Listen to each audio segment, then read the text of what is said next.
Begin. I pledge allegiance to the flag of the United States of America and to the republic for which it stands, one nation, under God, indivisible, with liberty and justice for all. Thank you. All right, oral communication. The public may speak on any item not on the printed agenda. No action may be taken by the board. Is there any public comment this morning?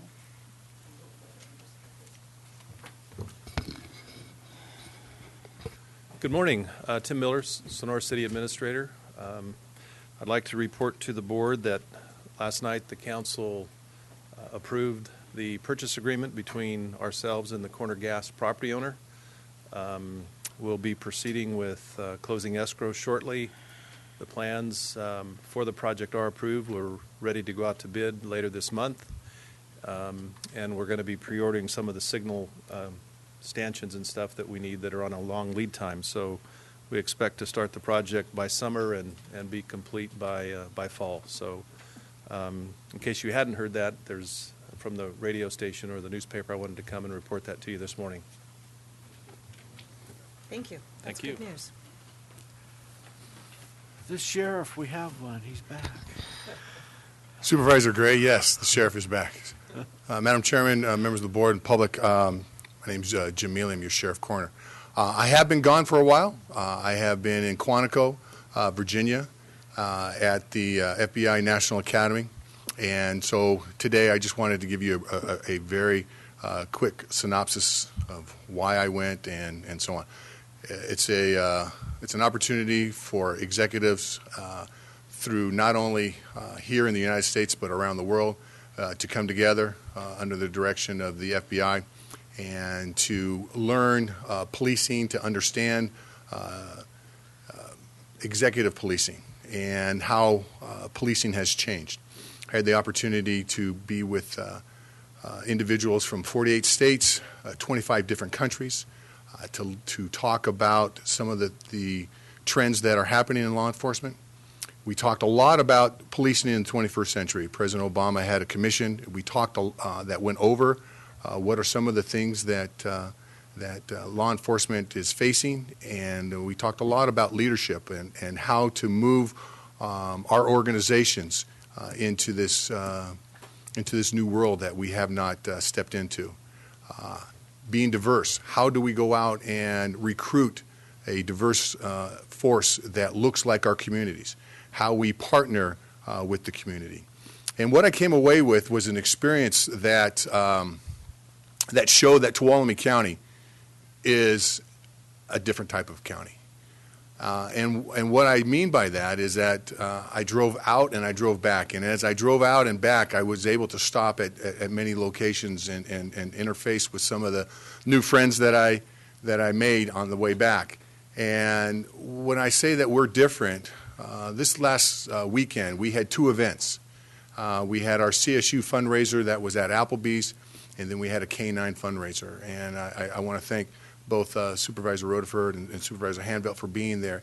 We raised a lot of money in those two events. And the community embraces these programs. And the community keeps us accountable. And I think that in law enforcement, that is a very important thing to understand, is that we as law enforcement need to understand that the community needs to keep us accountable, and in the sense that it is a partnership. And that's the only way that we will be able to be successful. Law enforcement is one of the greatest professions that a man or a woman or a young kid, because that's what they are now, as I get older, come into this profession. This is one of the most noblest professions that I know of. My friend Mohammed from Jordan, he told me, he said, "Sheriff, do you understand what the word sheriff means?" And I said, "No, I don't." And he says, "Actually, it is sharif, and sharif means royalty." And so that position, not that I am of royal blood or anything like that, but that law enforcement is the protector of people. And that's what we do, is that we protect people.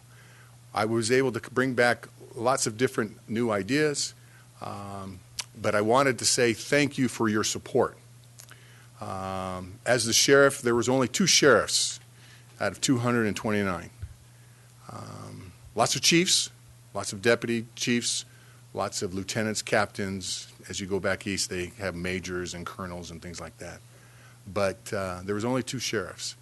And I don't know why that is, but I had a great experience, made some lifelong friends, and so I want to say thank you for your support.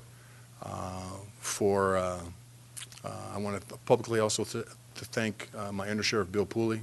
Being away for 3 months is a long time. I could not have done this without the support of the Undersheriff and my great command staff. They did an outstanding job. Things continued to get done. No big crime spree, and that's because the people of Tuolumne County Sheriff's Office did a fantastic job. And that's what makes this a great place. And then finally, I want to thank publicly my wife. Being away from my wife for that long gave me a greater appreciation for her and my family. So, and I love her dearly. So I did come back bearing gifts. So don't worry, it will not go over your FPPC value. You don't have to claim it. So what I have here is a FBI mug from the National Academy. Thank you. These are for you, for your support of not only me, but also of our Sheriff's Office and Supervisor Royce. You can have the box. Oh. Sorry. So thank you very much. Thank you. That's why you need a coffee cup there. So in closing, thank you so much for what you do, and this is a team effort not only with the board, but with the community that we serve. I'm sorry that I'm not going to be able to spend more time with the chief, but I'm looking forward to the city and with their new chief and moving forward together with that partnership. So thank you very much for your support. Sheriff, I think we can all say that we're glad you had the opportunity and that you were selected to do that. We know you represented us proudly, and we are equally glad that you're home. Well, thank you. Chief is a graduate of the academy, and only 1%. Isn't that right, Chief? That's right. 1% of all law enforcement are selected to go. So it was, and as far as I know, I'm the first of Tuolumne County to go, and so it was a little bit. It was very special and very dear that I was selected to go. So again, thank you for supporting us. So just to clarify, you're part of the 1%? You know, I'll give you this answer, and that is I can't really talk about that because being with the FBI, there's some secret stuff that we can't talk about. So.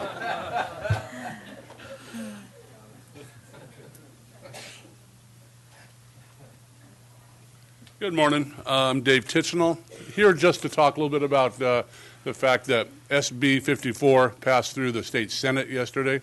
For those of you who aren't familiar, SB 54 is also known as the Sanctuary State Law. Its only stop now is at the Assembly, where it's sure to pass, and then on to Governor Brown, where I don't think he'll have any problem at all in signing it.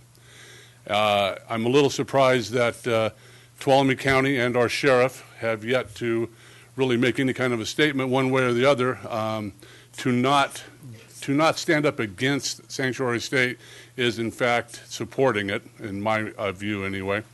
And there have been other sheriffs in the county who have spoken publicly against it, and there are other counties and cities that have signed resolutions saying that they will not allow their county or their city to become a sanctuary for illegal aliens. So just want to bring that point up. The time is running out to take that stand. Once we become a sanctuary state, your voice is not going to be heard as well as it may be heard now. And, of course, your voice is our voice.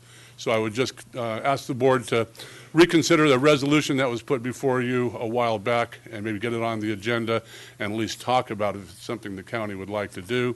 And maybe prohibit one more layer of shackles to be put on your represented people out here. Thank you. And I'm assuming that you will be visiting with the sheriff. Thank you.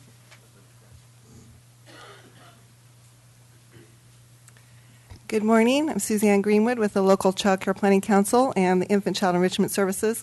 I'm here, as I do come every year, to invite you specifically to our Child Care Planning Council meeting next Tuesday, the 11th, where we will be discussing our state mandated priority report.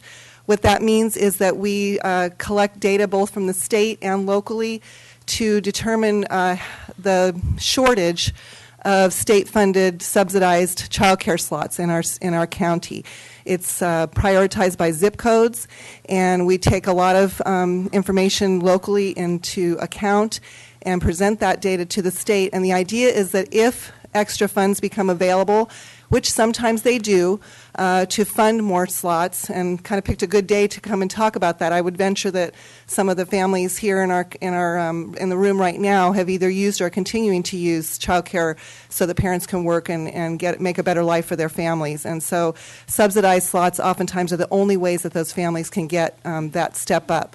And as an example, in prioritizing the zip codes for the last couple of years, we have prioritized 95321. Because there have not been any state-subsidized slots up in Groveland. And so we'd like to see something like that happen if those funds become available. So again, our meetings are always open to the public, but I just encourage your attendance if you'd like, or if you have questions about that report, I'd welcome you to call me or email, and I'd be happy to share with you more of that. I'm also happy to share that in this fiscal year, we have helped to support 6 new people to become licensed family child care providers to meet some of that child care private need in our community. And that's great news. They make a tiny little dent, but we still have a very critical shortage of licensed child care in our community to support those families, again, being able to go to school. So always recruiting, looking for people especially who want to care for infants and toddlers. Did you have questions, Supervisor? Time and place of the meeting? Yes, I'm sorry, I jumped ahead. Next Tuesday, the 11th at 3 p.m., 3 to 4:30 p.m. at the county schools office. I always forget some special little detail like that. And then last but not least, and I'm glad for a lot of families to be here today, just another friendly reminder, if you haven't seen our flyers, about on Saturday, April 22nd, is our 33rd annual Children's Fair at the fairgrounds from 10 a.m. to 2 p.m. Lots of great fun activities. Everything's free, including free lunch, entertainment, music, and really encourage everyone to come if they'd like to come. So thank you for your time. Thank you.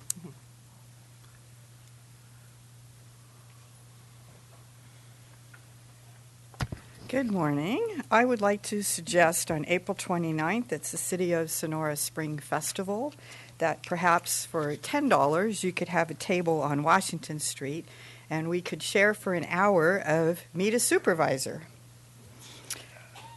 That wouldn't take much and you could meet your constituents. And then this will be my mental health lesson for the week, because this apparently is working. I want to thank whoever was involved, the young man that was in jail for waiting for 8 weeks for a mental health appointment. Got an appointment that very next week. He got started on his meds and was released from jail last week. So thank you for that. And then we also have another incident, not this past weekend, but the weekend before, and it was actually a county employee whose daughter had a mental health crisis, and she was over at the hospital, and they did manage to find her a bed, but then told her she'd have to pay the $500 fee for the ambulance to take her to the mental health bed.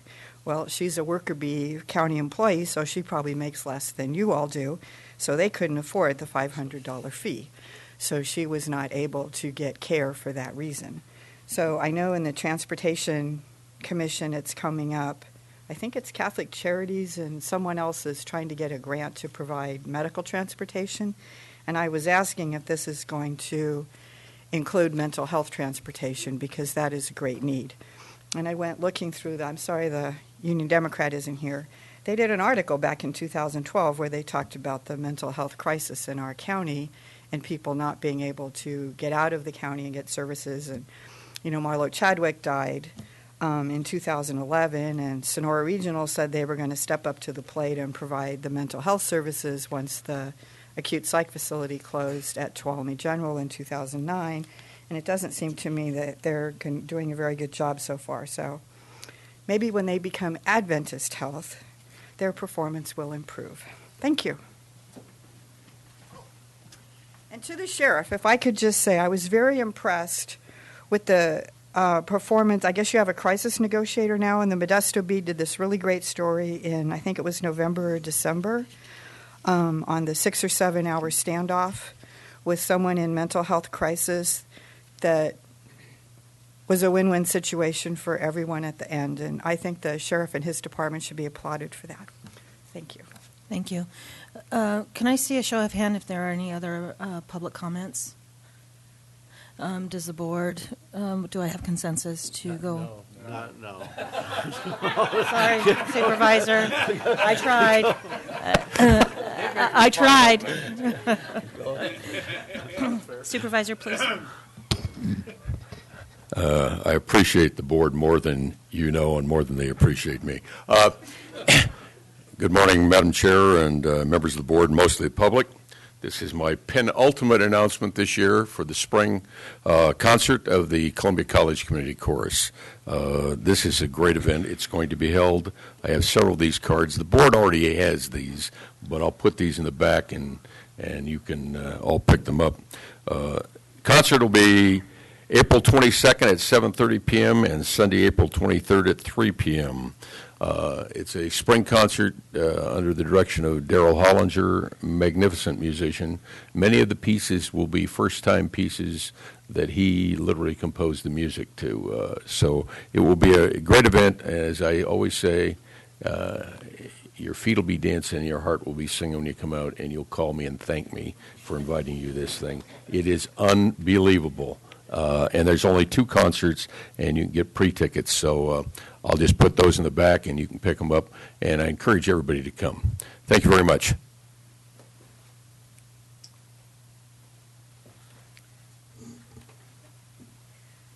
All right. Will the clerk please read the consent calendar? Minutes of the meeting held March 21st, 2017, approving a contract with Garland, Inc. to replace the roof at Behavioral Health, and approving correspondence to Assemblyman Bigelow in support of AB 211 requesting state responsibility area fire fee expenditure reporting. Are there any items the board would like pulled? Is there any public comment? Bring it back. Move we approve this consent calendar. Second. I have a motion by Supervisor Gray, a second by Supervisor Hanfeld. All those in favor? Aye. Aye. Any opposed? Motion carries 5-0. Will the clerk please read item 4? Consideration of adopting a resolution proclaiming April 4th, 2017 as National Service Recognition Day in Tuolumne County. Ms. Peterson. Good morning, Madam Chair, board members. I'm Liz Peterson with the County Administrator's Office. Let's get this right here. Okay, today, April 4th, 2017, you will be asked to join with mayors, or you are being asked to join with mayors, tribal leaders, and other county representatives from across the country as they highlight the impact that AmeriCorps and Senior Corps have on the communities around the country, and thank those who volunteer on today, the 5th annual Recognition Day for National Service. AmeriCorps is a civil society program that engages adults in public service work and with the goals of helping others and meeting critical needs in the community. Senior Corps, similarly, is a service program for folks 55 years and older. Let's see. There are 80,000 Americans each year who participate in AmeriCorps. They participate in programs such as disaster response teams, education, environmental stewardship, and veterans and military families. They can participate and serve for 3 months to up to a year, and they are offered stipends for housing allowance and health care and child care on occasion. Senior Corps, as I mentioned, is service opportunities for those 55 years and older. The programs that Senior Corps offers are foster grandparents programs, senior companion programs, and an RSVP program for kind of disaster emergency response. So by you participating today in the 5th Annual Recognition Day for National Service. Your board will spotlight the impact of citizen engagement, show support for nonprofit and national service groups, thank those national service members for their commitment and impact, and inspire more Tuolumne County residents to serve in our community. We have many folks who serve in AmeriCorps throughout the county here, and as I was reflecting back on this program, I was thinking about when I was in elementary school. At Sonora Elementary, there was an AmeriCorps member that was kind of a TA type, but worked in my class and had a big impact on me. So I am asking today that your board adopt the resolution and join with other folks throughout the country naming today, April 4th, 2017, as Recognition Day for National Service. Thank you. Are there any board questions? Is there any public comment? All right, I'll bring it back. I move that we adopt the resolution proclaiming April 4th as National Service Recognition Day in Tuolumne County. Second. So, motion by Supervisor Rotifer, second by Supervisor Royce. All those in favor? Aye. Any opposed? Motion carries 5-0. Thank you. Will the clerk please read item 5? Consideration of approving a certificate of recognition for Levi Lowe for winning first place in the Poetry Out Loud 2017 local and state competition.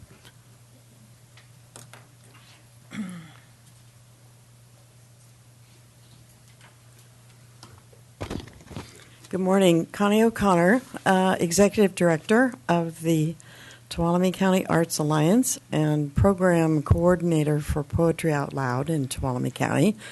I'm not sure where our wonderful boy is. We thought he was going to be here. So maybe I know that they've got lots of testing and lots of things going on at school, and he may not have been able to come. So I'm not nearly as talented as he is, but I would be happy to accept the award for him. Yeah, right. Yes. Roses are red, violets are blue. With me right here. Keep practicing. Yes, I will. Thank you. Is Holly Britton from Front Porch, who is not only just a personal supporter of Poetry Out Loud for all of the students in this county, and particularly as they move through the process, but also is a parent of one that has competed. And so I'll let her say a few words. And again, I'm sorry about Levi. Not sure. Yeah, he's way cuter than I am, too, so I'm sad he's not here. But I did want to thank you just on behalf of Tuolumne County Arts Council and myself, as this is my first year as Poetry Out Loud coordinator. And I just wanted you guys to know, if you've never felt the impact of this program in our county schools, I wanted you to know how many of hundreds of kids that it affects. And it's kind of a neat thing that it's so lighthearted and positive and makes such a profound difference in light of all the hard stuff that's going on in our world today. And I'm not exaggerating by saying it has changed kids' lives when they participate in this program. I don't think people really understand the impact that our little tiny Tuolumne County just won all of the high schools in the state of California, and that Levi's representing us, the state of California, but also us, little tiny Tuolumne. And I'm blessed to be going back to Washington, D.C. for the final national competition, along with Coach Rick Foster and Bonnie Bryson, who is the former Poetry Out Loud coordinator. So thank you for your support and your ongoing support. We just hope that the program continues to grow. And I am sad Levi can't be here. He's talented, he's charismatic, and he's wonderful to watch participate. I'm anticipating that the nationals will be streamed, right? Live or yeah. So go to the Poetry Out Loud website, poetryoutloud.org, and hopefully you'll be able to join us in that little piece of fun from Tuolumne County. So thank you. Just a second. Supervisor Hanfeld? Yeah, thank you, Madam Chair. I've been going to Poetry Out Loud, I think, since its inception. I think I missed one or two. One, I didn't know about it until it was too late, but the other one I was out of town. But this is an experience, and I encourage you to, next year when it comes up to go. We have amazing kids that do this, and we have done very well in our local competition, and I credit that to the Arts Alliance and the schools for promoting this program. Teachers. First young man that I witnessed was Jonathan Bermia, and he won a couple of times, went to the state, did us proud. But Levi Lowe is another step up. The first time I saw him, I think he was a freshman, and I think he came in third. I think he's won our competition now 3 times. He won the state 2 years ago. I took a year off, and he went to the Nationals, and he is amazing, really amazing. He has a great presence. I just can't even imagine how I would have done it at that age. I'd have gone and hid in the corner, and I suspect most of us would. This kid is really amazing, and what he puts forth. I'm sorry he's not here. I don't know what happened there, but he's well deserving of our recognition and our encouragement as he goes forth and represents rural America and Tuolumne County and the best we have to offer. Our kids deserve credit when they do well, and Levi certainly is standing up for us. So I want to congratulate him, and I'd like to move in favor of our certificate of recognition. So, I'm sure the entire board shares those sentiments. I want to ask if there's any other public comment. Seeing none, I have a. Actually, we have representatives from the Congressman's office and from the state senator and Assemblyman's office here today, too. If they'll come Supervisor Handveld, one thing I would really like to add that maybe puts this in some sort of perspective a little bit for everyone here in the audience. There are almost 1,000 students that participate pretty much annually in Poetry Out Loud. The number for the number of students in the state of California is 34,000. The number of students participating in this program in the United States is this past year, was 365,000 students. So he's one of that many, and I think that speaks volumes too. So, before we move on, let's go ahead. I have a motion. Second. Motion from Supervisor Hanfeld, second from Supervisor Rotifer. All those in favor? Aye. Any opposed? Motion carries 5-0. If you ladies would stay at the podium, I think there are a few folks that want to recognize Okay, Levi. thank you. And maybe you can get these. We have some new information here in a minute. Levi just communicated that he forgot, but he could come down as quickly as possible, and if the board wanted to take the action, then we can convey these things to him when he gets here. I knew I should have sent that last email out last night at midnight, and I apologize. We have a very heavy agenda this morning, I think, with a number of individuals that are waiting, and so I am hoping that he will have an opportunity to see the broadcast and understand what the sentiment is from this board. It's possible we could bring him back post-nationals. And that would be for a fantastic. report. Okay. We would appreciate that. Well, Madam Chair, as you're going up, I'm going to give you something that I personally gotten for Levi, too. If you remember Dana Goya, who was here, he was a former chairman of the National Endowment of the Arts. He was the inventor, actually, founder of Poetry Out Loud. Right, and he was a poet laureate of California. Well, I got him his book of his latest works. And it's better in his hands than mine. Not that the man needs any material, but I thought, this is just going to be a personal gift. So, Sherry, if you can convey that to him as well. My name is Matt Reed from Congressman Tom McClintock's office, here with a certificate of special congressional recognition presented to Levi Lowe in recognition of the 2017 Tuolumne County and California State Poetry Out Loud champion, dated March 13th, which was the last day of the state championship this year, signed by Tom McClintock, member of Congress for the 4th District in California. And I understand he gets to advance to the national competition now in Washington, D.C., an interesting city, no doubt, and we'd be happy to arrange a tour of the U.S. Capitol if that's not already part of his program for him and for anyone else who may be joining him in D.C. this year. So certainly our congratulations to Mr. Lowe. Thank you so much. Thank you so much. We'll make sure this gets to him. Yeah. And I'll be in touch about the Capitol. Thank you so much. Dana Jorgensen, Senator Berryhill, Assemblyman Bigelow. I have a California legislative proclamation for Levi as well. And it's congratulations on receiving this award presented by the Tuolumne County Arts Alliance and the California Arts Council. We wish you the best of luck and trust you would do well at the national finals. And I want to just present this to you. Thank you very much. Yeah. Thank you very much. And I'll have to come back when Levi's back. Yes. And just real quickly, for some of the kids in the audience, we have a lot of talented people, and I think that you think we're from a small community.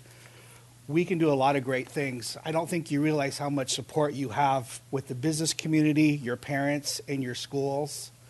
I just took a spring break trip and went throughout California and did a big loop. And we went to Disneyland, but we saw a lot of parts of California, and I don't think we realize what a beautiful place we live in and what a lot of support we have. Sometimes maybe we don't feel that, but believe me, we do. And so Levi epitomizes that. So you children, if you want to try something, do it because you got a lot of people behind you. Thank you so much. All right, and this is a certificate of recognition. Levi Lowe, a student at Sonora High School, has been awarded first place in the Poetry Out Loud 2017 local and state competition. The local annual event is sponsored by the Tuolumne County Arts Alliance in partnership with the California Arts Council.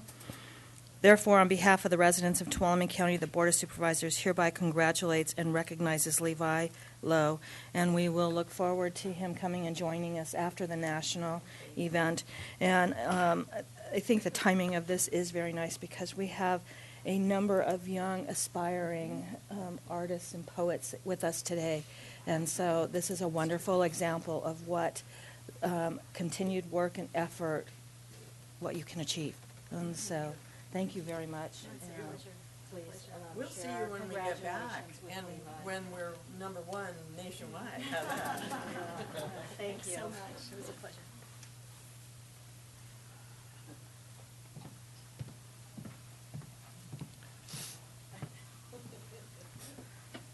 All right. Will the clerk please read item 6? Consideration of adopting a resolution proclaiming April 9th through 15th, 2017 as National Library Week, April 11th, 2017 as National Library Workers' Day, April 13th, 2017 as National Book Mobile Day in Tuolumne County. All right. Good morning, Madam Chairman, Board of Supervisors, Mr. Pedro.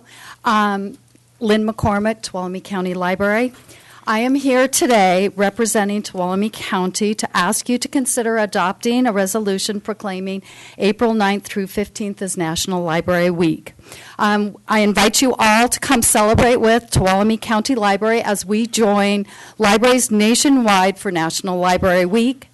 It is a great time to highlight the changing role of libraries, librarians, and library workers. Libraries today are more than warehouses just for books. But instead, we are change agents, transforming lives through innovative educational resources and forward-thinking programming. Libraries are doing their part to close the digital divide and level the playing field by providing free access to information and technologies that many in their communities would be hard-pressed to find elsewhere. Libraries help to ensure the American dream and promote democracy by providing service to all regarding race, ethnicity, creed, age, ability, gender identity, socioeconomic status. Librarians work with our elected officials, small business owners, students, and the public at large to discover and meet the needs of their communities.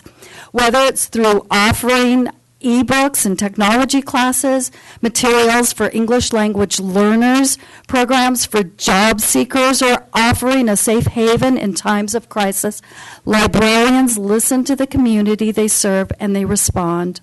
The Tuolumne County Library serves our community by providing early childhood and adult literacy programs, story times, book clubs, computer and technology help, ebook access, teen programs, research tools, and free internet access, along with books, magazines, movies, and audiobooks. Whatever your interest or need, the library and the library staff are here to provide you with the resources you need to accomplish your goals and your dreams. Thank you. Are there any questions, comments? Just a comment, looking at the totals, 166,524 visits. That's a lot of people for the staff that you have to service, so thank them. We are busy. And another, it looked, in looking at your stats, that your volunteer hours almost doubled this year. Is that correct? Went from 3,000 yes. to 75? Well, yes. Okay. Yes. That's amazing. And we know that volunteers are a critical piece of the library's success. Yes. Yeah, I just want to comment again. I say this a lot when I talk about the library. You know, I thought your opening comment about you're more than a warehouse for storing books is good, because our library is fantastic. It has kept itself relevant. It has stepped out beyond any of the traditional ideas of what a library is or could be, and has really reached out. And these statistics are phenomenal. Items borrowed is almost 250,000. From our library, our little library. I know that they have a lot of internet users because other people don't have access. They come there, and it's amazing the number of visits that take place in our library. You're making information relevant to people and available to them, and I think it's outstanding. And I want to congratulate you and the staff for a very fine job. Thank you, Mr. Hanvelt. Is there any public comment? Right. Before I bring it back to the board for an action, I echo those comments, and I routinely, because I pass by there, I'll drive in and just step inside, and virtually always there are individuals in there. It's just kind of buzzing with activity, and the folks that, both staff and volunteers that are there, are genuinely so engaged and helpful. I think it has become a center where folks know kids can come in and find activities, people looking for work. It's really an amazing gathering place. And so I want to congratulate all of the staff and volunteers both for the phenomenal job that they do. So with that, do I have a motion? Oh, first Supervisor. Yeah, I'll be happy to make the motion here in a second, but the library's the nucleus of the Tuolumne County Atom. I mean, seriously, so much goes on there, and it's a wonderful center for all sorts of very creative activities, and it only works as well as it does, and it works fantastically well because of the volunteers and everything that support it. And those statistics are truly incredible. And, Madam Chairman, I move that we adopt the resolution proclaiming April 9th through 15th as National Library Week and April 11th as National Library Workers' Day, April 13th as National Bookmobile Day in Tuolumne County, and thank you. Motion by Supervisor Rotifer, second by Supervisor Hanvelt. All those in favor? Aye. Any opposed? Motion carries. Thank you. Very much. Will the clerk please read item 7? This is consideration of adopting a resolution proclaiming April 2017 as Child Abuse Prevention Awareness Month in Tuolumne County. Good morning, Madam Chair, members of the board. Corey Allen with the Department of Social Services. Today I'm here to highlight the outstanding efforts of your Prevent Child Abuse Tuolumne County program and the Community Resiliency Coalition, who stems from that group. There are many volunteers that serve in the effort of child abuse prevention. It's such a critical area of need in our community. Child protection and the work of my team in child welfare services is critical. There's no question. But what is most critical and even more important than that is that of prevention. Child abuse protection only happens and is needed when child prevention efforts fail or if they miss their mark. Preventing abuse is the responsibility of everyone in our community. Yet a valuable few stand up and decide to make this part of their life goals, their civic responsibilities, and their volunteer goals. I cannot emphasize enough that once a child is abused, it forever changes the person who they become. It challenges their sense of worth and value, and that never goes away, ever. The importance of prevention cannot be overstated. Now, can we build resiliency? Absolutely. And your Community Resiliency Coalition is making great strides to impact how our systems serve and welcome families so that we can build our community and build hope. Our community and families, the children that we serve, are better because of the great work done by these everyday heroes, many of them among us here today. Prevent Child Abuse Tuolumne County is a team of community members, of parents and grandparents who have often been impacted by abuse, and leaders. They are working to build a prevention plan that will build community and partnerships. I hope that when you came in today, you were able to see a visual representation of the hard work of our prevention partners. We have 185 blue pinwheels, and they're planted in a Pinwheels for Prevention garden in front of our courthouse, one day only. And that 185 pinwheels represents the decline in child abuse reports made between 2015 and 2016. And I acknowledge that a lot of that comes from the hard work, the leaning in of our partners who reach in and help families right where they need it. Please take note of the hard work of these prevention partners among us. With that, I ask you to proclaim April 2017 as Child Abuse Prevention Month and sign the resolution before you. Thank you, Ms. Allen. Are there any board questions? Is there any public comment? Right. I'd like to bring it back to the board. Madam Chair, I move that we approve the resolution proclaiming April 2017 as Child Abuse Prevention Awareness Month in Tuolumne County. And I would like to comment again on this issue. The partners, the volunteers that you have that assist us with this, their work, we don't acknowledge it very often, but it's so vital for our community. And so on behalf of the board, please thank them for all of their effort. I have a motion from Supervisor Gray and a second from Supervisor Handvelt. All those in favor? Aye. Aye. Any opposed? Thank you. Motion carries 5-0. Thank you. Will the clerk please read item 8? Presentation of the 2017 Child Abuse Prevention posters and poetry winners in recognition of Child Abuse Prevention Month.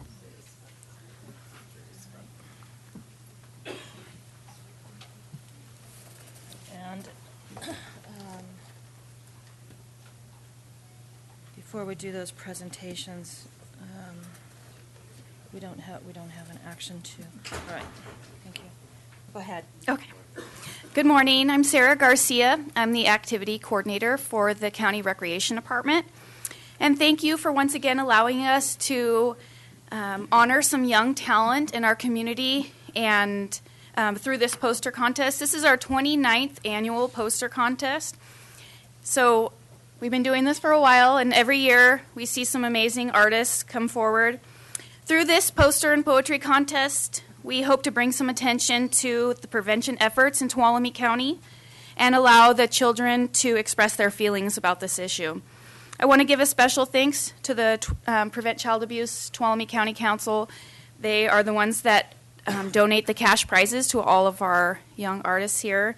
And also I want to thank all of you who came and and judged these posters, because I know that's really hard, and the poetry also. So thank you for that. The theme for this year is building a strong community. And we're going to start off by introducing our youth center coordinators.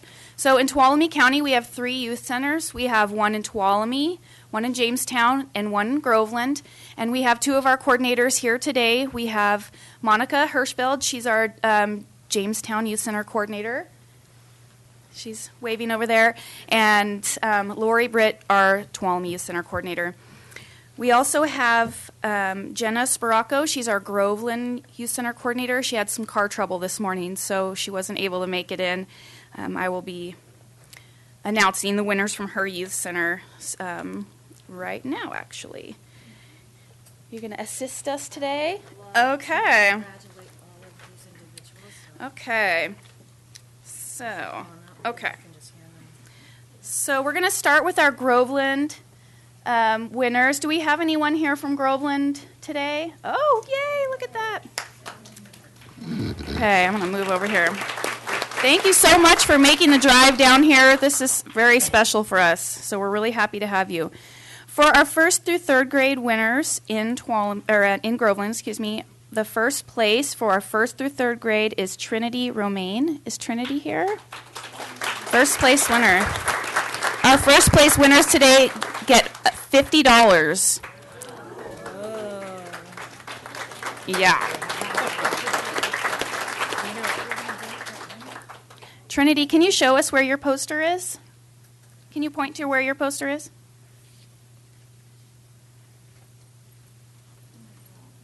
All right. Congratulations. Our second place winner, you can stay up there if you want. Why don't you just stand right there? Sorry, we want to look at you a little longer. Our second place winner for our 1st through 3rd grade is Eternity Romaine.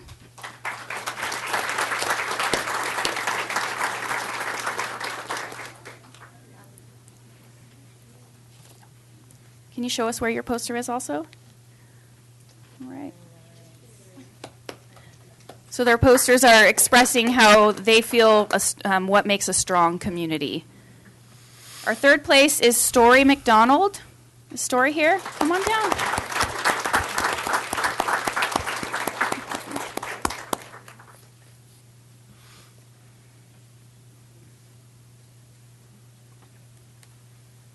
Can you show us your poster? I think it's right on the bottom. Yes. All right. Congratulations. All right, you guys can sit down if you want. Good job. Okay, for our 4th through 6th graders, first place goes to Tyler Fagundes. Is Tyler here? Not here today. Okay, we'll make sure that he gets his awards. Our second place winner is Aiden McDonald. Is Aiden here?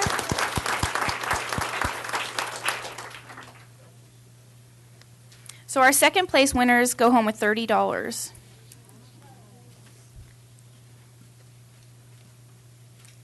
Can you show us your poster? This one. All right.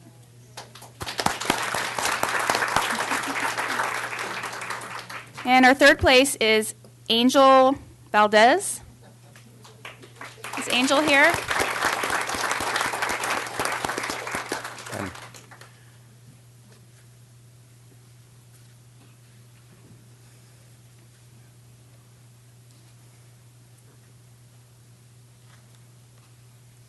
Want to show us your poster? All right. Congratulations. Okay, for our 7th and 8th grade division, first place goes to Daniel Moore. Is Daniel here? Second place goes to Sydney Simmons. And third place is Carter Jillian.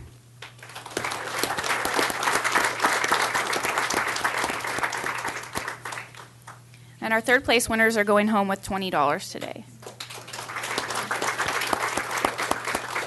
Good job. All right, thank you. Okay, I'm next going to introduce Monica. She's our Jamestown Youth Center coordinator. She's going to introduce the artists from Jamestown. Good morning. I'd like to start with the first through third graders. The first one will be Emma Brown for third place.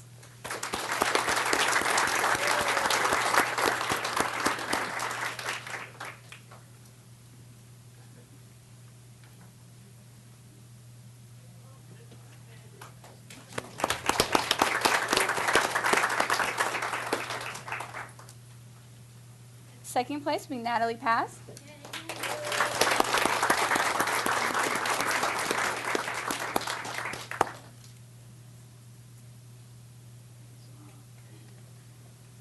And our first place is Brooke Pardini Gillis.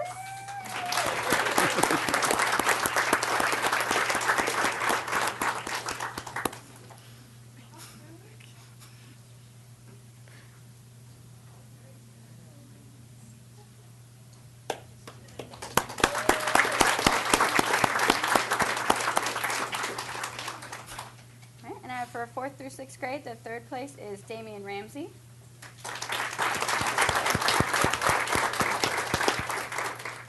Second place is Hunter Bouchard.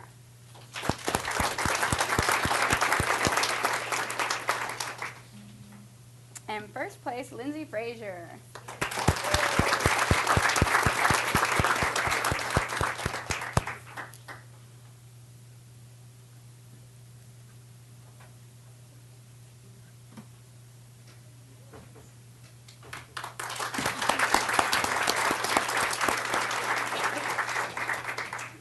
And for my 7th and 8th graders, third place, Asher Matthews.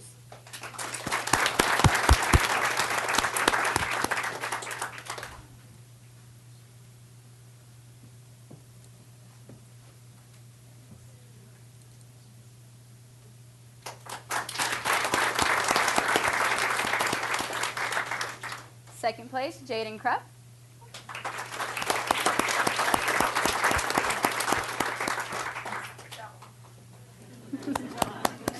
She broke the code. And my first place is Jamie Jensen.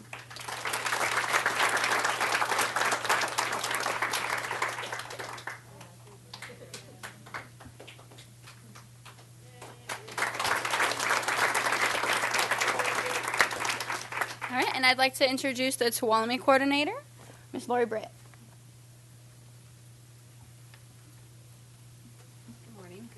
Good morning. Okay, I don't have as many kids here. I'm not sure how many were able to make it. I'm going to start with my first place, who in 1st through 3rd grade is Lucas Skinner.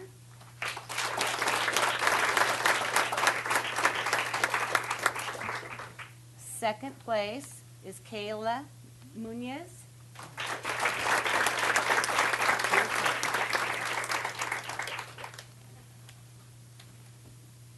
Nice. Good job, Kayla.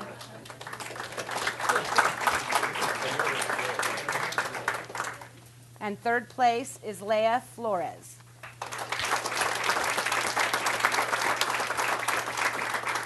Good job, Leah.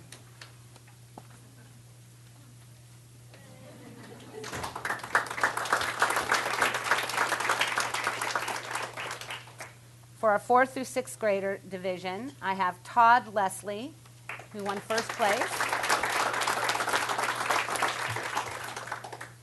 Bood Forstner, who won second place. He's a winner every year. He's a good artist. He's up here. And I have for third place Madison, who did not put her last name on her poster, so I will get this to her, though, with the after-school program. She won third place. For our 7th through 8th grade division, I have Logan Pauser for first place. I'm sorry. Jaden Rogers won second place. She wasn't able to be here either. And Ian Hensley, who won third place.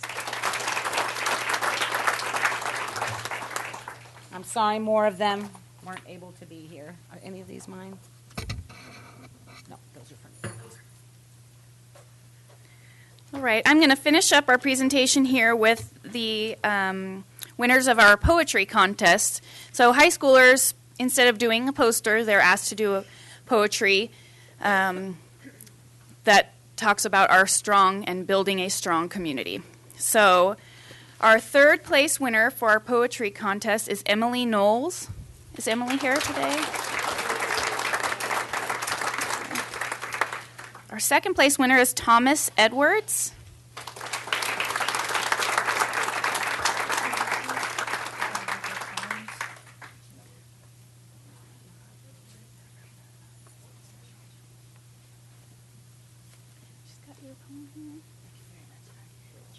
Are you interested in reading your poem to the group? Okay.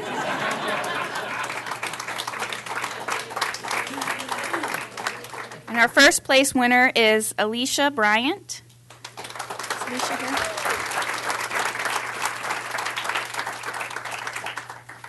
Thank you. Which one is yours? It's this one. Do you want to read it? No. I'm going to read it then.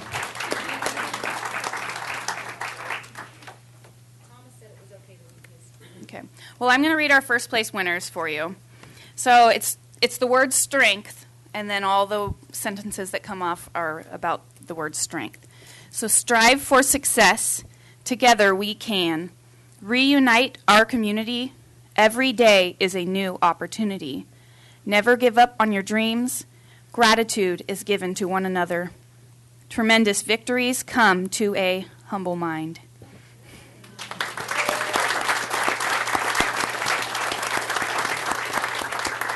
So thank you again for having us this year, and we look forward to being back next year. Thanks. And I just want to, again, thank all of our youth center coordinators, everyone that's involved with this program. We've seen so many examples of this morning of how important this is. And please share with the students. We know they're in school, and sometimes it's very difficult to come and get off campus, but please share our appreciation of the work they've done. And let's give all of these students a big round of applause. Thank you.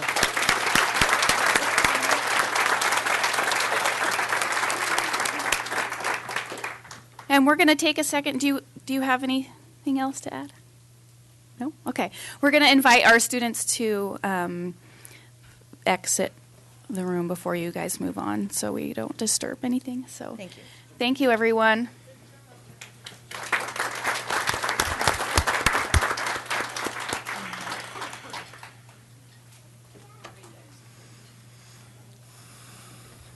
Connie O'Connor again from the Tuolumne County Arts Alliance, not scheduled. I would just like to underscore the fact that the arts are alive and well in Tuolumne County for our youth in particular. Thank you all.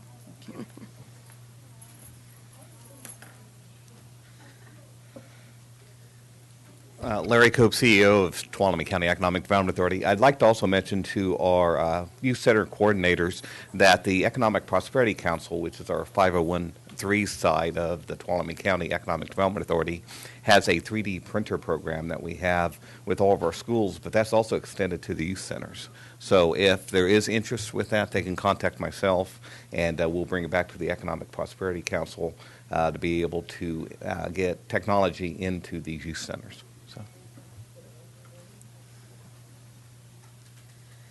All right. Will the clerk please read item 9? Consideration of adopting a resolution proclaiming the week of April 2nd through 8th, 2017 as Tuolumne County Crime Victims' Rights Week in Tuolumne County, and approving certificates of recognition commending Deputy Eric Worthington of the Sheriff's Office, Officer Joelle McChesney of the California Highway Patrol, Officer Gordon Winningham of the Sonora Police Department, Kathleen Waterbury from the Probation Department, Heather Albertson from the Child Welfare Services, Arlen Osborne from the Center of Nonviolent Community and community member Carl DiPolo for their outstanding service in crime victims and the community. Ms. Good Craig. morning. Good morning, Madam Chair and members of the board. Laura Krieg, District Attorney. Today, we are requesting that you sign a resolution proclaiming April 2nd through the 8th as Tuolumne County Victims' Rights Week. Every year, millions of Americans are impacted and affected by crime.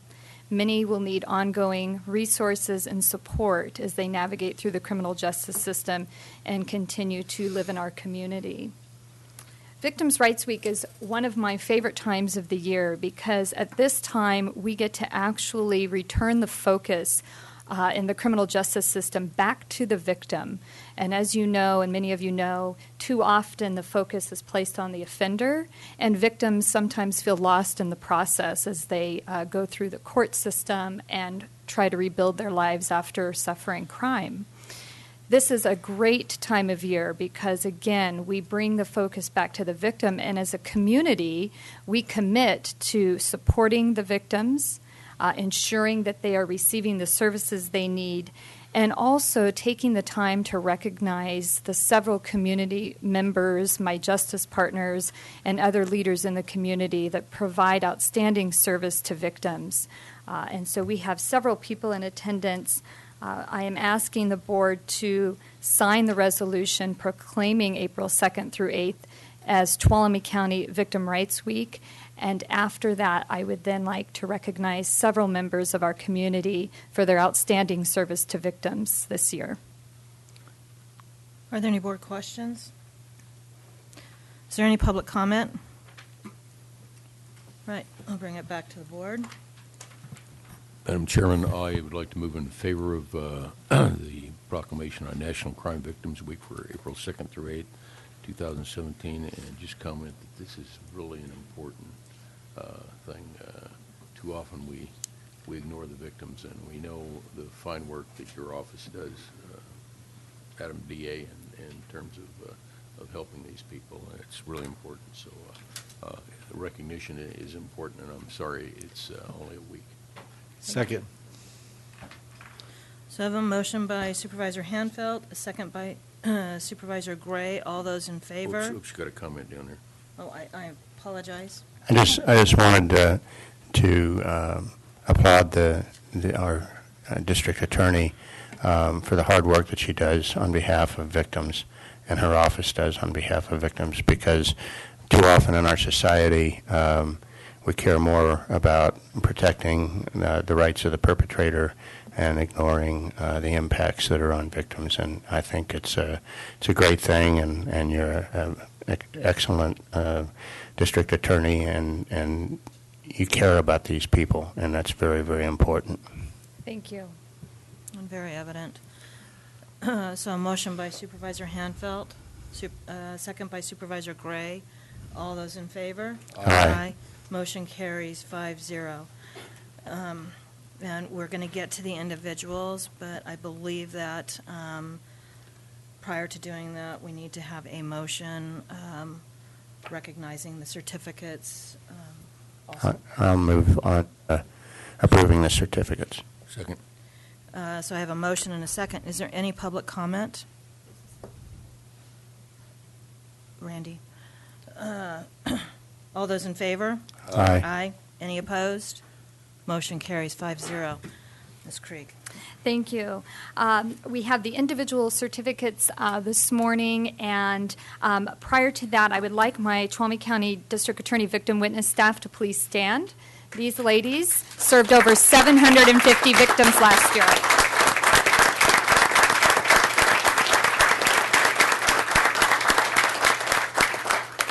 Thank you. As I mentioned, these fine ladies of my office are really the backbone of the district attorney's office. They served over 750 victims of crime last year, and so they always deserve our recognition, and thank you.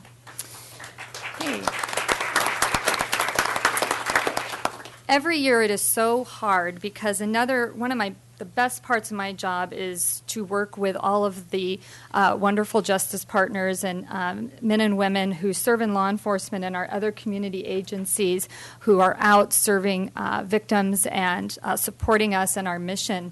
And it's so hard every year to pick an individual because we have, and we are so lucky to have so many wonderful people who are working with us. But this year, we are recognizing, and in no particular order, but I will start first with the Tuolumne County Sheriff's Office. We are recognizing Deputy Eric Worthington.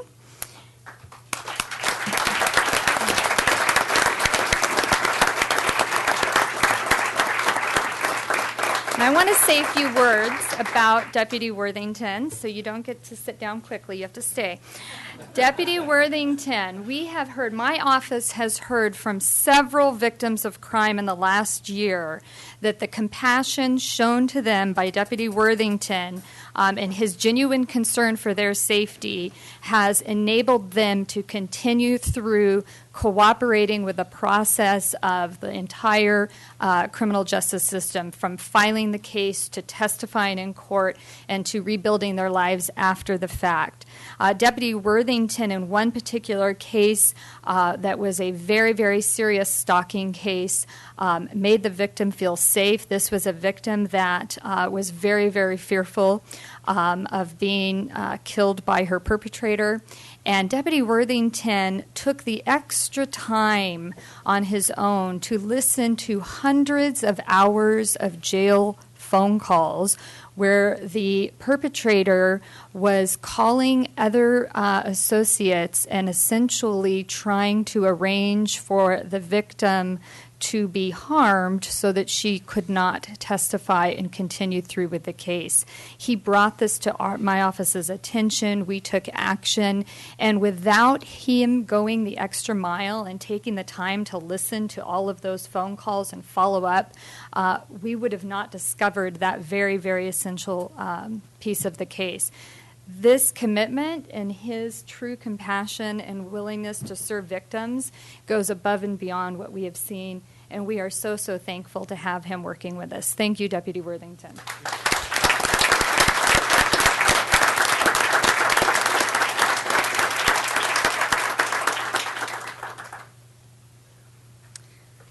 Okay, our next certificate recipient is Officer Joelle McChesney from the California Highway Patrol.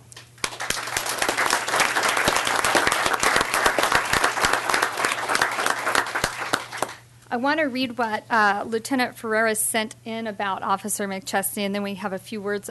But this is what her lieutenant wrote. Officer McChesney is a courteous and professional officer who truly cares about the public. This was demonstrated by the investigation she conducted involving 3 fatalities. She has maintained contact with the surviving victims in this case throughout the investigation. The compassion she has shown for the victims and their families is incredible. She is a 20-year veteran who is dedicated to providing the highest level of service to the citizens of Tuolumne County. She takes great pride in her work and enjoys serving the public. Officer McChesney has a positive attitude each and every day she comes to work, and she is a leader in the Sonora area CHP office. And in just my working with her, and I can't say too much because we have a pending case, but her dedication to the victims that we have had in a horrific event is evident, and she and her investigation is what has led us to the point where we will be able to file charges. So thank you so much, Officer McChesney, for your hard work and dedication.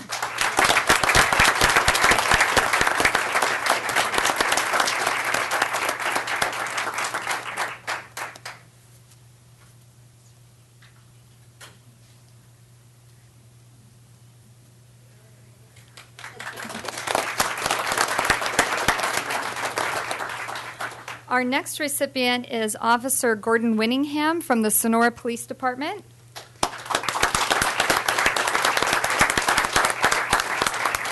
And I'm sure Officer Winningham has heard this before, but he truly is the gentle giant. And currently, Officer Winningham is the school resource officer, and never has it been more important in our society to make sure that law enforcement is integrated in our schools and working directly with the children and the youth in Tuolumne County. And Officer Winningham really demonstrates a level of commitment to the youth and a level of trust that the youth have in him that is essential today. And in fact, one day I was on campus at Sonora Elementary School and I was visiting their campus, and all of a sudden I heard all this loud music coming from the gym. And I thought, what is going on? Is there a rally? And so I peeked in, and Officer Winningham is leading a flash mob dance on the stage at Sonora Elementary, and I have to say he has some great dance moves, but he really does. But beyond that, to see him interact with the kids in our community, and in fact, in certain cases, I directly worked with him last year, there were youth in our community that were hesitant to report crime, that were maybe in the beginning somewhat intimidated by law enforcement and had some fears. And through his work with these youth, they came forward, and in one event, we sent an individual who had assaulted one of our high school youths near the campus to prison for 6 years. And it was Officer Winningham's case and his commitment to the youth in our county that enabled my office to prosecute the case. So we are very, very lucky to have him as our school resource officer, and that position is so key to our community. So I'm very happy to have him recognized here today.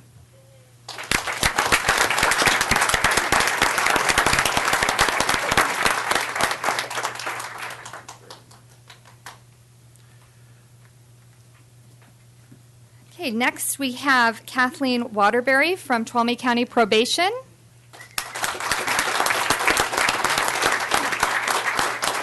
I have had the pleasure of working with Kathy since I started my career here. Kathy is, well, she tried to retire, but she's one of those irreplaceable probation officers. Many of them are, but she really was, and they brought her back. And she is kind, patient, and understanding with the victims as well as with my victim witness advocates.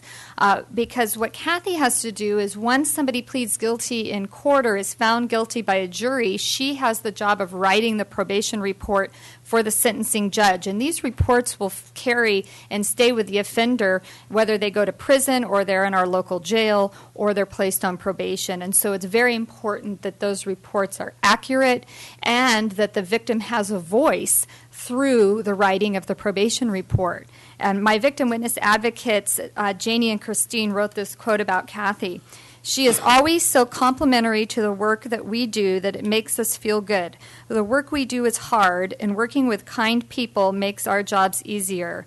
That is certainly something that Kathy brings to the county, and we are so very lucky to have her writing probation reports for our county and ensuring justice is served. Thank you so much, Kathy.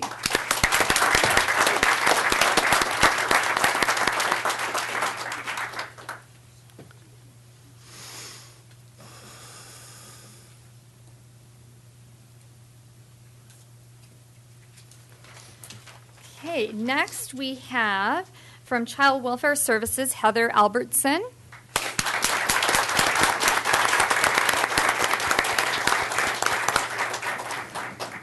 We are so happy that Heather is a member of our KIT team. That's our Kids Interview team, and she is a certified forensic interviewer for children who have been abused. Heather plays an integral role on her team. She's conducted a number of interviews that I've personally witnessed that have led to successful prosecutions. And that interview of the child who has been a victim of abuse is the first step in building our case to bring their perpetrator to justice.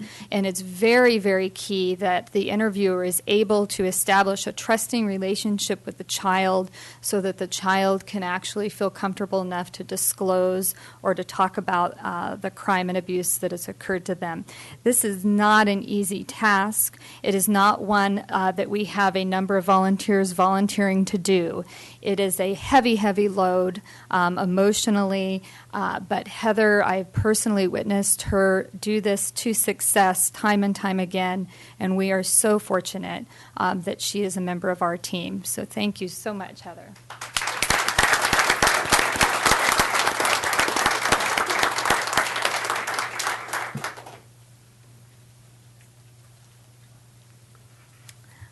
And next, we have from the Center for a Nonviolent Community, Arlen Osborne.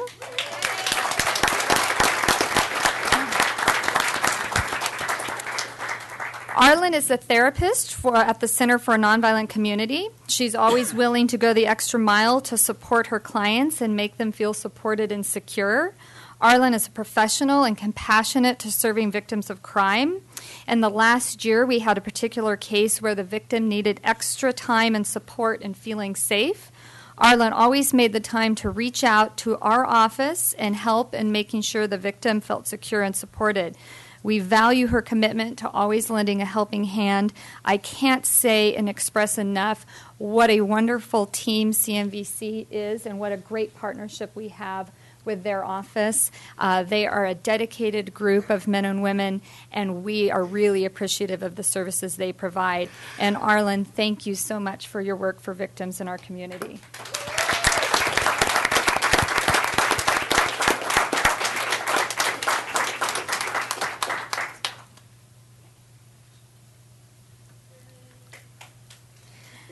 And our final recipient could not be with us today. He will, however, be at the luncheon that we are co-hosting with Prevent Child Abuse Tuolumne County, which you are all invited to on April 12th at 11:30 at the Black Oak Casino Resort Hotel. It is going to be an absolutely phenomenal presentation. There won't be a dry eye in the house, I can promise you that, but please, please attend that important luncheon. Our victim award this year goes to Carl DiPolo. Carl was a victim of crime that was committed by his son. This is one of our elder abuse victims in our community, and it was one of the most difficult challenges for that family. Carl was able to see that he needed to protect himself and work with the criminal justice system to bring about the best resolution for not only himself but the entire family. The journey to healing sometimes leads you down a rocky and unknown trail that Carl ventured down this path and came out stronger on the other side. Carl is in his mid-70s, correct? Yep, thank you. I was looking, Ginger moved on me. Mid-70s. He is just a wonderful individual that will be at our luncheon, and I would be happy for you all to meet him there. But he really showed a lot of strength and had to kind of stand up in his family and voice the abuse that he was receiving at the hands of his son. So a tough case, but one that had a successful outcome, and we would really like to recognize Carl for his commitment. Thank you so much.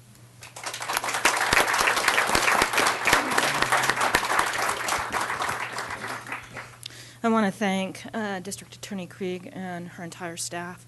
Your passion for seeing results is so incredibly evident. And, this morning we heard from Sheriff Mealy and in public comment, and he talked about the commitment from the community and the support that we have and why Tuolumne County is unique. Tuolumne County is really unique also because of the people that serve the citizens, all the employees of the different agencies that you recognize today. And it is that collaborative effort, that cooperative effort that makes Tuolumne County successful. And so on behalf of the entire board, thank you for all of your very, very hard work. And please join me in a standing ovation in appreciation. Thank you.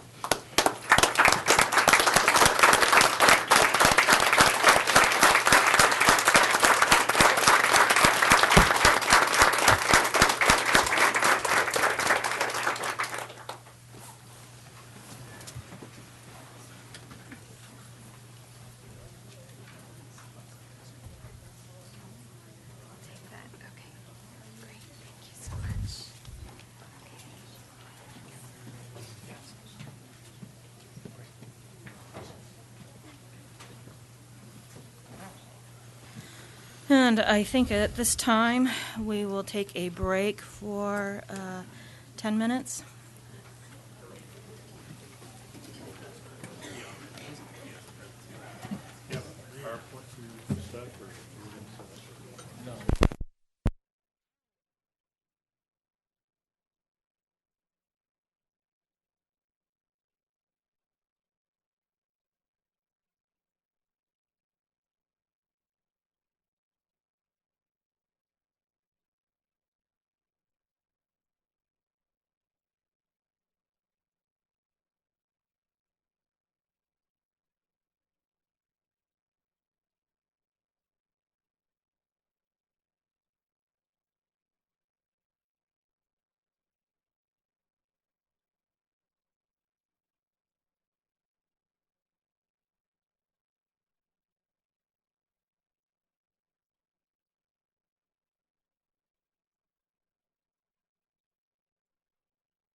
right, we are Okay. going to reconvene the Board of Supervisors meeting. I didn't ask for it, but I'll do Will the clerk please read item 10? Consideration of endorsing the fiscal year 2017-18 preliminary budget estimates for the Tuolumne County Economic Development Authority. Mr. Cope. Good morning. Larry Cope, CEO and Director of Economic Development for the Tuolumne County Economic Development Authority. I'm here today to present our preliminary budget to you. As you know, every year we put our budget together by March 1st at the Tuolumne County Economic Development Authority board meeting. In February, we approved the current budget for fiscal year 2018 unanimously, and I'm going to go through that and then also go through some of the projects we've worked on, plus other things that I think you might find important as we go forward and we talk about this budget. This year's budget will be an increase from last year, as you see in your budget memo. The estimated county cost for the FY18 will be $344,292. This will be an increase of $72,453. The reason why that is a number of different things that all came together this year. The first thing was that the Tuolumne County Economic Development Authority has decided not to continue our contract with the Central Sierra Economic Development District. That was providing about $45,000 in budget subsidy to us running the organization, but unfortunately it was also contractually tying up at least 60% of the time that we spend on economic development in Tuolumne County. So it was not a good cost ratio between how much time we were spending on it and how much revenue we were generating out of it. We have had a number of successes with that, though, and I'll go in those a little bit later. Also, increased cost came to us with higher PERS cost as all departments are filling. Also, our building leases creep up just a little bit each year. And we also put in some actual dollars for business marketing. Now, while we don't spend the business marketing dollars like the Visitors Bureau does, our budget increased from about $10,000 to $37,500. The difference between that and what the Visitors Bureau spends, the Visitors Bureau marketing budget is about $638,000 for marketing, and we spend about $37,500 on marketing. So we try to pinch every penny that we get with the dollars that we get. Also, we did reduce the cost of professional services when we rebooted the Innovation Lab this year, so we were able to reduce personnel cost that we had at the Innovation Lab. So overall, with all of those mixes coming in, we are coming in with a higher budget this year. If you turn to the main budget page, you'll see those numbers as they play out, the key ones being CS, EDD, contract revenue, and revenue funds is zeroed out. In addition to that, we also have an increase in miscellaneous revenues and reimbursements. Where that comes in is a couple things. We currently house the Sonora Chamber of Commerce in our back room, so we have an ongoing working partnership where they pay us income to be able to use that back office space. In addition to that, we have changed the Innovation Lab by shrinking the makerspace location and taking a number of the outside rooms and converting them to offices. So now the Innovation Lab not only pays for itself, it actually adds a little bit more to the books, which allows us to then make sure that we have all the costs associated with the Innovation Lab covered. So when there are repairs that need to be done, when equipment needs to be updated, when different things go wrong at the Innovation Lab, we have the funds to do that, and we don't have to subsidize that out of our current Tuolumne County Economic Development budget. In addition to that, you also see line item 512-109, the PERS fixed, and the PERS, that's the adjustment that you will see in the PERS line. As I mentioned earlier, also the marketing expense, if you will look at 526-109, the increase from $10,000 to $37,500. And if you look at our building lease and improvements, it's a minor uptick.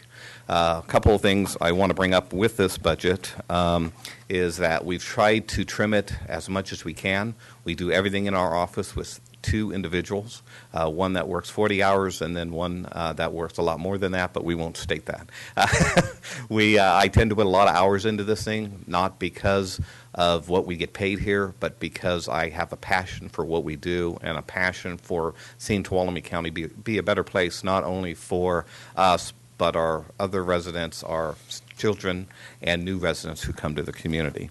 So on the budget, that's all I'll make statements on. If you guys need to do any kind of motion on that, we can do that, and then I can go into a little bit of what we've done over the past year, or I can go right into that. Why don't you go ahead and give your report real quickly, Larry, and then that might answer some of the questions that the board members have. Okay. Well, a couple of things. I've actually put together a couple of set of numbers so the board can get a little bit of an impact of what the Economic Development Authority does. So in my 2017 annual report, I've done two things. We have business retention and expansion, business attraction programs, also project values, a number of projects that we're working on, and you'll see actually some pie charts that I've handed out to the dais to have you review. But direct visits to individual businesses in the BR&E program were 90, plus group visits. Altogether, it gives us about 155 in-person visits with existing businesses. Over 8 years, we have conducted over 1,192 in-person visits to our local business owners here. We have estimated interactions, that's emails, phone calls, everything else. Not everything is done in person. Sometimes we have great interaction and we're able to provide information to clients just through a phone call. For last year, it was around 2,446 interactions. Over 8 years, about 14,000 plus interactions. Speaking events, I tend to do about 13 a year, and gets me out to other individuals who maybe might not see me through walking through my office doors or me visiting at their businesses. And over 8 years, that's about 130 speaking events. Estimated audience at those speaking events is about 520 business and community members, or over 8 years, about 3,200 members. In addition to that, our business attraction program, direct visits to businesses just in the last year is about 88, and this is with a very small business attraction program. Group visits, give you an idea of what a group visit is like attending a retail trade show or a industrial trade show. With that, we did about 1,300 group visits, and that would be about 1,463 in-person visits, or roughly over around 8 years. We have lesser numbers in the beginning years when it comes to attraction as we've been ramping it up, but over 8 years it's been around 6,075 direct visits with people we're trying to attract to Tuolumne County. We do about 7 speaking events in 2016. Those are pitch and technology events, manufacturing events, and other opportunities, most of the time in the Bay Area. And over 8 years, that has been about 63 different speaking events. Estimated audience of each one of those 7 events is about 315 for last year and about 2,500 for all 8 years.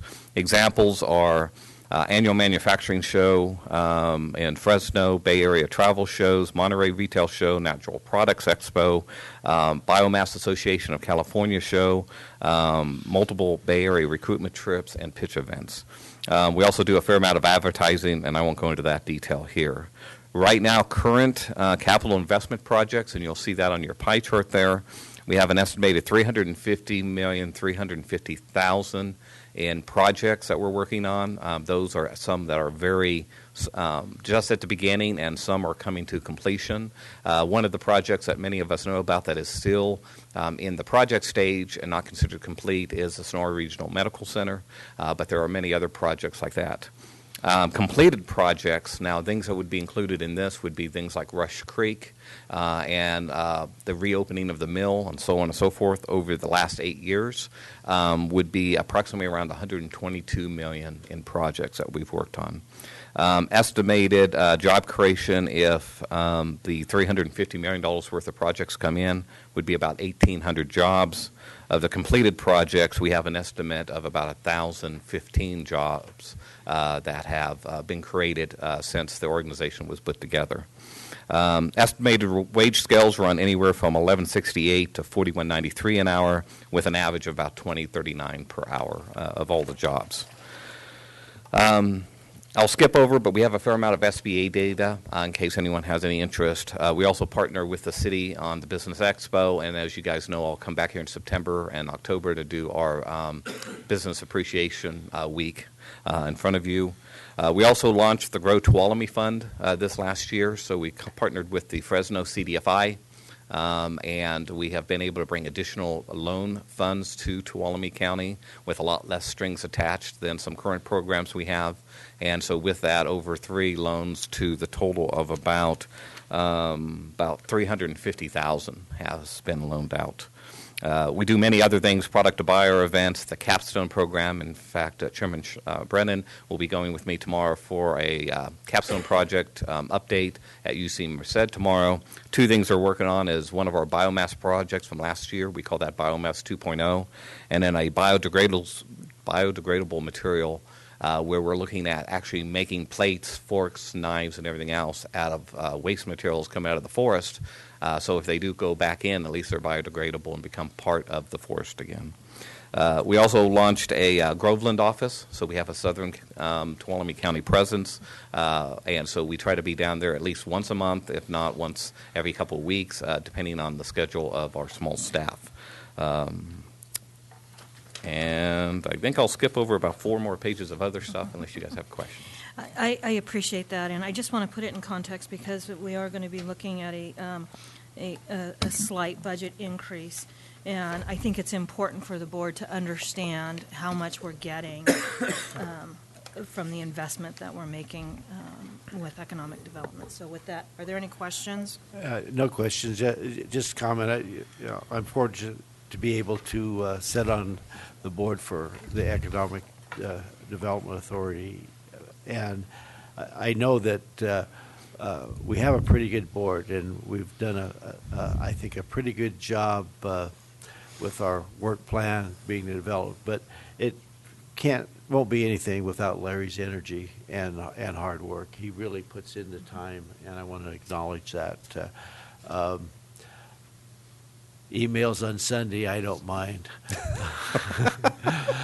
It's the Sunday at 10:30, right? Right. No, but he's always there. I don't care when I send him a note, ask him a question. He's just quick to respond, and he seems to be tireless, and he is everywhere. So thank you, Larry. And one thing I'd like to add, adding to Sherry's thing, I did a really quick estimate of just property tax, because sales tax is a lot more suppressed numbers, and those are harder to get.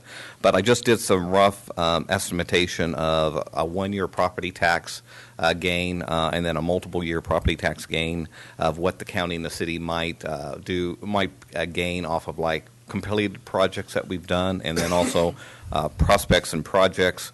Just looking at $114 million in projects in the county and $8.5 million in the city. Together, there'd be about $475,000 in additional property tax revenue. Now, again, some of that will be declining because some of it's equipment, others is building. So a rough, very, very rough ballpark working with Debbie and Canaan, $462,000 for the county and about $13,000 for the city.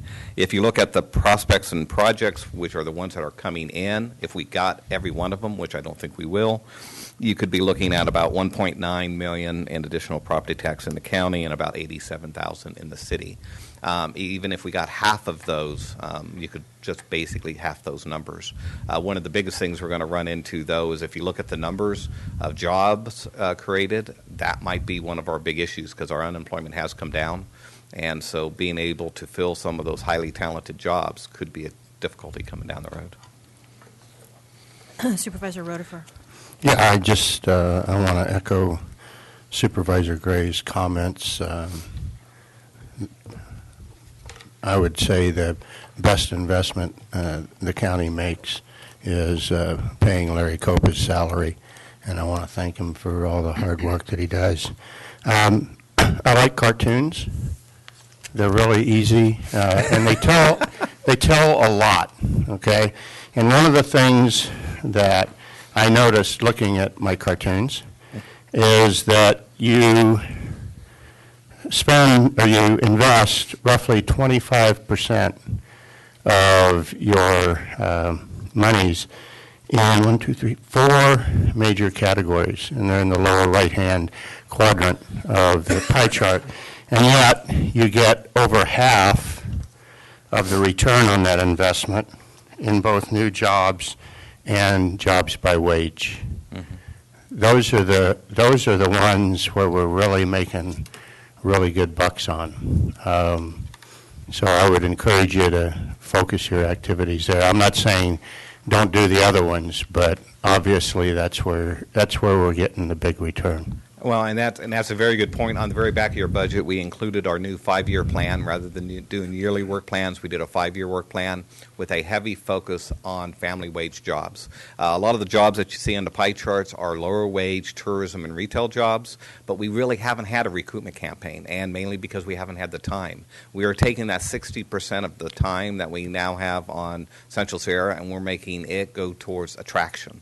So we're going to be focusing on those very high wage jobs. So we hope to see those pieces of the pie chart be bigger, and those have a bigger influence because those individuals own a home, buy a car, and also invest and buy at the retail and the tourism locations. Yep. You know, the other all parts of the economy contribute. They just contribute in different ways. But what we're aiming at now are primary wages, which are higher wage jobs, so that they can help supplement everything else we have up here.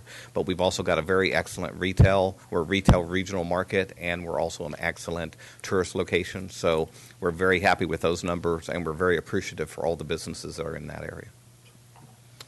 Supervisor Hanfeld. Yeah, thank you for the report. And I'm like Supervisor Rofer, I do like the pictures in color.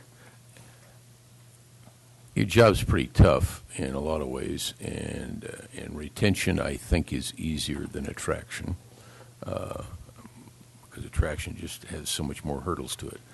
But I'm interested in having you briefly discuss here for us the obstacles you have on both fronts in terms of retention and attraction. I mean, what are the obstacles? And I'm asking that because I'm looking for things that we might do to support your activities. It clearly pays off. Okay.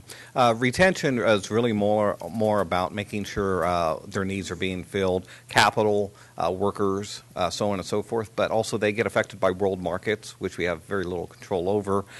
In addition to that, a lot of the times it can be California regulations. So when you guys do advocacy here from the dais to the state of California or to the federal government, that is important because every business in Tuolumne County gets affected by a new law in California or across the United States. One of them that hits us rather hard is changes within certain laws like ADA laws, environmental laws, and stuff like that. So as those change, it changes how businesses have to accommodate and change things in their own business. And so a simple expansion might double in cost just due to issues they may run into that they wouldn't have if they expanded just 2 years prior. So it's always this moving target we work with. And the biggest thing with business retention, it's your first job. It's always been my first job here. You make sure that the ones that are here, you're giving them everything that you can. And then you go out and attract. And that's what our focus has been here. And I think that outreach has been gigantic. We also have great partners at the Motherlode Job Training Center and many other places where we now partner. We're getting training grants for those existing businesses, so on and so forth. Going to the attraction side, that's a little bit bigger. As you bring in some of these businesses, they will need a trained workforce. We do not have a lot of trained individuals that live in our community that can maybe handle a new robotic machine that may be coming in that is state-of-the-art. So that is going to be an important partnership we have with the college and an important partnership we have with the schools and the Motherlode Job Training Center that we make sure that trained workforce. The next thing is workforce and affordable housing. If you can't find a house for them here, then it's going to be very difficult for individuals to be able to move here, take that job offer to work for the local business. Or it's going to be very difficult to attract a business here because they'll say our workers cannot find housing. regulations, like I've mentioned before, at the state, but also child care. Somebody brought that up a little bit earlier here as we were doing our presentation, is child care is rather difficult in Tuolumne County at times for some of our working families. And so that is one of the projects we're working on with other partners. But I think your key ones are trained workforce, being able to have affordable and workforce housing, keep an eye on regulations, child care, and then remember that the rural areas are always the last to shake off the recession. And so we're just starting to do that now, I feel. And but if we don't go into another one, if we can have a couple more years run at this, I think we'll see a lot of successes. Thank you. Any other questions? Right, I'd like to ask for public comment.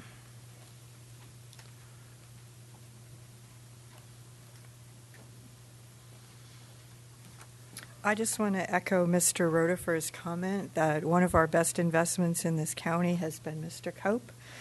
I love and adore you. We chat a lot. We keep secrets. When someone went after you, I was like the first person to jump on that person for going after you, and I would do that again over and over. And you have an office on Washington Street, so I would invite you during Spring Festival to open up and appear out there and participate. Thank you very much. Thank you very much. And then also what we have out along the dais, there is also some of our poster campaign, our very successful flash drive pen, different things that we do for promotional campaigns. We try to stretch our dollars. And then you also see that a packet has been passed down the dais, and that packet includes not only all of our materials, but we also include the Visitors Bureau guide in there, because one of the things about selling Tuolumne County to the outsiders and bring those businesses here is showing them what a lovely place we have to live. And I feel it a privilege to be able to live in this community and work with the people I get to work with here. So thank you. All right. If there's no further conversation, I'm looking for a motion on the recommendation. I'd like to move approval. I'll second. So a motion by Supervisor Hanfeld, a second by Supervisor Gray to approve the fiscal year 18 preliminary budget for Tuolumne County Economic Development Authority. All those in favor? Aye. Any opposed? Motion carries 5-0. Thank you, Larry. Thank you very much. I will be going to the City Council here soon with the same budget, and then in the second Friday of May, we will have our public hearing for this budget. Thank you. Thank you. Thank you. At this time, I'd like to confer with County Council. We have an 11 o'clock appointment that we could move that to 1:30 so we can, pardon? Second item. Yes. Maximize. We have staff here that needs to get back to work, and so if we could. You need to at least take public comment on it at 11, and then we would do it again at 1:30 because it is technically scheduled for 11 a.m. on your agenda. All right. So at 11 o'clock, we'll take public comment on that appointment, and then take it again at 1:30. All right. So with that, then, I'd like to move to item 15. So if the clerk would please read item 15. This is consideration of adopting a resolution to amend the existing agricultural management plan for Williamson Eklund Conservation Contract, WA 10003.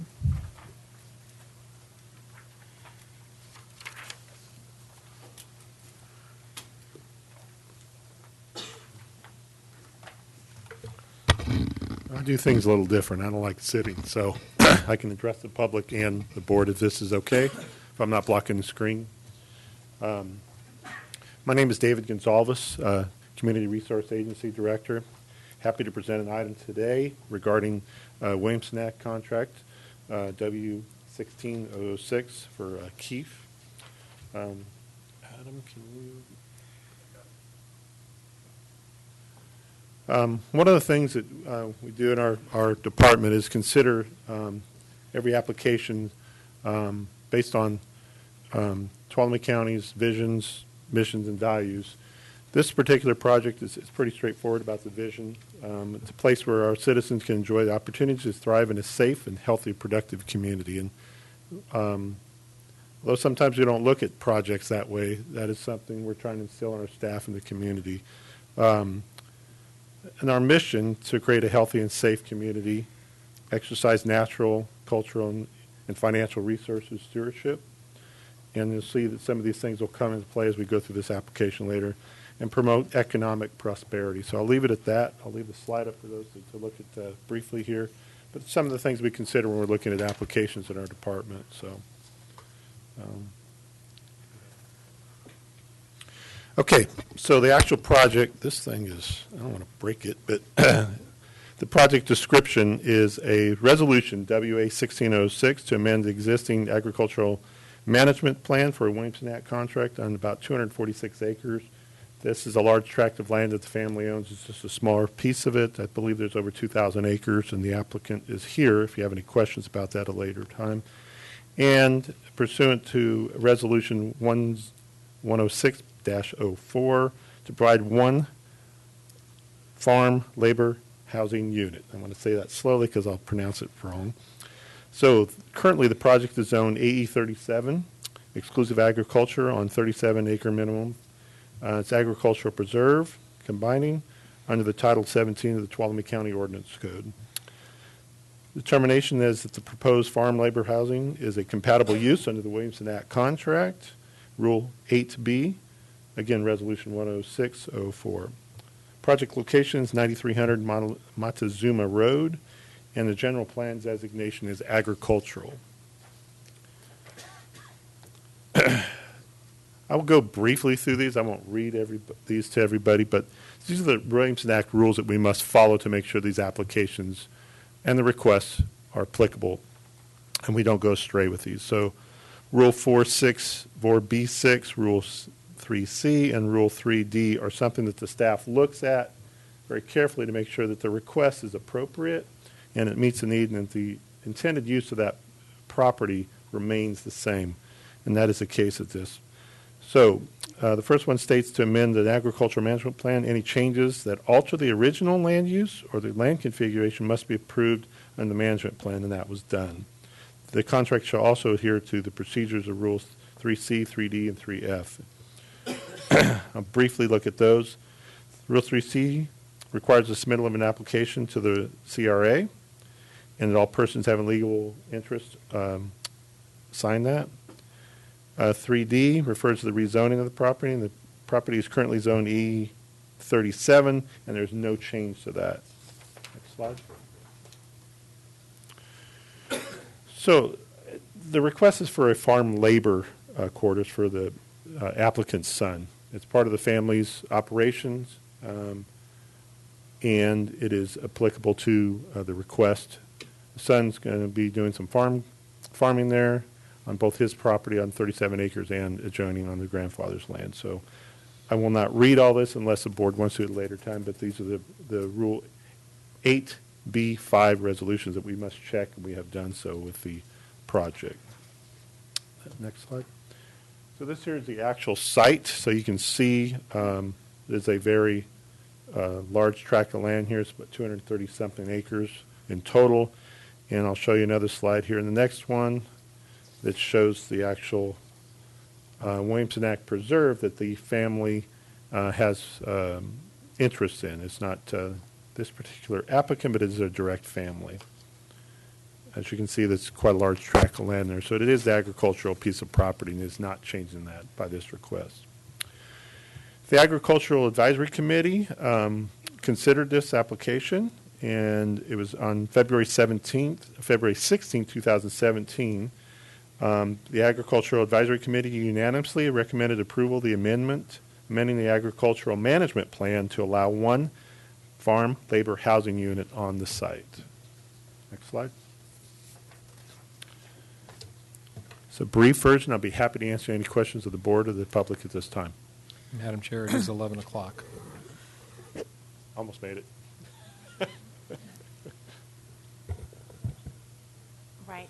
Well, you can go ahead and finish this item, and then Thank we you. can read the 11 a.m. That was my, thank you. Are there any questions of Mr. Gonzalez? No question, just a comment. It seems like a logical thing to do for this piece of property. It's been agriculture for years, and you certainly can't take care of the goats without somebody to watch it. So it really makes sense.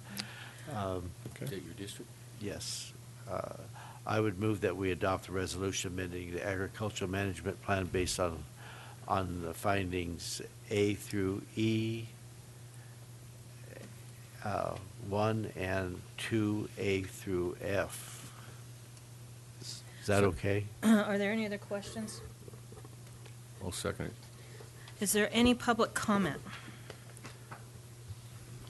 All right, seeing none, I have a first from Supervisor Gray, a second from Supervisor Hanfeld. I agree, and I am happy to see the next generation want to come and work on the ranch. That is so important, and providing housing is critical. So kudos to the family. With that, all those in favor? Aye. Any opposed? Motion carries 5-0. Thank you. Will the clerk please read our 11 o'clock appointment? So this is a closed session, Public Employee Performance Evaluation, Authority Government Code Section 54957B1, and it's all appointed county department heads. Is there any public comment on this item?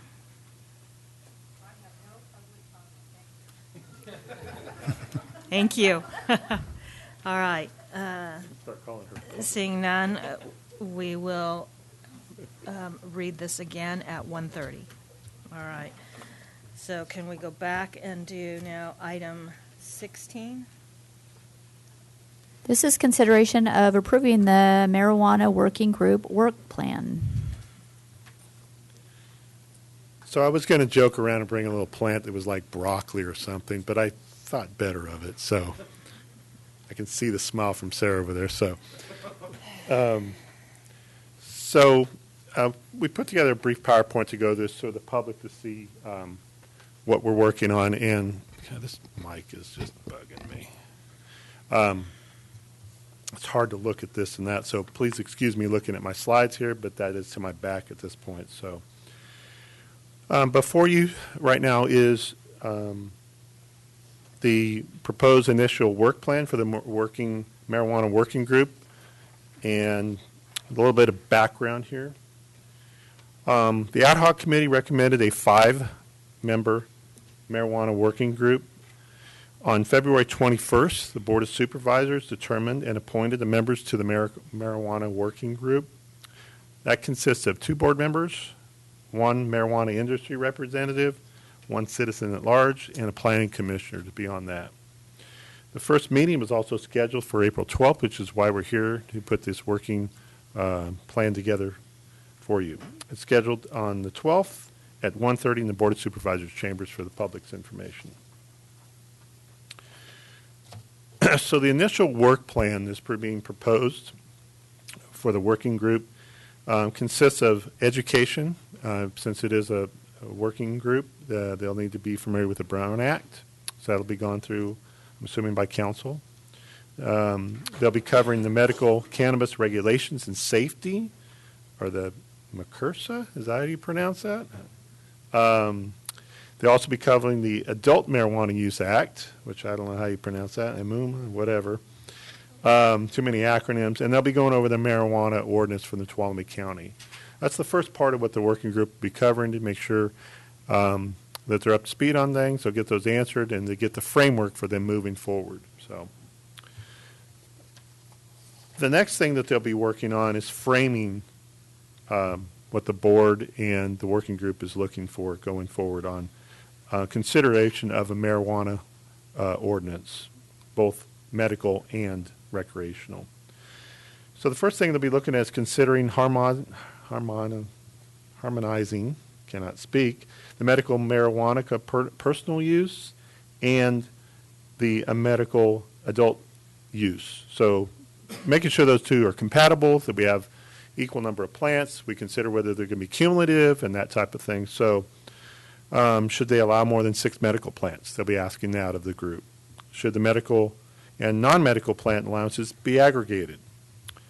Should the non-medical personal grows be allowed outdoors? Should non-medical indoors grows be subject to the same restrictions as medical indoor cultivation? If you see a theme there, harmonizing between the two. Should landlord consent be required of non-medical or recreational? And any other issues related to personal cultivation, medical or non-medical, that arise through the discussion of the marijuana working group and public input. So these are public meetings they're going to have. They're going to take input. I assume that these will take some time to get that direction to make a recommendation back to the board to move forward.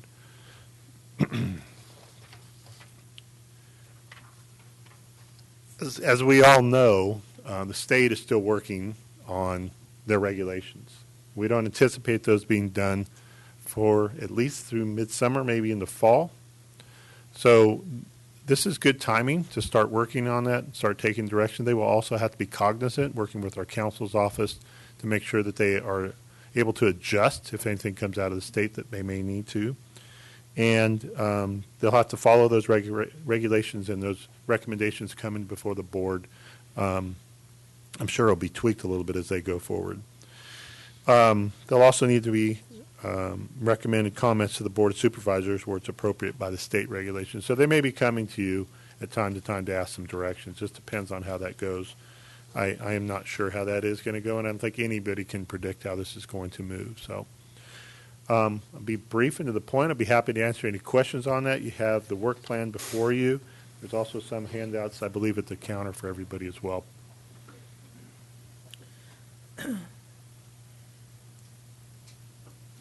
Supervisor Hanfeld. Yeah, thank you. A couple of concerns when we go through this thing, and that is already locally I see some discrepancy between medical and personal use, and that is of concern to me from a consistency point of view and from a monitoring enforcement kind of thing. I encourage you to solicit the regulatory side of the enforcement side of our thing to make sure that it's workable. Okay, I'm still of the opinion we need to move slow in terms of what the state does. I don't want to get crosswise with the state. That's not being out in front of them in the wrong way is not where we're gonna come out ahead on this thing. Want to do it right is kind of where I'm from, but it needs to be simple and consistent, and the enforcement agencies need to be able to make it work. And then I guess in the final analysis, I hate to say it, I'm not sure we're going to get it right the first time, but in case we don't get it right the first time, I'm interested in how we're going to monitor it and know what we are doing is right so we can adjust. That's just comments to fit into your committee. Use them appropriately or ignore them, your choice. Madam Chair, may I follow up? Yeah, and so a couple things. Absolutely, we will be, law enforcement will be invited to a number of these meetings, as will some of our other departments, as it is subject appropriate. Again, recognizing that everyone has a lot of work that they're trying to accomplish, and trying to utilize those resources to the best of our ability. We will be, again, following this, but under very succinct pieces. And so absolutely, it will be critical that those departments are involved. The second piece, and it really is going forward after we do this, and we're hearing a lot of conversation at the state level, even with regards to tracking. We were on a 3-hour conference call last week, I believe it was, Ms. Dribdahl and I, yeah. And there are several counties that have moved forward with a tracking system and have spent an enormous amount of money, and the state said very clearly that they're not interested in harmonizing with the counties. The counties will have to harmonize with the state. And so, again, it is prudent upon us to be as efficient with our money as we know that our budget is going to take some heavy hits, but that we be incredibly responsible as we move forward. And that was just one example where we saw the counties that have jumped out ahead of this and may, in fact, have spent a lot of money that the state has said very clearly counties will have to harmonize with them. So just one example of how this is evolving and that there is a tremendous evolution in front of us. And that is part of the problem that makes it very problematic from my point of view, is the state is not going to be giving us this direction until the middle of the summer on the medical side, and we're looking at fall on the recreation piece. And so that makes it very difficult when we're talking about counties trying to be able to then move forward by the first of next year. So very difficult, and I am sure that our respective organizations with RCRC and CSAC will be continued to be heavily involved in this. Are there any questions? Supervisor Rotifer. I don't really have questions, but I do have some comments. One, I echo Supervisor Hanvelt's desire for some level of consistency. I don't know that that has to be 100%. It may just be too hard to do or not make sense to do. But I do think that to the extent that we can be consistent but with the medical side and the adult use side, that makes sense. My big concern, and I know you're going to get to it eventually, my big concern is the commercial activity and what and how we're going to permit those kinds of activities. I think those are going to be the real tough ones. Those are the areas that other counties have stepped into the quagmire on in some cases, and I don't have any personal preconceived idea where we need to come down on that. I count it one of the best days of my life that I was the chairman at the time that we formed this committee, and I could appoint some other of my board members to solve these problems for us. But that is a big concern. So I'll just put that one out there. And I would be very interested to see how this plan evolves once the committee meets, because this is obviously just a straw man right now. I'm really interested to see once the committee actually gets together how this thing's going to evolve. Thank you. Any questions? Madam Chair, one item. Yes. So I was waiting for the right opportunity and maybe have missed that. But so as you may know, we are working to get some expert advice in. And before the next meeting, we have an RFP that's going out that you will need to be looking at and approve that to get some expert advice. There are experts in this industry that have gone through and heard about the problems in other counties and jurisdictions. Although we are obviously being extremely prudent with our fiscal management, we also have to be prudent to make sure we don't make mistakes. And we will be bringing an RFP to bring that to you to go out and see what we get back to see if that's the right avenue. So it's just some more options that's going to come before you on the next meeting for your approval of that, and we'll be sending that out. I believe it'll come back sometime in May is what we looked at. So anyway, more information. Thank you. Is there any public comment?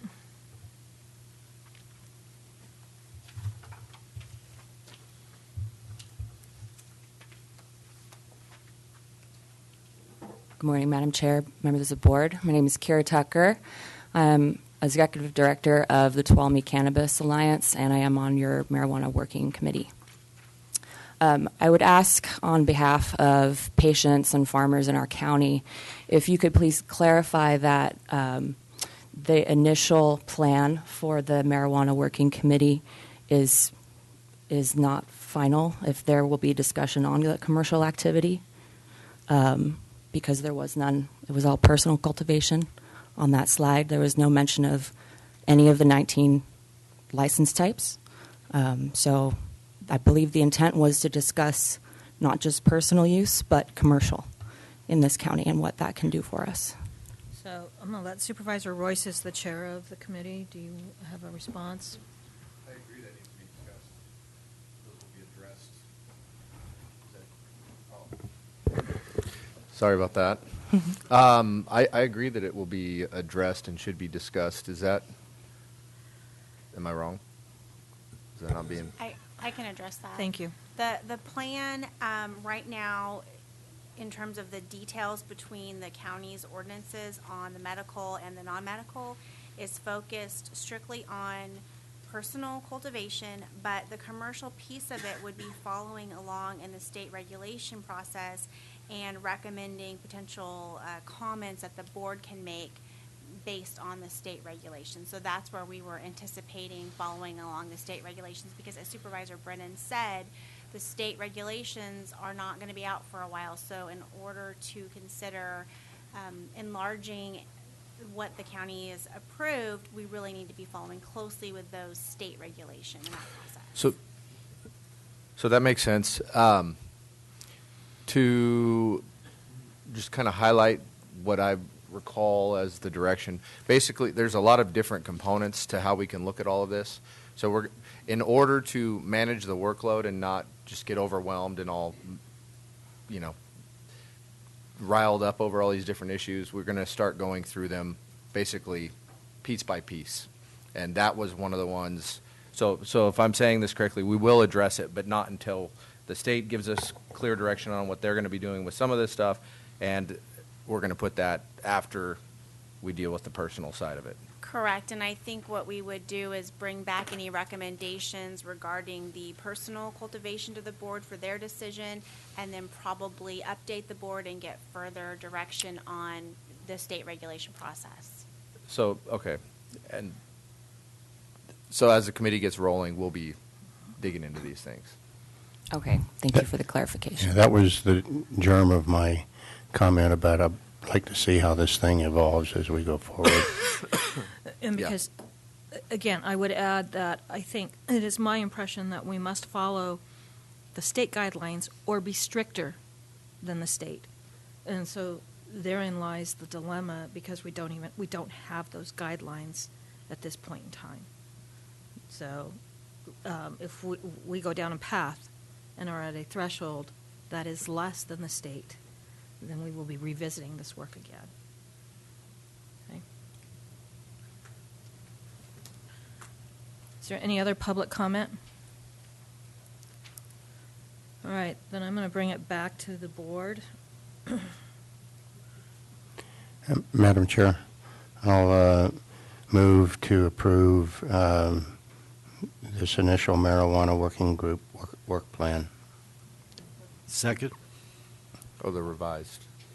Pardon me? Revised, I'm sorry. Yeah. Second. So I have a motion from Supervisor Rotifer, a first from Supervisor Rotifer, a second from Supervisor Gray. All those in favor? Aye. Aye. Any opposed? Motion carries 5-0. Thank you. Thank you. Yeah, we have time for 11. I think so. Will the clerk please read item 11? No, item 11. Number 11 is consideration of providing staff direction on strategies to be used in developing the fiscal year 17-18 proposed budget. Okay. Madam Chair, members. You ready to go? You ready to go? Yes. Okay. Sorry, Mr. Peters. That's all right. This is item 11, budget strategies. So, right. Well, at the last board meeting, the board heard the report and accepted the report on the baseline 17-18 through 19-20 multi-year budget forecast. Per the discussion and direction at the last meeting, I was to come back at this meeting and discuss with you strategies that we would use to begin our budget process for fiscal year 17-18. I don't want to belabor what we discussed at the last meeting, but I thought I should summarize it. Reminding the board and the public once again that a forecast that we do to look into the future is more of a trending tool. It is not a budget. It's just a forecast. We don't go through the rigorous process that we do in a budget, nor do we go through trying to balance these forecasts. We just take essentially the raw numbers that we get from the departments and add them up and present them to give us an idea of what we may be looking at in the future. But as I mentioned at the last meeting, regardless of any roughness or padding in the forecast numbers, the magnitude of the problems presented suggests that there could be significant adjustments before us in next year's budget.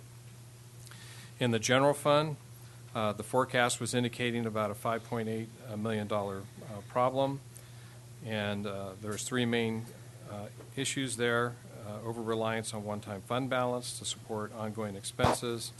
Second was that our general revenues were essentially flat. Our overall revenues were flat. Our general revenues, sales tax, property tax, TOT, were growing quite well, about a $1.5 million or $1.4 million growth, as recall. And our general department revenues were actually down about $1.5 million, in essence, negating the good of our growth in our general revenues. And I do suspect there's problems in there, just belies logic as to why that, that would happen. And then lastly, there certainly has been growth and will be growth in the expenses that are driven by salary and benefit increases. Some of that's related to our bargaining. Some of it is just related to step increases, PERS increases, Affordable Care Act, impacts on our health insurance, et cetera. As I mentioned last week, I'll say again, this week, I do not expect the problem to be, $5.8 million, though I do believe it's going to end up somewhere in the $3 million to $4 million area. I don't know that until we get into it.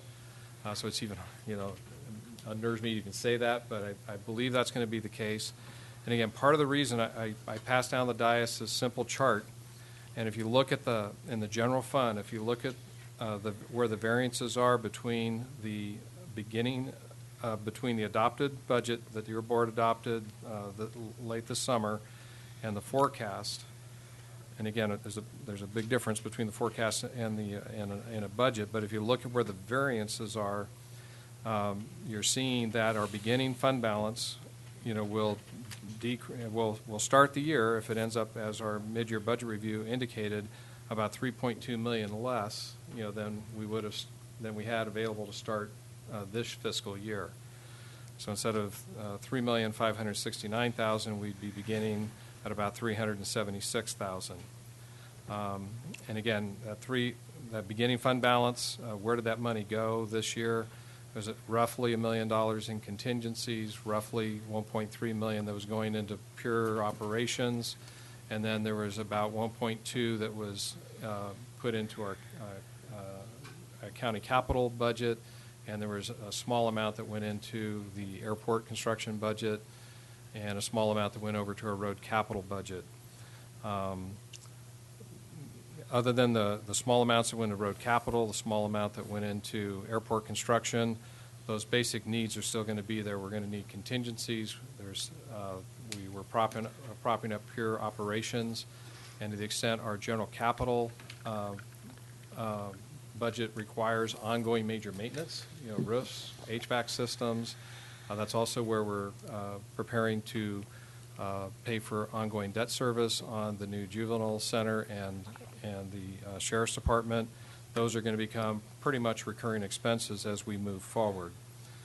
In the general revenue area, you can just look at the numbers and you can see basically it's the same between the 2 years, only about $167,000 difference. Again, I sure hope that there is just some glitches in there, and I know that folks will look at that more closely from the departments. That would normally be a fairly large increase in numbers. So that is clearly one of the problem areas. And then you can see the expense at about $2.8 million, and that is a combination, like I said, of just pure salary benefit things. There are certainly some capital items, some line items that I know that do stick out. And if I were budgeting, I'd be trimming some of those things. And one big item is that we will see the juvenile center going from partial year operation to full year operation. And again, that's a commitment that we have, and that certainly is one of the big impacts on the expense side of the ledger. So I just thought it'd be helpful to see in a big picture sense, why I draw those three, big areas, or draw attention to those three big areas. And I think it just helps to get an overview and a feel for what's happening in the general fund. The road fund, I think I can move a little more quickly through these others. Again, we're looking at about a $1.2 million problem. That's pretty much on the revenue side of things. Certainly some increase in our operating expenses, particularly in the salary benefit area. Your board has already taken action to support the transportation package that is now moving through the state legislature in conjunction with SCA 2, which is where constitutional protections would come in. So any revenues that may indeed be improved by the legislature will never be taken away for other purposes. If that happens, my understanding this will be a mid-year implementation of those new revenues. In answer to a question that was directed towards Mr. York, or he was asking about, and just in rough numbers, I think that would be sufficient to cover any potential shortfall next year in roads. And then in 18-19, you'd actually then see additional full-year revenues coming in, and then we really start doing something proactively, in your road areas, and that should improve, over time if that transportation package is indeed passed. The fire fund showed just a minor problem area, but again, we're deferring some capital replacements there. Did have a chance to talk with the unit chief yesterday, and we did talk about that state bargaining has also come to conclusion. So those numbers may actually grow, and they will grow, and we'll have to deal with that. We don't have those final numbers. We'll have that certainly as we work on things and present a budget in May. In the health fund, we talked about in the first year of the forecast, they were fine, but when you get to the second and third year, the health fund is currently covering 100% of the medical care costs, both for the county jail and for the new juvenile center. New juvenile center is just having a small impact this fiscal year. Well, it's a half a year impact this fiscal year. Next year, it'll be a full year impact. A small number of people at any given time, maybe around 10, that are in the juvenile center. In the jail, we hover between 130, 140 today, but you'll see us gradually increase that number if we stay to our construction schedule to 230, up to 230 inmates in the new jail by the third year of the forecast, and that's going to cause a real problem for the health fund moving into the second and third year of the forecast. So that's something we're really going to have to talk about as we move forward into particularly 18-19 and 19-20. In behavioral health, we're essentially balanced throughout the fiscal, that 3-year period. But we're seeing a trend where we're spending $300,000 to $400,000 more per year than we have ongoing revenues. And again, talking with Ms. Connolly, that's something that's predictable, therefore it's preventable. So she'll be working on a plan with the director of behavioral health to come up with a plan so we avoid that. And then in social services, there's a problem that we showed developing in the second year and deepening greatly in the third year, and that had to do with the state shifting costs for the in-home supportive service program. They're in negotiation on that matter in Sacramento right now. It's certainly the top priority of CSAC, one of the highest priorities of the governor's office, and your board has already spoken into that as well, and Ms. Connolly is following that probably daily through her professional association and her spies in Sacramento. Right, Ann? So there is some hope that that could be diminished, but I don't think resolved, fully by the compromises that are being discussed. So those were the big issues that we talked about last week, and so this week really is coming back with strategies, and there's several bullets that start on page 3 of your memo. The very first bullet is aimed at trying to improve our ending fund balance, which becomes the beginning fund balance for next year. And there's, again, not real magic here, but we're asking all departments to curtail all unnecessary spending through year end. And we did have, just so the board knows, we did have a special department head meeting yesterday where we went through all of this and, again, talked about if there's things that are purely discretionary that we can not do in between now and the end of the fiscal year. That's what we want to do. I'm also recommending here that you authorize a freeze on all hiring pending development and adoption of the fiscal 17-18 proposed budget. The exceptions to this temporary freeze would be positions that are, one, 100% funded by dedicated revenue. 2, needed to meet mandated staffing requirements, for example, in the jail, very clear staffing requirements they have to meet. And 3, otherwise required to meet immediate critical service needs. And this will give me a little room, so on a day-by-day basis, as requests may come in, I kind of run it through that sieve, and some would be approved and others would be denied. But the intent of all this is to increase the ending balance from which we would begin building the 17-18 proposed budget. Moving into the actual creation, well, even before we get to the creation of the budget itself, something that your board's already doing, but to put it in here because it's critical, is that we continue with your ongoing legislative actions. Your board has been speaking into PILT. We're not out of the woods there yet, but again, it's in the continuing resolutions that should be acted upon at the end of this month, and it's critical that we see PILT approved, and hopefully without the decreases. Yeah, not expecting an increase, but I'll be glad just to get it back at the level that we're expecting.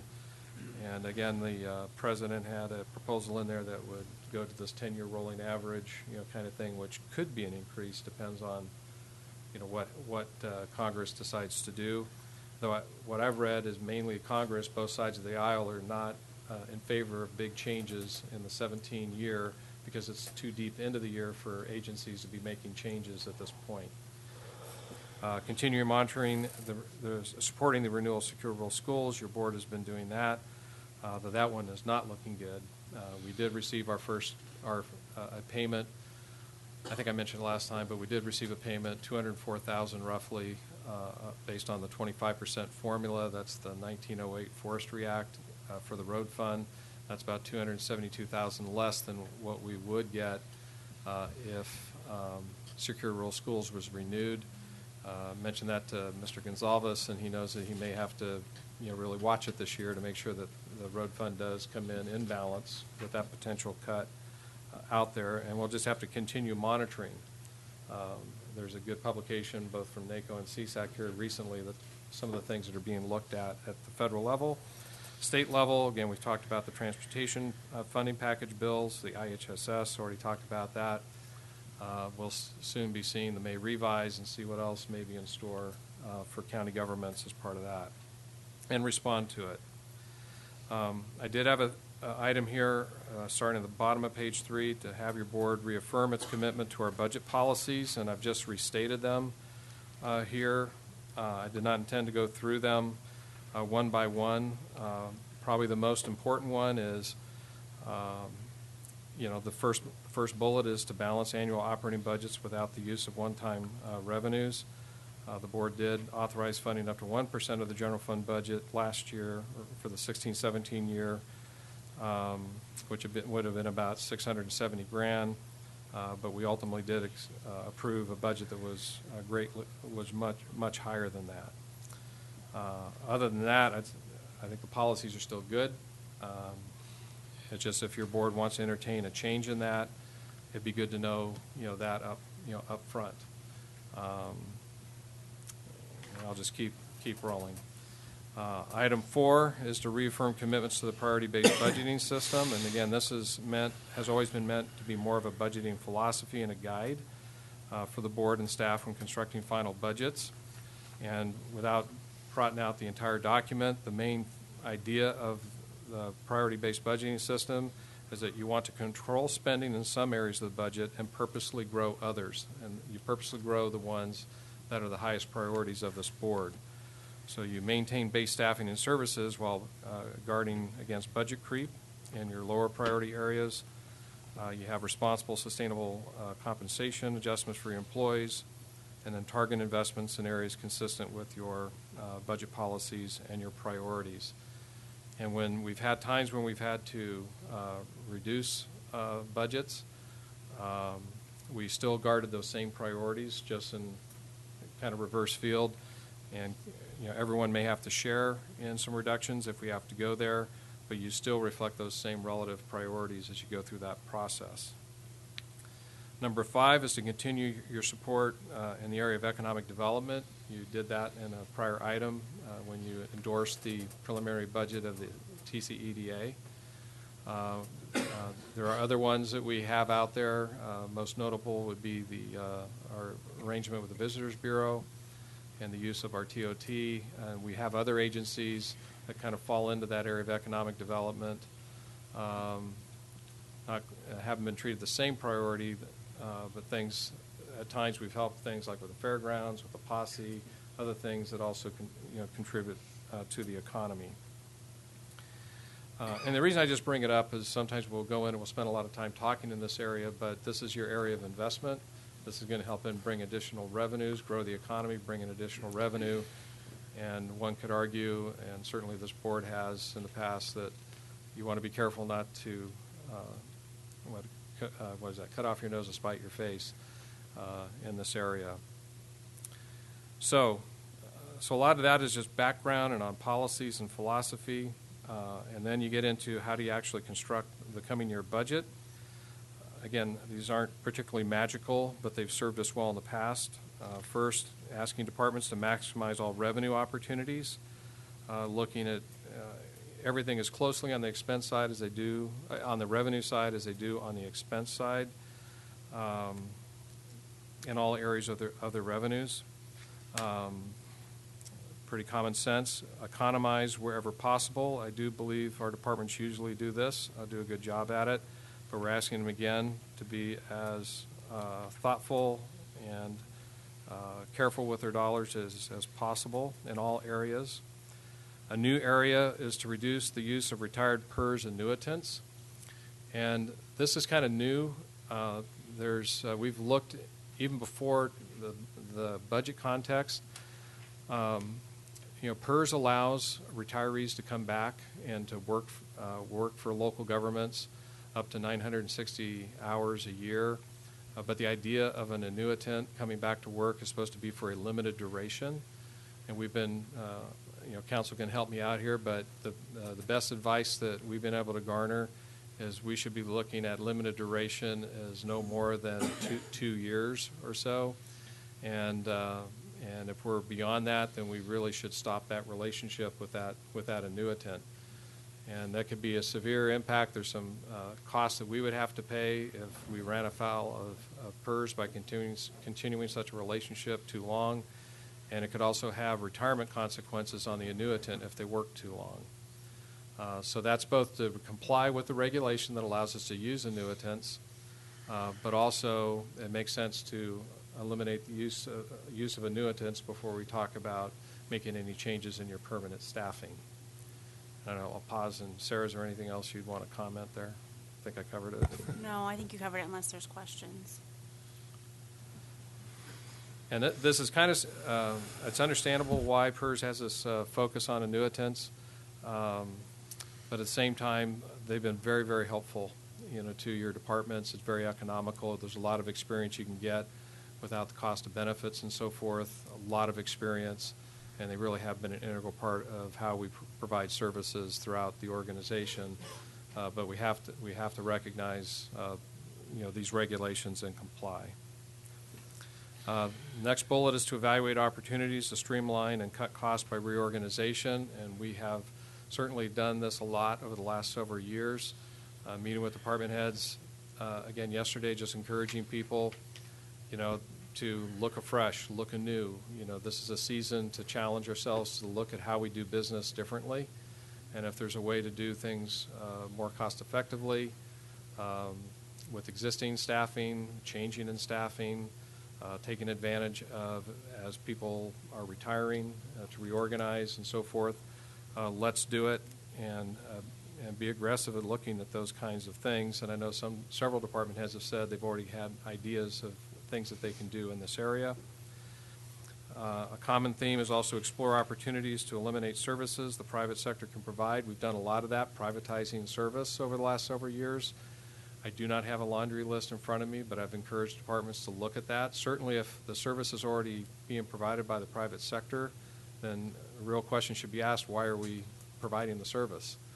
If it's already available through the private sector, On the other side are the things that we can contract with the private sector to do, potentially saving money and hopefully having as good, perhaps better, service. And again, so we've got folks, scratching their heads and thinking about it, looking for the management teams to look at these kinds of ideas. As we've done in the past, if there are a reduction in volume of service demands, certainly we ought to be looking at that during the Great Recession. I know in our community development department, our permit activity went down. We cut the staff there. As we cut staff and weren't hiring as much, we cut things like our human resources department. As we closed things such as Tuolumne General, we reduced our facilities and maintenance and housekeeping staff. I'm not aware of a lot of areas where we've seen a decrease in volume. Actually, I could argue I know of more that have increased, but asking folks to think about it. If you've seen a decrease in volume, look at it and respond to it.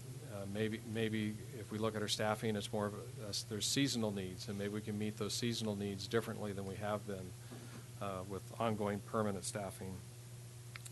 As they prepare their budgets, we've asked them to, this proposes to ask to limit new position requests to, not come into their base requests that are put into the budget system with new positions, but to put any such new positions on a separate submission that could be considered carefully, independently, for your board's approval before incorporated into the budget. Certainly, if there's reorganizations that could reduce costs, we'll be quick to approve those. If there's some that are just increasing staff for whatever reason, we'll look at those a little harder. Not to say they wouldn't be approved, but we'll have to look at those things very carefully. After going through all of those things, and this would be probably not until we get to May when I have the first cut of a budget to present to your board. And if there's still a problem there, then there's two big areas that, we can look towards. One would be reducing the cost of our existing labor force, very touchy area. That's something that it's proposed in here that we at least meet with our bargaining leadership, teams just to make sure they're aware of what is happening. No specific proposals at this time, but it may be an area we need to have a discussion about.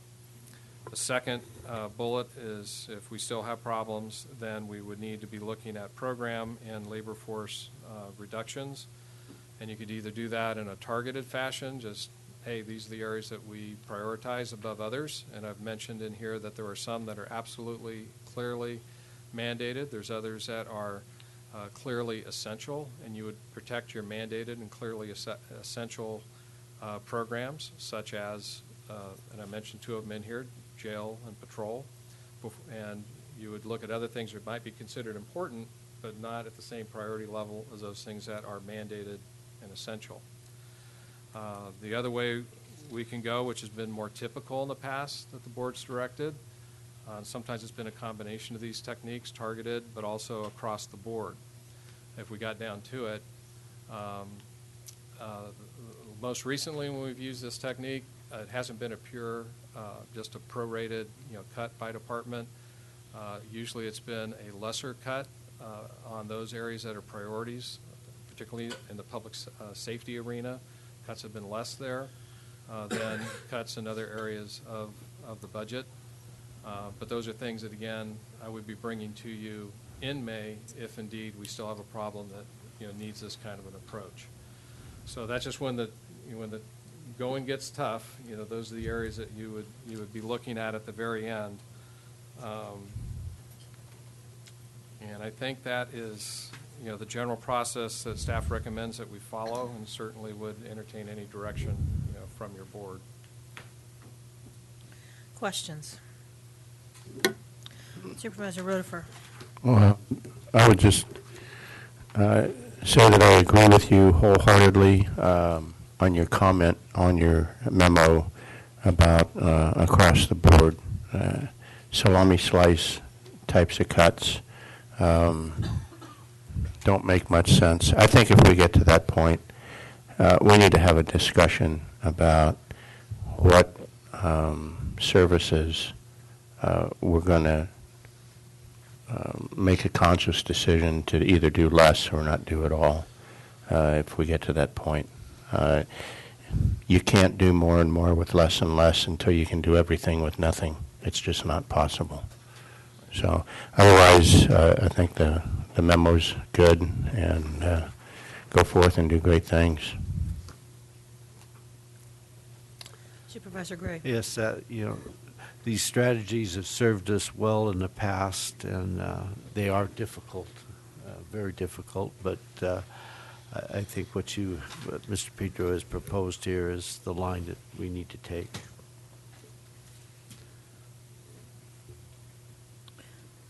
Supervisor Royce. Sure. So these aren't questions. It sounds like we went to comments, so I'm just going to jump in. We've been through this. The strategies you've laid out have worked, as John said. We've done these things. When it comes down to it, the devil's in the detail, and we're always forced to make decisions at the end that are really where the impacts are. I'm troubled that we're going through this in the times that we are right now. I think if you look at the macro level, we should be building up reserves. We have policy to have 5% reserve. I want us to get there, and I just want to highlight that and emphasize that. That's important because right now things are fairly rosy, and they're looking up, but they won't be forever. And when that time comes again, I want to be prepared. Policy-wise, I think some of our priorities conflict with that in a way, but generally, I think we're aware of that. Don't want to spend one-time revenues. We're dealing with that right now. I think that we've been very generous with our bargaining units. We've done everything we can to show our employees that we appreciate them. As we came out of the recession, I think we made a very valiant effort to get to parity as much as we can with surrounding areas, and we continue to strive to achieve that. But I think this is partly a result of that, and it should be recognized. I want the value that we've put in our employees to be identified. We don't have endless resources. It's always picking and choosing. But I have confidence in you, so go do your work and help us figure this out.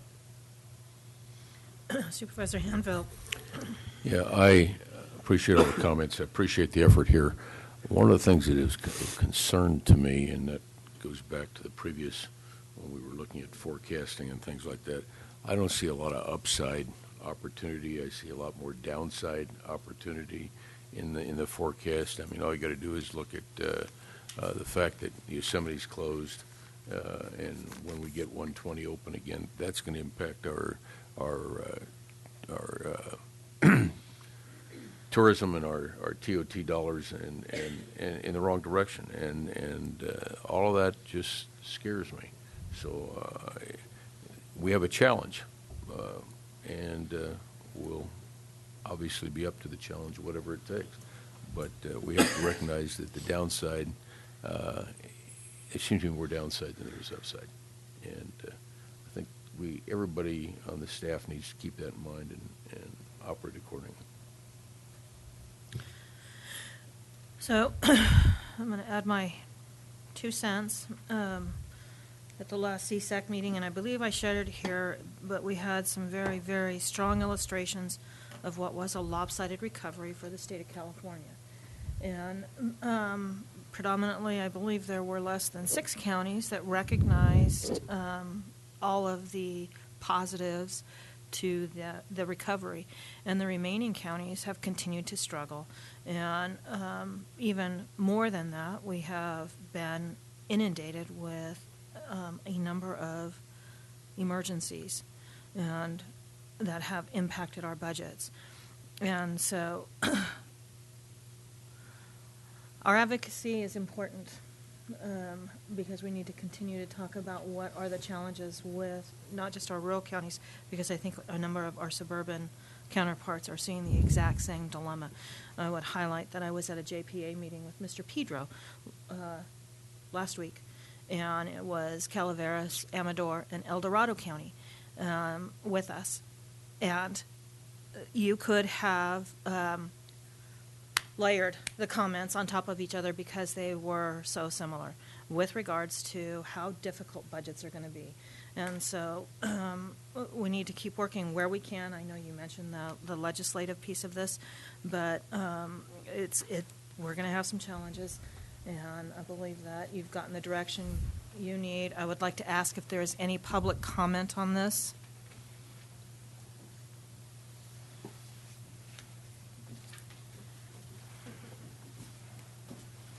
You all know that I was coming because I told you. That school apparently increased your endurance level. That's right. I'm not breathing heavily. At school, we tell everyone to walk, not run. Yeah. All right. So I'll make my comments very short because I know that we're pressed for time. Jim Mealy, Sheriff Corner. The only thing that I want to bring out is as Mr. Pedro said in his memo, the difference of targeting reductions of lower priority programs. I know that law enforcement, that constitutionally the jail is a mandated.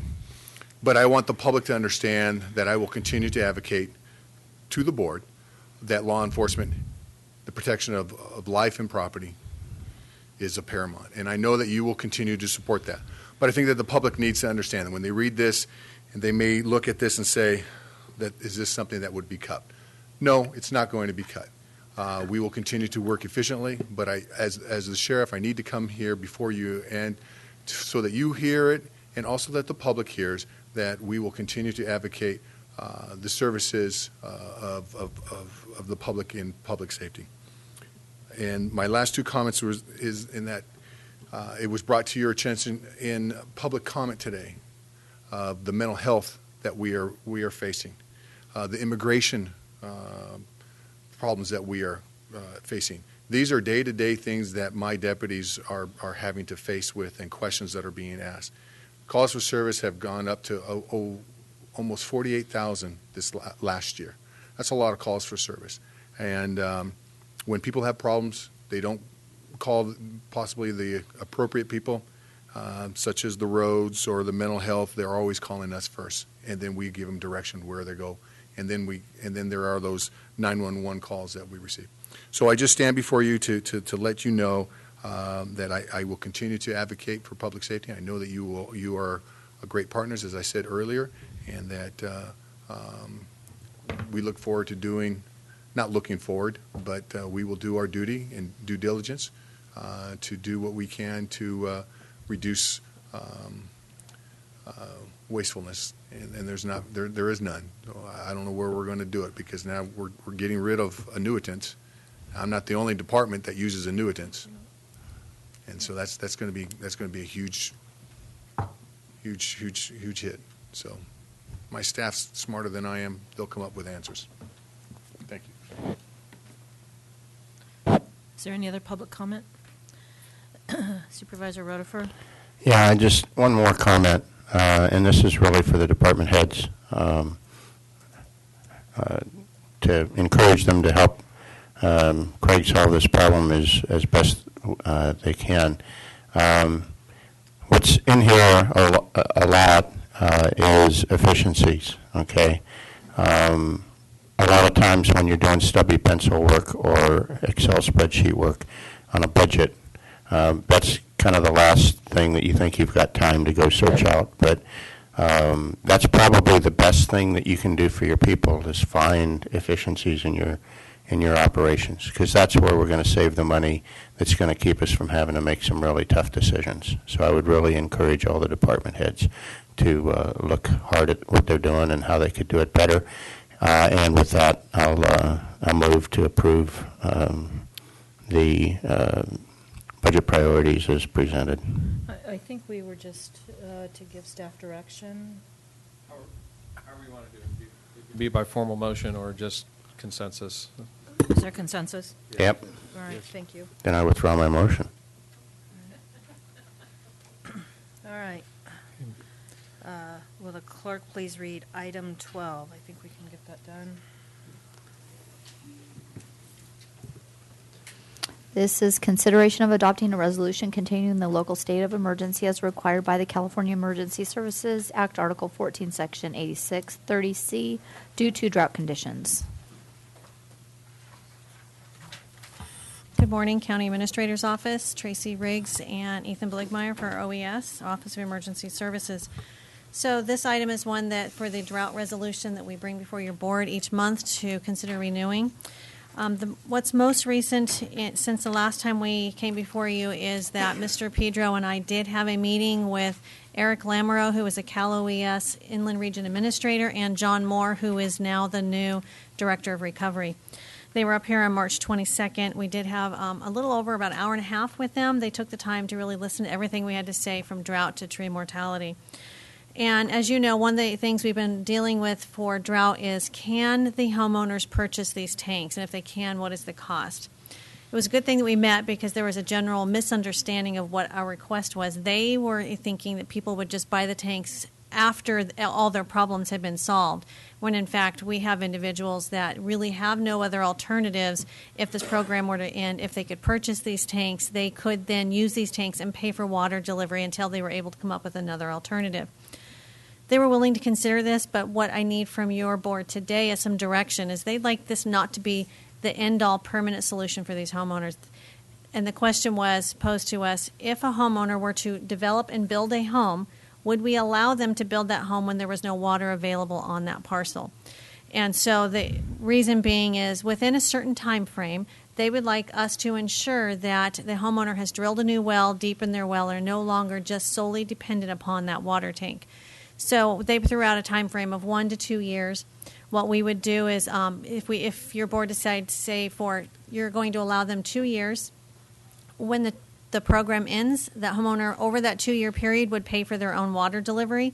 However, what we would do is, say, every 6 months we would schedule them for an inspection. We would have environmental health or a contractor go out and test their well so that we have some type of response and reporting back to the state of what we are doing to be proactive to ensure that homeowners are looking for other alternatives.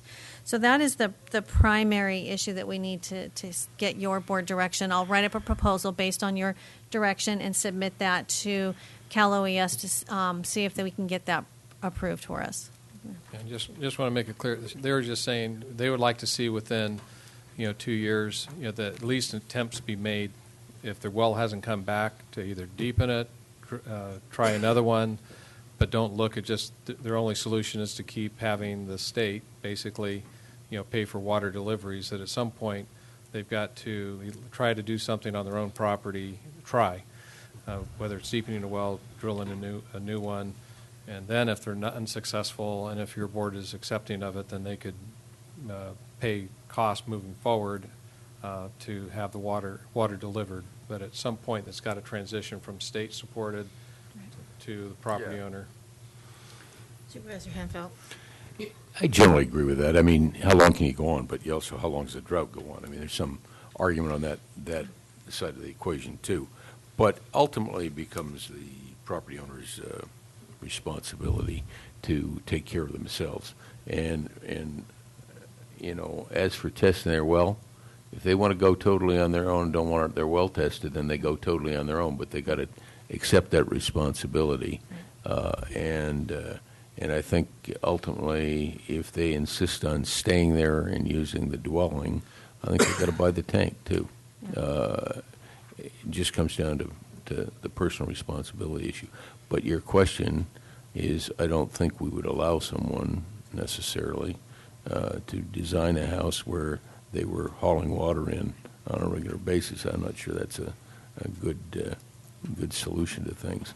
We'd have to think long and hard about that. That is a sustainable way to operate. So, I agree. We need to move forward and do this. How long have we had people? We've already got people in 2 years, I believe. I think are we going to 2 or 3rd year? I think this is our 3rd year of the program. So this essentially is to give us a way to begin, like we've talked about, is moving our homeowners from being solely dependent upon a state program that is temporary into and it's not just a state, but a local program in which we've been able to help them with potable water, into becoming self-sustaining, but still providing some level of assistance if we can, and that's where purchase of the tank would allow. We have had some success, but it takes time in terms of putting municipal water, if you will, and making that available to people. And you've had some success there, and that needs to be factored into the equation too. How long does it take us as a community to do the kinds of things we need to do? Well, just for an update for you, the board, is that anyone who is left after we get done with that Jacksonville Road, the Jamestown area, anyone left, we've already ran through the system to see if they are at all close enough to get onto a public water system. So anyone left is not able to hook up to TUD or any other smaller water system that might be near them. Supervisor Rutherford. Yeah, I want to kind of touch on the discussion about the issue of the tanks and how long this goes on. Certainly, at some point, the person's got to take responsibility for improving the situation, okay, or being part of the solution of the situation.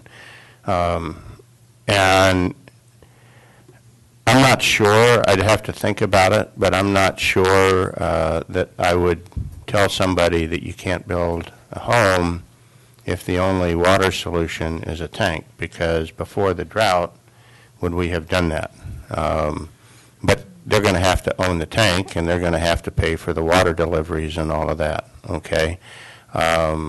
Another issue comes up, and I'm sure that a realtor would make sure that this was disclosed in any transfer contract of property.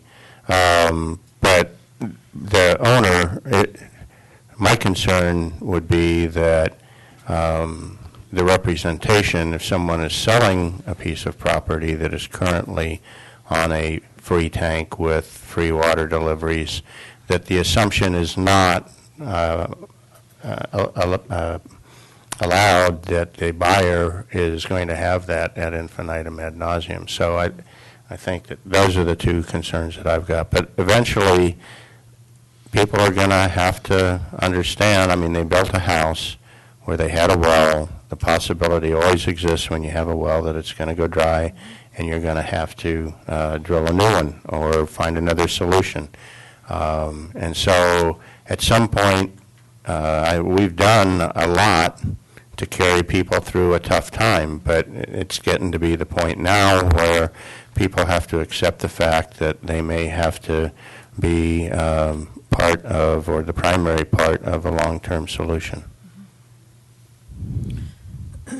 So I would just add to that. I think we recognized when we started this that we didn't have a lot of good background data. And so some of these wells could have been very low-performing wells aside from the drought.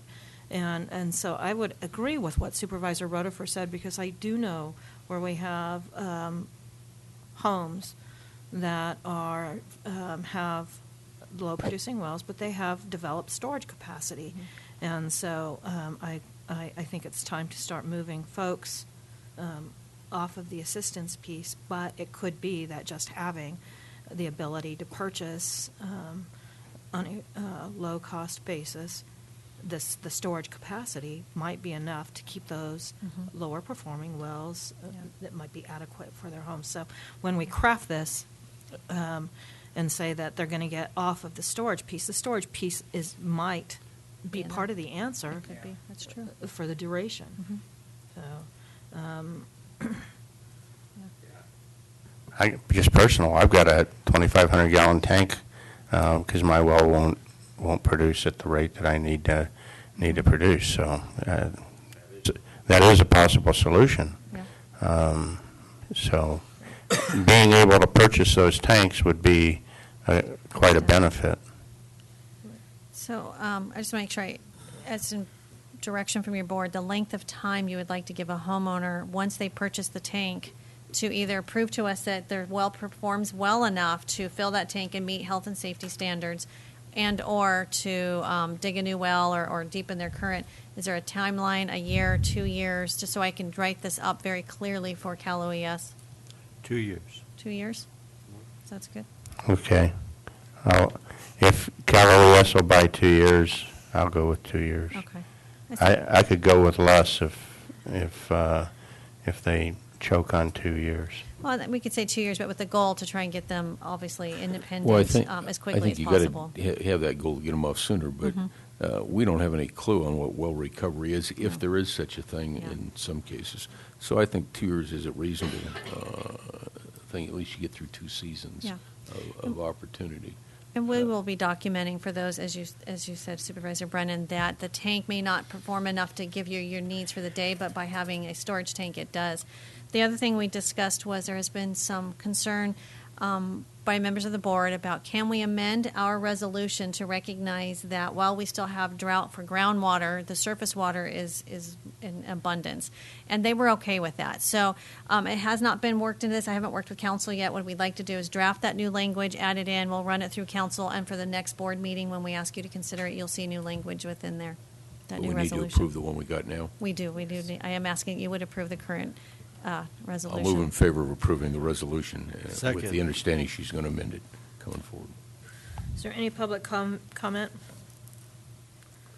All right. I'm sorry, Supervisor Brennan, just to make sure that this resolution will not be amended, it will be the next resolution. Yes. Okay, thank you.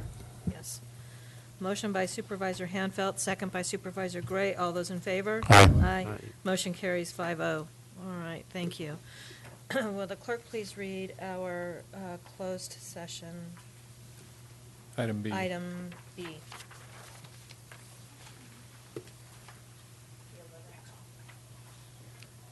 No, item 18, B.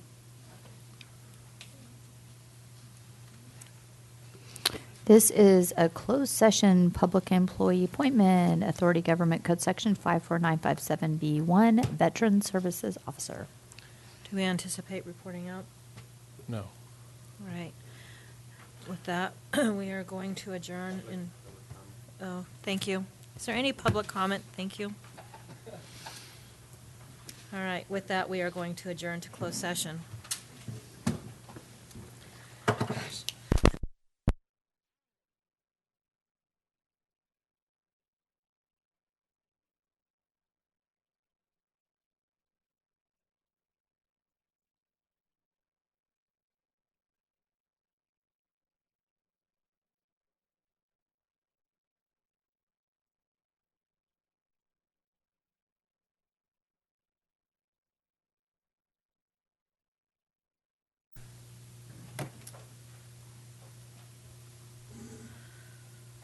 All right, we are back in session at 1:30. Will the clerk please read our first 1:30 appointment? This is a public hearing to consider Gardella Trich Frere application special ordinance amending section 1706020 of the Tuolumne County Ordinance Code. All right, staff report. Hi, I'm Kimberly Mahoney. I'm the project planner for the Gardella Rezone Project, RZ 16010.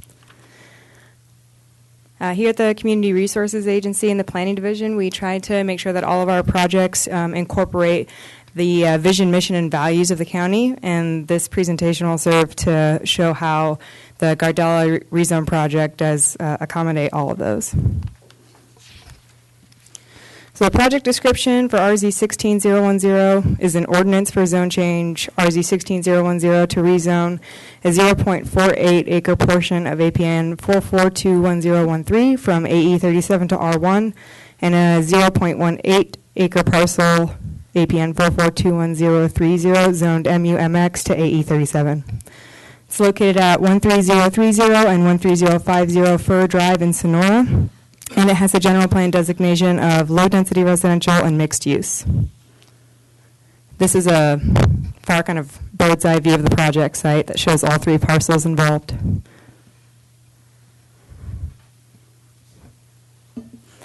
And on the left-hand side, you can see the existing zoning on the parcel, as well as the map on the right-hand side, which shows the proposed zoning, switching it from the AE 37 to the R1 zoning and MUMX to AE 37. In conjunction with this rezone application, the applicants also applied for a tentative parcel map T16050 for a lot line adjustment involving the parcels. However, the lot line adjustment that they applied for created some inconsistencies with the ordinance code. It made APN 4421013 about a half-acre property that was zoned AE 37, and an AE 37 zone property in the county has to be at least 37 acres. And it also increased the number of primary zoning districts on APN 4401051, and both those are inconsistencies with the ordinance code. And so the zone change application was necessary to bring the parcels into compliance with the ordinance code and allow for the approval of the lot line adjustment. This is an image of the map of the tentative parcel map showing where the applicants wanted to adjust the lot line. Some adjoining property comments. There were some concerns posed by adjoining property owners of RZ 16010, one of which was regarding access from Kelly Drive. However, there wouldn't be any additional use of Kelly Drive with approval of RZ 16010. There is already a residence on one of the parcels that does legally access Kelly Drive, but there'd be no new proposed development in the project. There's also concerns regarding increased residential zoning, traffic, and noise. However, again, because there's no any new development that's proposed from the application, there's no reasonable increase in any of those. Again, this is an image of the project site. So how did the project meet the mission? How does it meet the county's mission? How are we creating a healthy and safe community? The project doesn't propose any development that would impact the integrity of the health or safety of the community. The project does exercise stewardship of natural, cultural, and financial resources because it doesn't apply to any CEQA guidelines, so it doesn't require any mitigation for those resources. It promotes economic prosperity by allowing for the approval of the lot line adjustment, which would allow for the property owners to pursue expressed economic endeavors in selling some of the properties.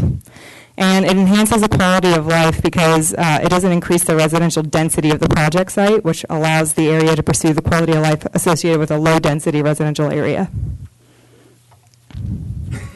The decision process, the Board of Supervisors may either approve the project with conditions, approve it with modifications, or deny the project. I'd also like to note before any questions that we also have some findings for the project, and we have some recommendations based off those findings. We found that the zone change application is consistent with both the ordinance code and the general plan. It's suited to the uses permitted under the proposed zoning districts, and it's categorically exempt from CEQA. Are there any questions? Are there any board questions? All right, this is a public hearing, so I'd like to open the public hearing. And is there anyone that would like to speak in favor of this project?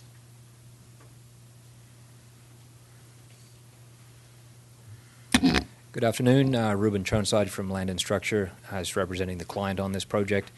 And if there's any questions, be happy to answer anything.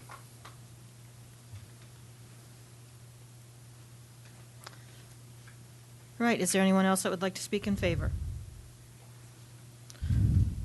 Is there anyone that would like to speak opposed to the project? Is there anyone who would like to speak neutrally? All right, with that, we will close the public hearing and bring it back to the board. Just a comment. Sure. For the first time in some months, this is something that hasn't happened in the 4th District, really. So I won't be making a motion, but I do like the new format. I like the way that you guys put it together. It really makes sense, so just a comment. All right, are there any other comments? Well, this is in my district, so I will comment. Thank you for answering the question about Kelly Drive. I did read that, and it seemed like the majority of the couple of comments that came in were concerns about that. So that's good to know. I am going to move in favor, move approval of zone change RZ 16-010 based on items A through D. All right, a motion by Supervisor Brennan, second by Supervisor Royce. All those in favor? Aye. Any opposed? Motion carries 5-0. Thank you very much. Madam Chair, Yes. just looking towards how we end the day, if we could pick up 13 and 14, and if you want, we want to do 17 reports, then we could just finish off in closed session. All right. So there's 2 more emergency declarations and then reports, and then we could do the closed session. It's my understanding that you moved the 11 a.m. To 1:30. 1:30. To 1:30. Correct. So do you want to Take public comment again? take public comment again on your 1:30 closed session and then move it to, since it's a timed closed session, those are our issues. Yes, the answer is yes. Read it. Yes, please read the 11 a.m. closed session.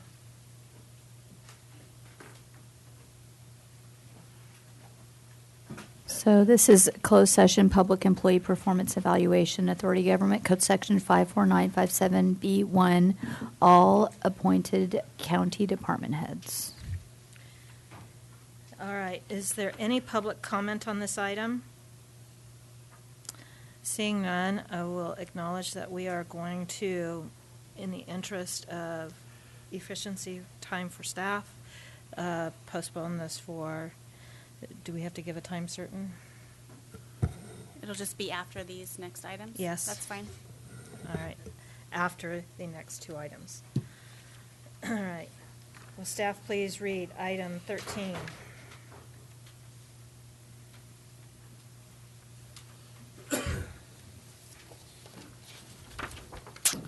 This is consideration of adopting a resolution continuing the local state of emergency as required by the California Emergency Services Act, Article 14, Section 8630C, due to pervasive tree mortality.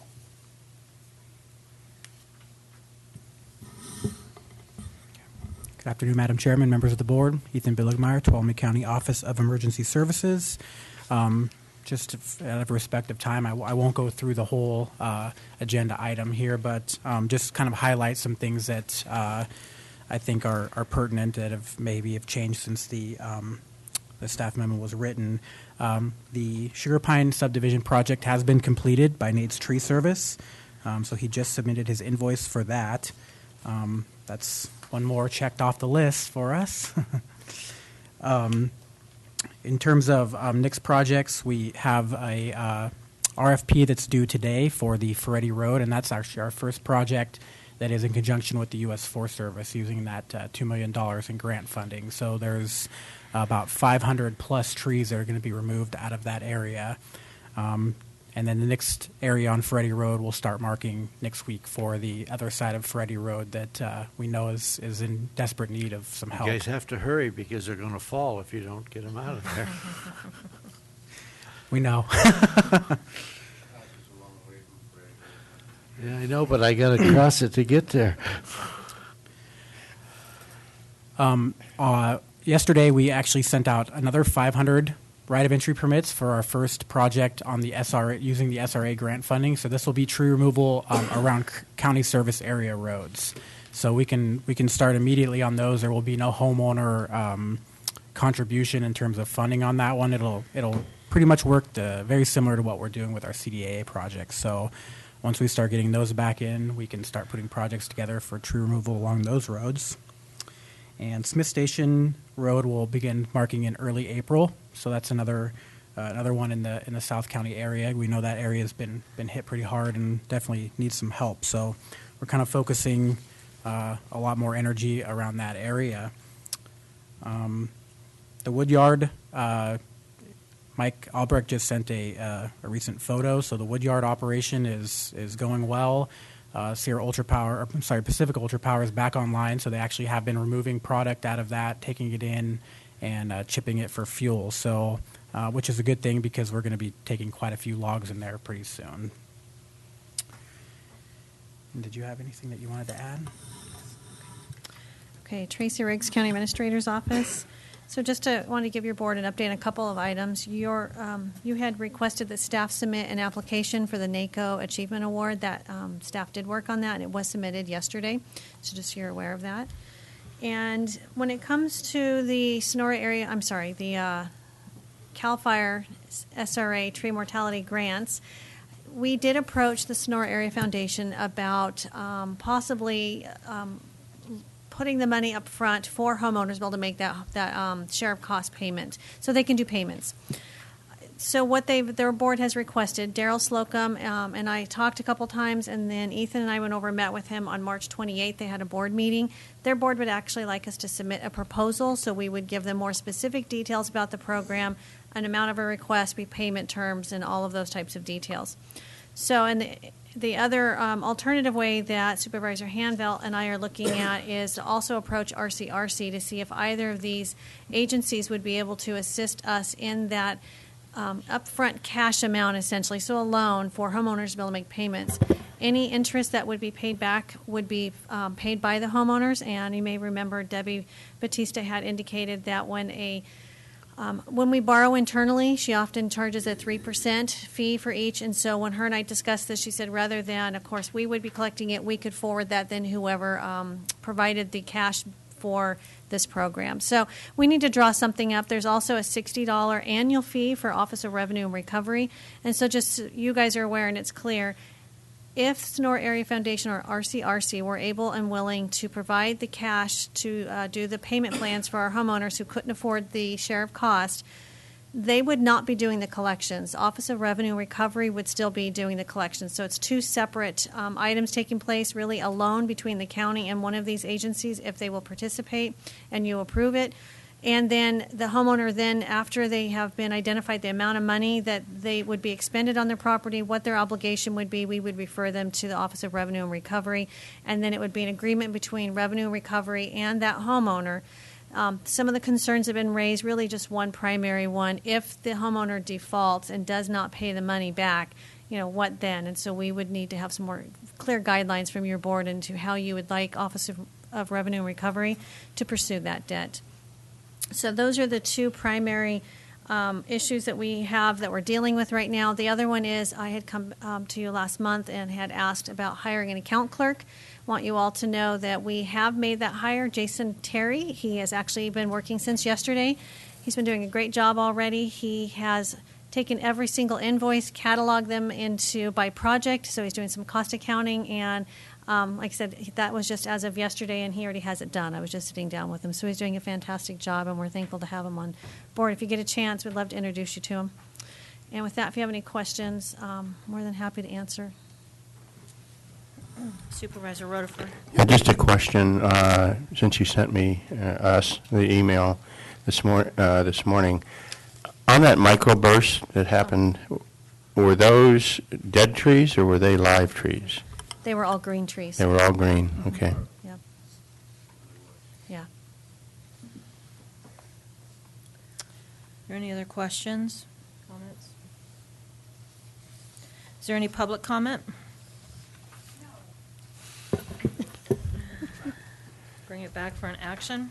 I move on staff recommendation of continuing the resolution for the local state of emergency due to pervasive tree mortality. Second. So I have a motion by Supervisor Rutherford, a second by Supervisor Gray. All those in favor? Aye. Any opposed? Motion carries 5-0. All right. Item 14. Will the clerk please read item 14? Consideration of adopting a resolution continuing the local state of emergency as required by the California Emergency Services Act, Article 14, Section 86, 30C, due to severe weather and flooding. Okay, we're still here. So Tracy Riggs, County Administrator's Office. The item before you is a resolution where we've condensed all three incident periods for flooding and soil erosion, essentially damages to our roads, into one resolution. This, like the others, must be considered and reviewed by your board and renewed or terminated no less than every 30 days. So really the biggest update that we have that your board has made me not aware of, and some of it I think you are, you already know the roads that are closed. They're listed in the memo, and for the public it's still Italian Bar Road, Marsh's Flat Road, Bonds Flat Road, and then there was one other up in, where is it? Hillsdale Road. There's a portion of that road that has been closed as well. Hillsdale Drive, sorry. So it's up in East Sonora. I don't have a lot of details as to what specifically happened, and I know we've had a lot of sinkholes that have appeared throughout the county. Just as an overview, we have almost $7 million just for the county of Tuolumne, not include in damages. That doesn't include any of our special districts or the schools. The good news is, and I did forward this information to all of you yesterday, is that FEMA did approve that third federal proclamation request. So that means of that $6.8 million in estimated damages, the county share of costs will be 6.25%, which is very good news. That's the same thing we've been trying to get for tree mortality. So this is huge, and we're very thankful that they've done that. Now, one of the things that's holding up any progress on doing any work is when FEMA is involved, normally our roads department and roads and engineering, CRA, would do the NEPA and the CEQA clearance if needed. With FEMA, we don't do the NEPA. FEMA does the NEPA, and even if we did it, it's not an eligible cost. So you're kind of beholden to their time frame as to when they get that NEPA completed. So what I did ask, and I've been putting out several emails and questions as to when can they get us in the queue for the project kickoff meeting, and that's important. That's what will essentially get that clock going. So I'm right now waiting for a call back from Dave Gillings, who's a recovery director, a recovery manager for Cal OES, so that we can get into that queue and get this going, get that timeline working, because I know David and his staff are anxiously awaiting that meeting so they can start getting some work completed. So. And with that, is there anything you wanted to? No. All right. Any questions? Just to mention on Bonds Flat, we want to get that thing open as soon as possible. They're now saying that they're predicting the maximum flows into the reservoir being in late June. Therefore, the highest lake level as far as summertime-ish would be at the end of June. So they're reluctant to start anything until the 1st of July. We are pressing to have a meeting to continue to explore two things. One, is there not something we can do temporarily to open that? For example, I was talking with Chief White yesterday about fire and fire access. He's wondering if they're going to have to staff the station there. And it's at 1:30. Chinese. Blanchard. And make that a critical cover station, just because it's 20 minutes is a long time for to extend the time to get a fire truck or an ambulance or law enforcement, there. So anyway, there's those kinds of concerns. But we're trying to press for that meeting to see what could be done. At bare minimum is trying to get their engineering plans and bidding done. So the moment they're ready, they could award construction and get that road project going. TID. A question on the Blanchard. If you do make the decision to staff that at a higher level, can you let me know as soon as possible so I can get the word out? Yep. Thank you. Supervisor Hanfeld? Yeah, a couple comments. Bonds Flat, that's not an intellectually satisfying solution to go back to the way we were. If in fact you get another one of these things, you got to decommission the road. They need to have a permanent solution that can tolerate the overflow, which means a bridge. And I know that's expensive, but the irrigation district needs to belly up to their responsibility to provide some of the safety thing. It is for their benefit.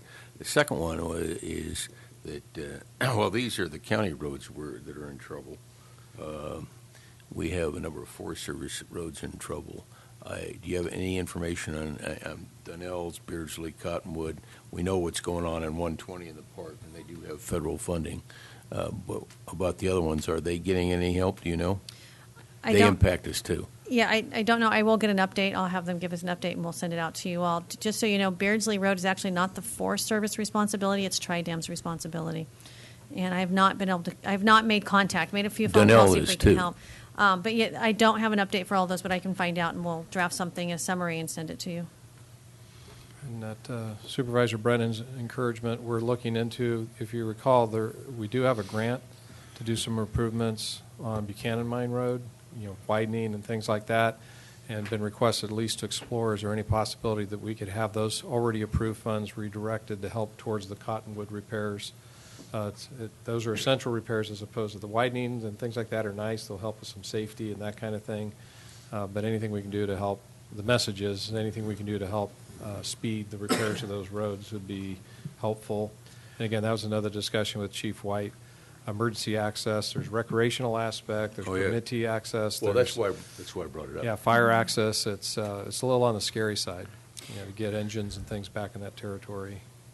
And I would just add that I was with Senator Feinstein's staff on Thursday in Fresno, and we had a very lengthy conversation about the Forest Service roads. She is aware and is working on, she understands our immediate desire to find some. Even if they provided us money, like right now, we're not going to have this stuff done it just takes too much time. So, but it's essential we get it done now as opposed to survive another winter. Are there any other questions? Is there any public comment? All right, I'll bring it back to the board. Move in favor of the resolution. Motion by Supervisor Hanfeld, second by Supervisor Royce. All those in favor? Aye. Aye. Any opposed? Motion carries 5-0. Thank you.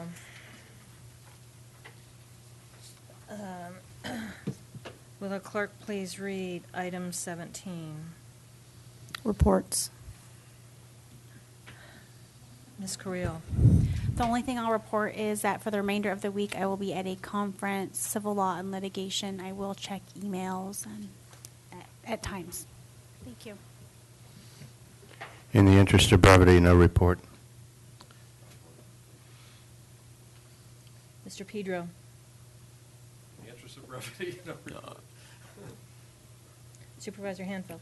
Yeah, several things. One is, shortly after the last board meeting, I went up to Sierra Door School, and I basically looked at the escape route out of there that was used during the Oak Fire and was used again during the flood on Kewen Mill, and both for people that go into Cedar Ridge and Comstock Ranch and to get out of there. And it was used during Oak Fire both for people to escape and for fire equipment to get into the top side of that fire. It needs some help, and it needs some things. Duke and I are looking into ways to do it. May come back with a suggestion to the board. I mean, it's kind of a Forest Service road. We need to get the Forest Service involved in this, but that's the only way out when that road, Kewen Mill, gets blocked, and it's a serious problem. So just mention that. I also observed an enormous amount of logs down in the Cedar Ridge area. Virtually every lot has just got logs stacked on them. I don't know where PG&E is on that, but I'm going to follow up with that.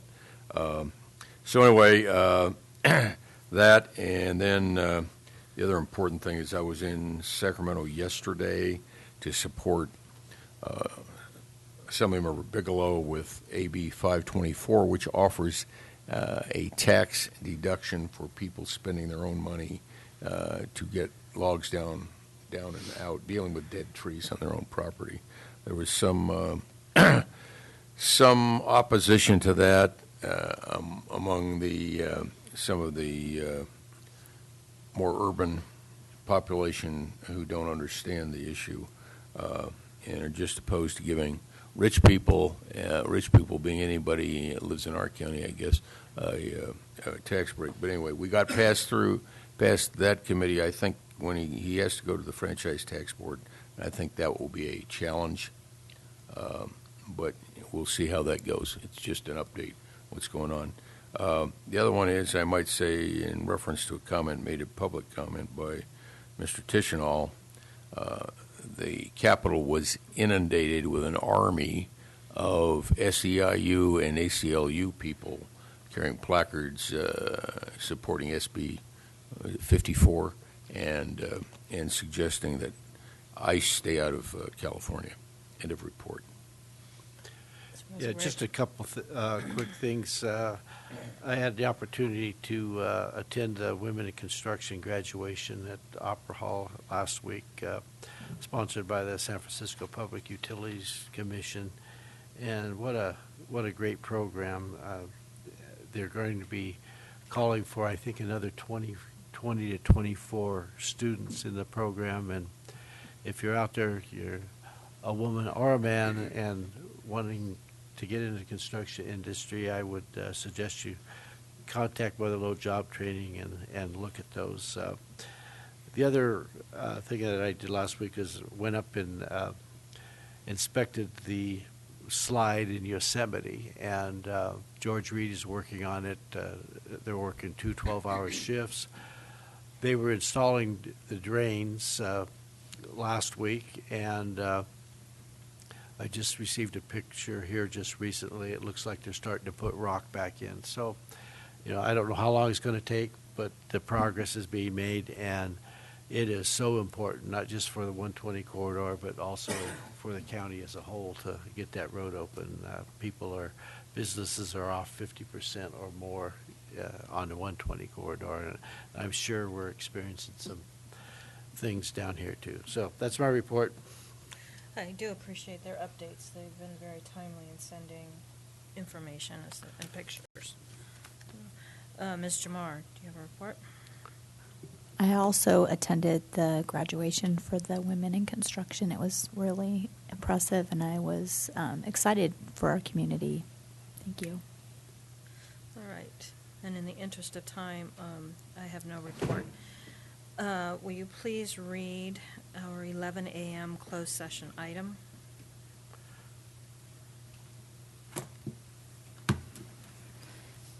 That is closed session, public employee performance evaluation, Authority Government Code Section 54957B1, all appointed county department heads. Do we anticipate reporting out? And item Item 18A has been pulled. Correct. Yes, it was. We can report out at 6. Is there any public comment? All right, seeing none, we will adjourn to closed session. I will report out on both with no report when we come back. All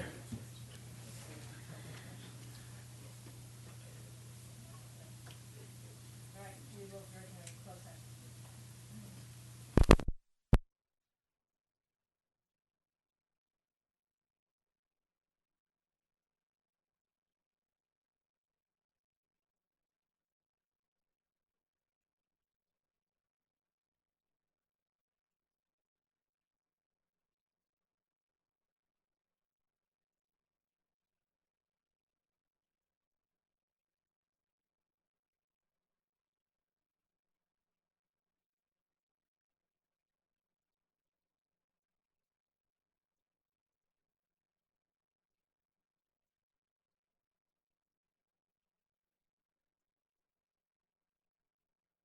Going to recess the meeting until 6 o'clock when we will reconvene for our 6 o'clock appointment.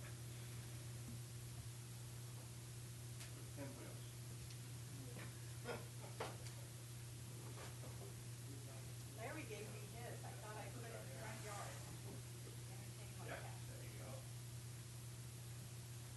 Good job.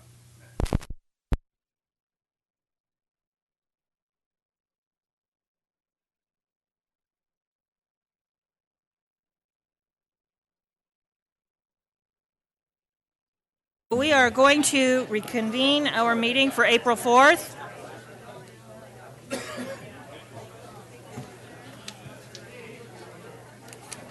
Ladies and gentlemen, Thank you. We are going to reconvene our meeting for April 4th. Will the clerk please read our 6 o'clock appointment?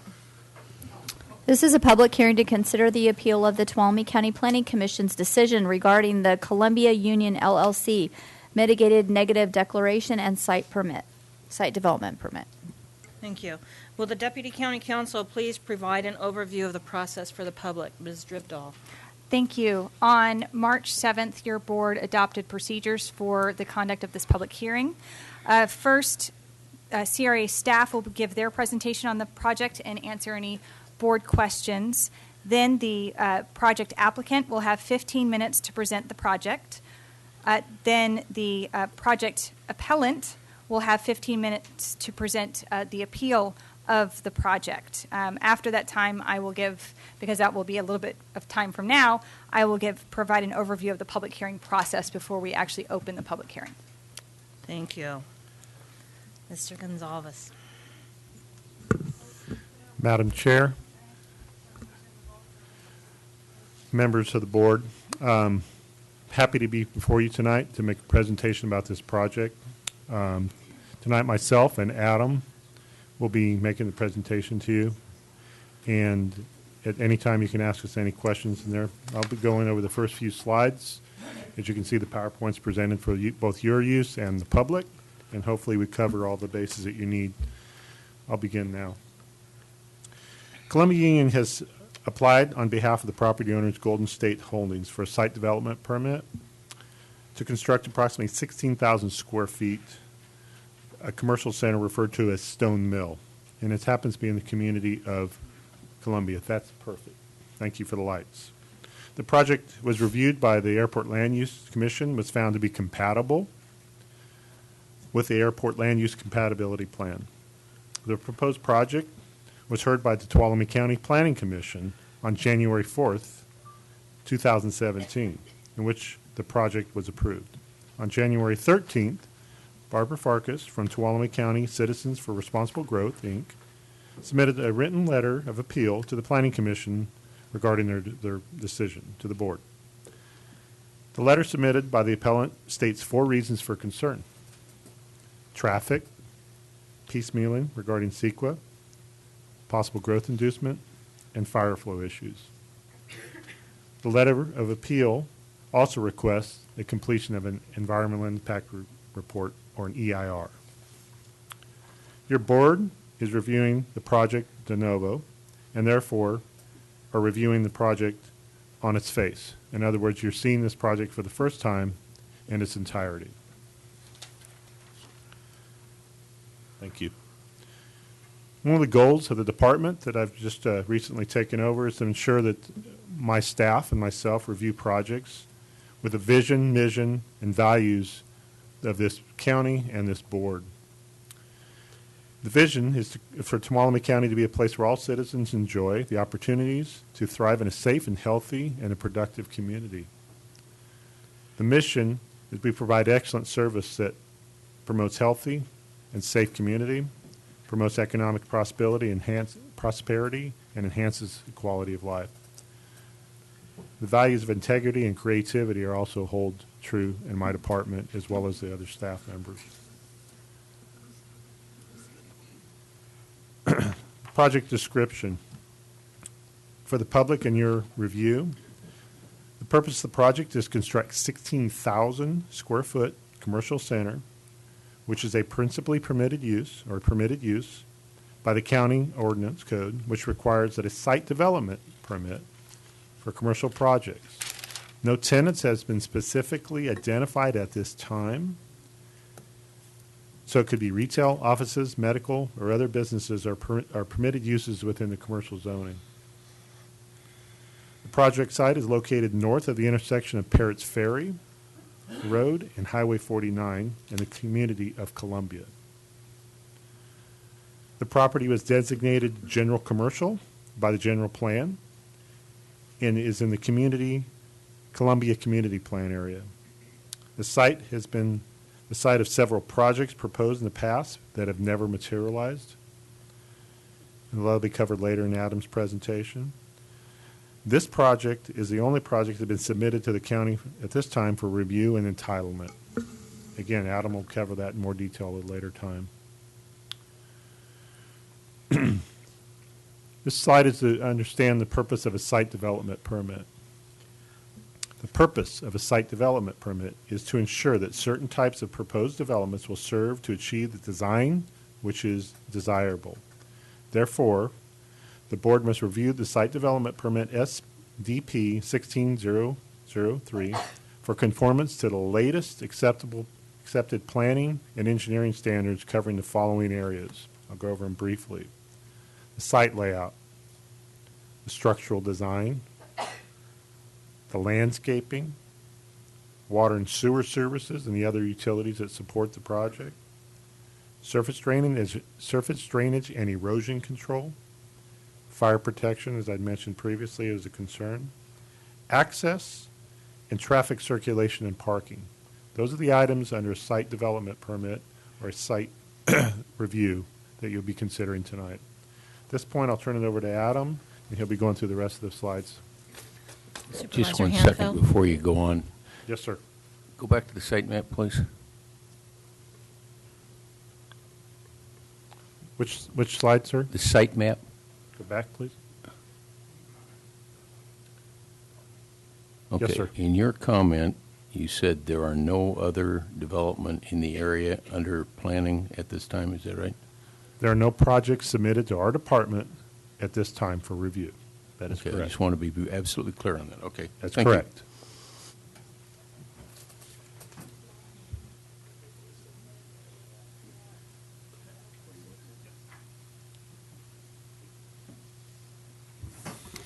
Adam Piskowski, Supervising Senior Planner for the CRA. I just want to go more into specifics regarding the project.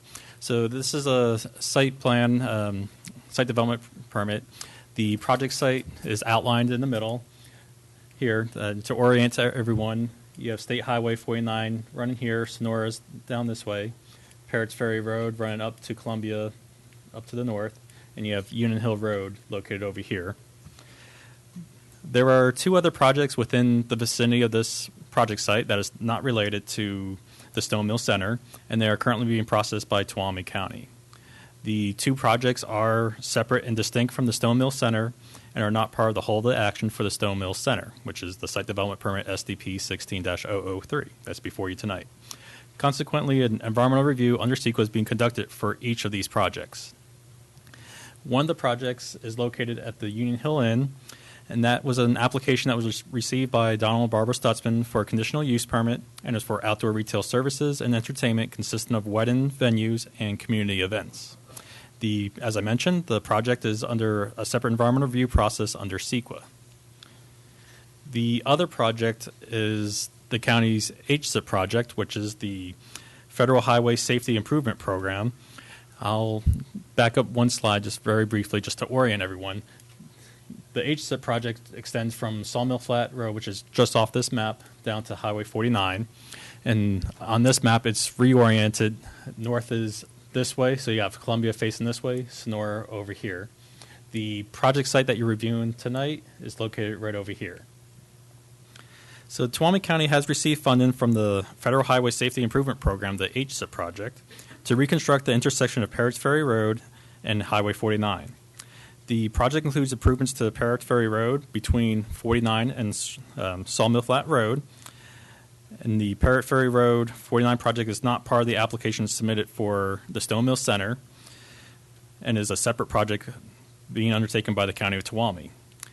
The county's Parrots Ferry Road and 49 project is subject to a separate environmental review process under NEPA, the National Environmental Policy Act, and also CEQA, due to the use of federal funds.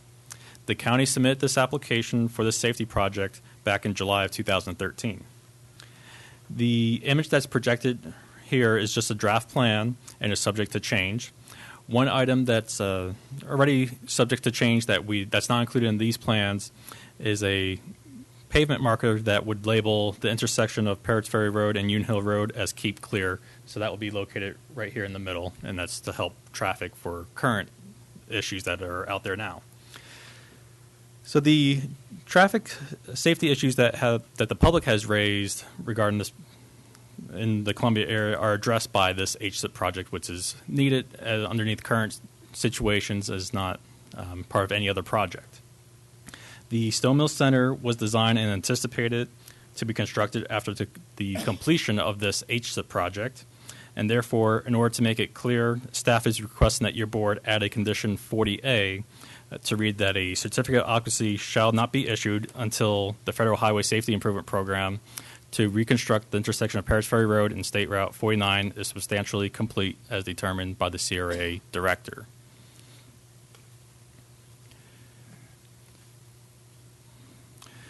Here's another site layout of the proposed project for the Stone Mill Center. I just want to point out You have Building A, which is about 5,000 square feet located over here. You have Building B, which is just under 3,000 square feet, and Building C, which is just under 8,000 square feet. So in here you can see that there's associated driveways and parking, access off of Union Hill Road, as well as off of Parrots Ferry Road.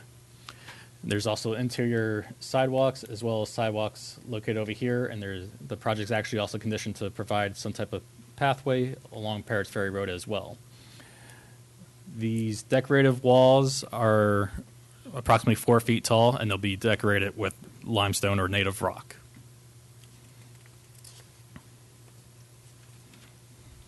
For the elevations of the buildings will use parapets, different color siding, and brickwork to simulate two-story buildings, which is consistent with the Columbia Design Guidelines. The image projected here is the proposed 5,000 square foot building, which is located to the east of the project. This is Building A. So I want to point out, right here is the east elevation. This is the elevation that will be facing Parrots Ferry Road. The west elevation will be facing the interior parking lot of the site. Building B is the 3,000 square foot building. This is the property that's located to the southeast portion of the site. Again, the east elevation will be facing Parrots Ferry Road, and the south elevation will be facing State Highway 49. The next elevation is the much larger building. It's about 8,000 square feet, and this building is located to the northwest portion of the site. This is Building C, and this building will be screened a little bit by the other buildings. The east elevation will be facing Parrots Ferry Road, but you would have the parking lot and the other two buildings in between this building and Parrots Ferry Road. The west elevation will be facing the Condor Earth Technologies building, so that this building's not going to be visible as it's adjacent to the building on the adjoining property. Next, I have the landscape plan. Landscaping will be utilized along the frontages of the buildings in the interior of the development and along Parrots Ferry Road and Union Hill Road frontages of the project site. The proposed landscape plan is consistent with the Columbia Design Guidelines recommended landscaping and the Tuolumne County Landscape Guidelines. Pursuant to the ordinance code, the minimum area to be landscaped is 10% for the project site, and for this site, that's approximately just over 9,000 square feet.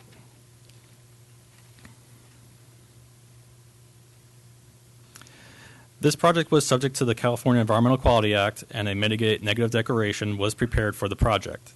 The initial study identified potential significant impacts. However, the project was mitigated to a less than significant level, and a mitigated negative declaration was prepared for your board's consideration.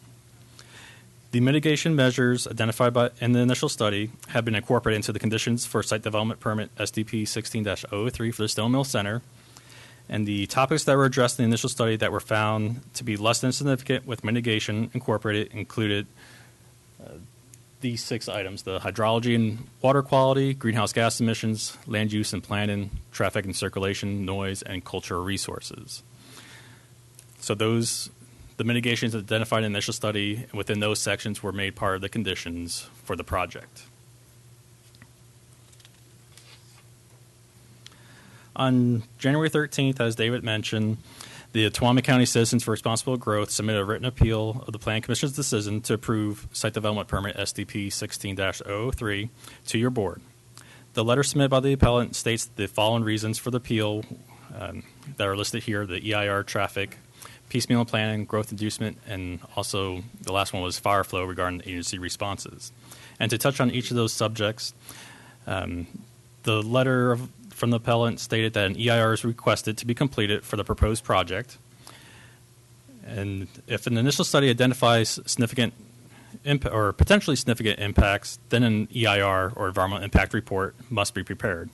In respect to this project, as I mentioned on the previous slide, the initial study identified that the project can be mitigated to a less than significant level with mitigation, and therefore an EIR is not required.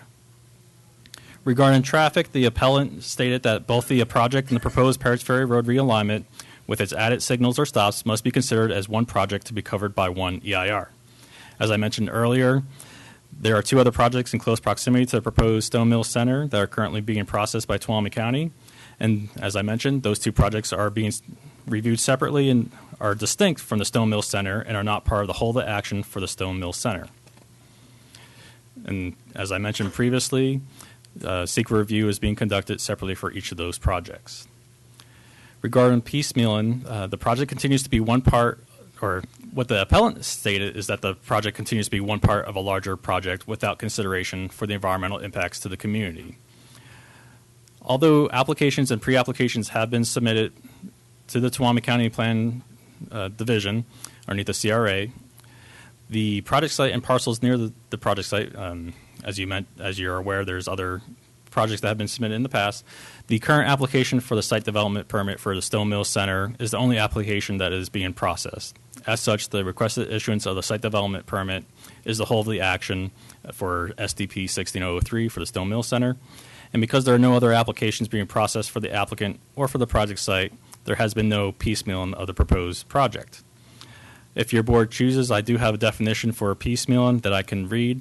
Otherwise, County Council can also address that concern if you have any questions. At this time, I think it's appropriate if council go ahead and chime in about the appeal process. I did want to address, there were 2 specific letters that I wish to address. Yesterday, we received a letter from an attorney, Don Mooney, who represents the Tuolumne Citizens for Responsible Growth. He raised specific issues with regard to piecemealing and also significant impacts, potentially significant impacts related to traffic and aesthetics. With regard, and then today we received a response letter on behalf of the applicant from an attorney, Kenneth Wolfson, who disputes the piecemealing argument. In preparation for today's hearing, I did want to address, though, the piecemealing argument because Mr. Mooney brought up in his letter the discussion before the Airport Land Use Commission of a potential hotel construction on the parcel that is adjacent to the one that is before your board today. Now, for piecemealing, what you're looking for is it a reasonably foreseeable consequence of the initial project, and that the future expansion or action will be significant and that it is likely to change the scope or nature of the initial project or its environmental effects. If you have a situation that meets those criteria, then it would need to be incorporated into the environmental review of the project. In preparation for today's meeting, I did review the staff report and the minutes from the Airport Land Use Commission meeting in August of 2015. There was no application submitted. It was merely a request to discuss ideas of a potential hotel at that neighboring site, but there was no application submitted. And I hate to put him on the spot, but as of this morning, Adam, our senior planner, wasn't even aware that it had even been brought up because it had only gone before the Airport Land Use Commission. So the county really had no information that there was anything else happening. And so from a legal perspective, it is not piecemealing. Thank you. So, one of the other topics was regarding growth inducement.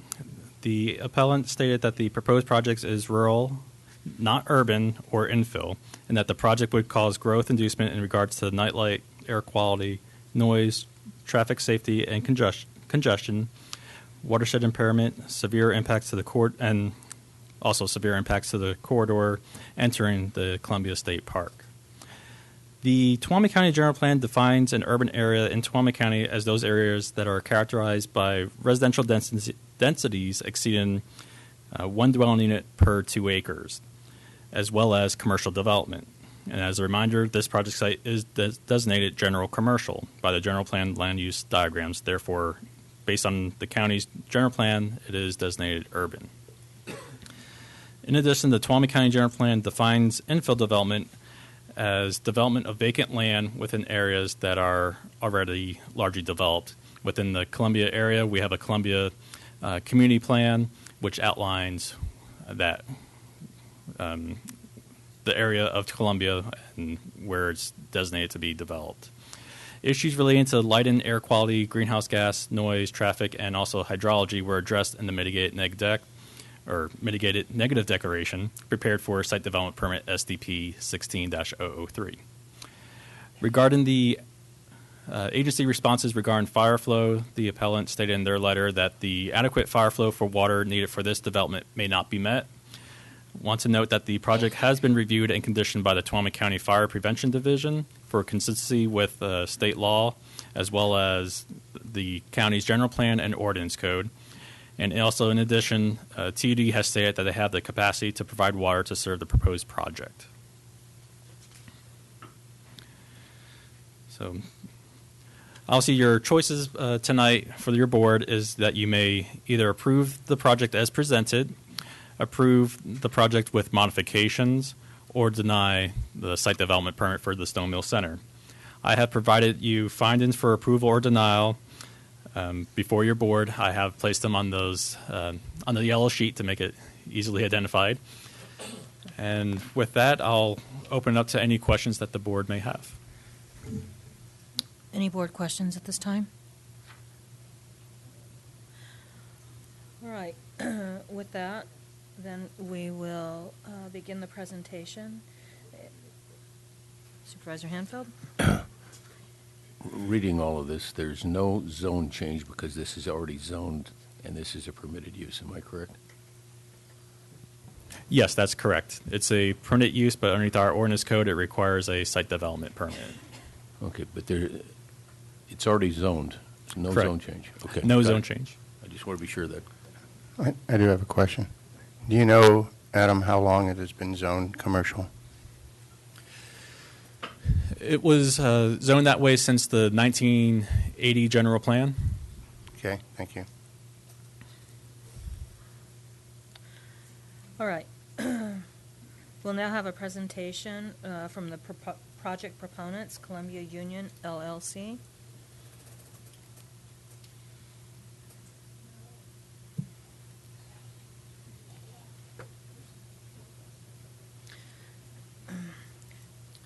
And I would just remind you that there will be a 15-minute time.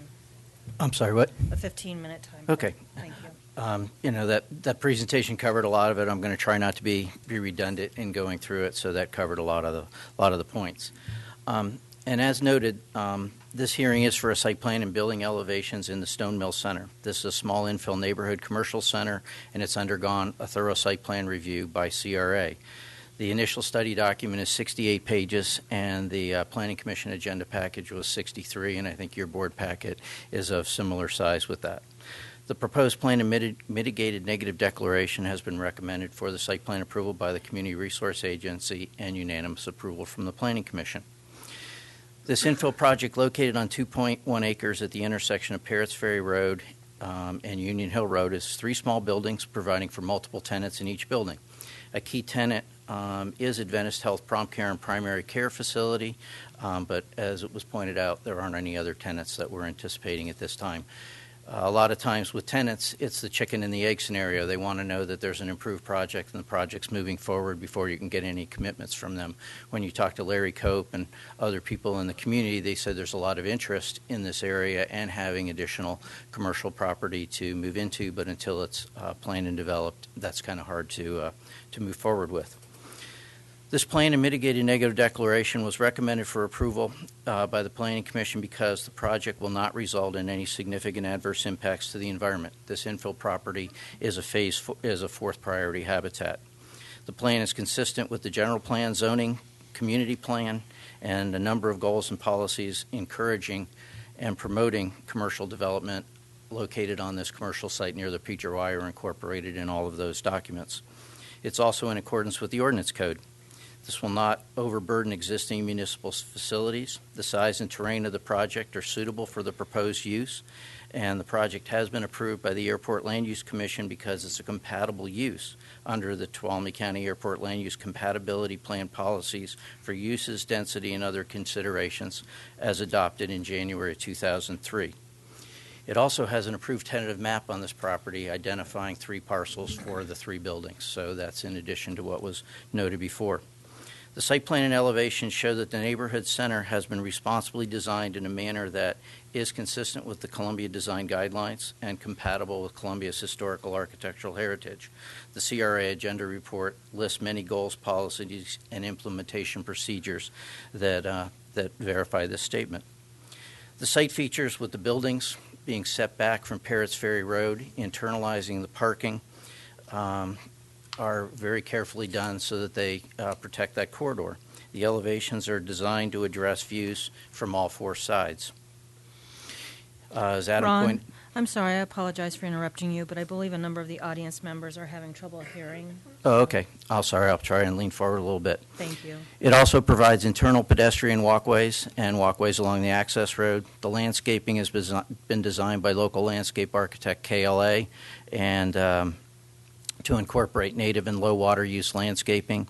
The proposed landscape area, Adam pointed out that the requirement was about 10%. The landscaped area is approximately 26% of this site. Decorative walls will incorporate native limestone. Stormwater will be addressed with on-site detention basin that will also provide for filtration and recharge. The building setbacks, elevations, and landscaping protect that scenic corridor. It was pointed that there were a number of points raised in the appeal. One of them was traffic and circulation, so I'll just add a couple other points to that. When you look at Parrots Ferry, that has a traffic circulation and a level of service C, so that's a desirable level of service. This will add about 2.6% of that traffic, which won't change that level of service C, and with the incorporated improvements that are done at the intersection, it will handle this traffic very well.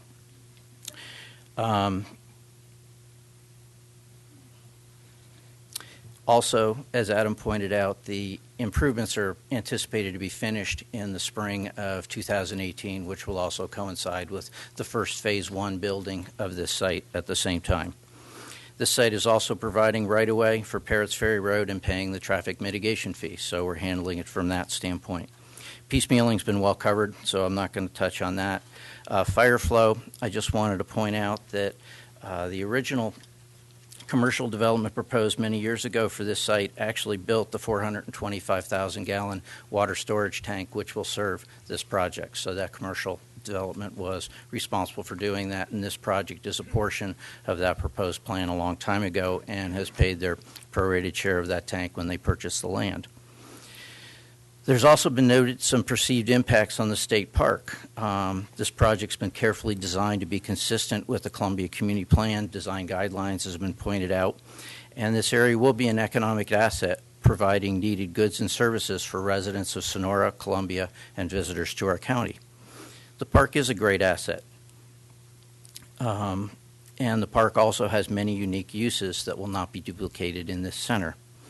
The elevations, as were pointed out, are a mix of historic elements and materials. Our area has many examples of commercial buildings with brick, wood, and stucco facades in Sonora, Columbia, Groveland, Twain Harte, and many other areas of the county.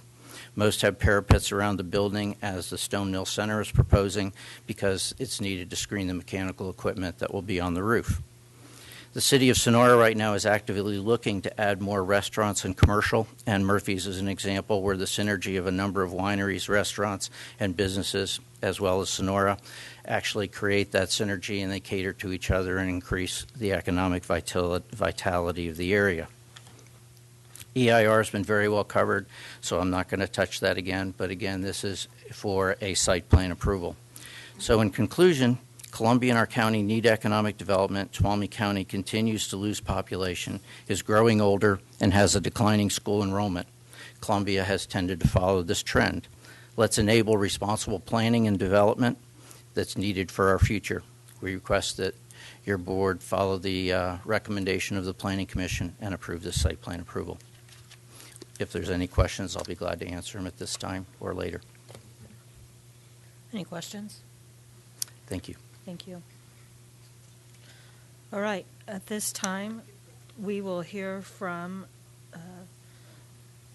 the appellants.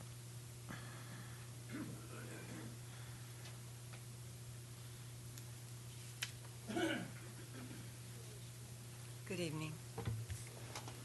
I'm Barbara Farkas, and I'm the president of the organization, a nonprofit organization called Tuolumne County Citizens for Responsible Growth. We were incorporated in 2005. This is only the third time that we've appeared before a board to oppose a project. Unfortunately, the last time I stood here was in May 7th of 2013, almost 4 years ago, when I requested an environmental impact report, also a complete one, on the 18 acres of a proposed shopping center and 5-acre residential complex.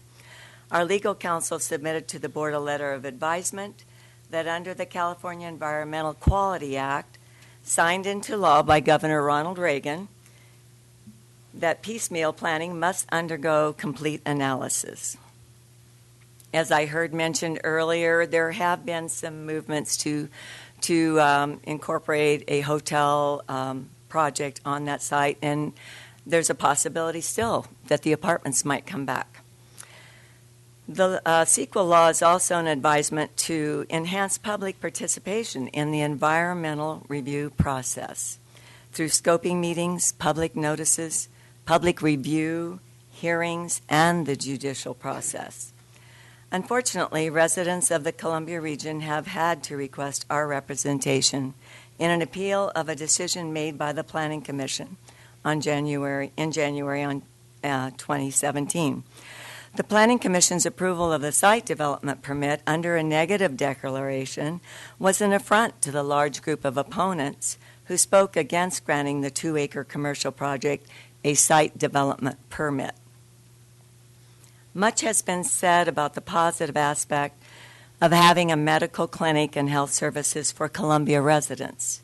There is no objection to this concept. The objections are long and strong when it comes to hearing out the community and working with the residents of the community through those scoping meetings, as advised in the law. Columbia is a rural community. It's sweet, it's peaceful, it's proud of its history, and the role it plays in the California heritage, along with the contributions it makes to county coffers through vibrant tourism and participation with the California Park Service by perpetuating a living history. I have a short slide presentation, a few slides I put together to show you how or why they feel the way they do about this project. You can go ahead and click it. My slide talks about smart growth strategies that can help rural communities achieve their goals for growth and development while still maintaining their distinctive rural character. Planning where development should or should not go can help a rural community encourage growth in town where businesses can thrive, etc., on walkable main streets and people can live close by. Policies that protect the rural landscape help preserve open space, protect air quality and water quality, provide places for recreation, and create tourist attractions that bring investments into the local economy. Policies that support walking, biking, and public transit help reduce air pollution from vehicles while saving people money. Go ahead and play it. I have here a slide of a view from Highway 49 as you approach the signal light at Parrots Ferry and 49. The state highway is a golden chain, and it's our gateway to Tuolumne County on the north side. This is what people see when they come down the highway. They see the backside of a storage unit building with the large graphic sign splashed across it.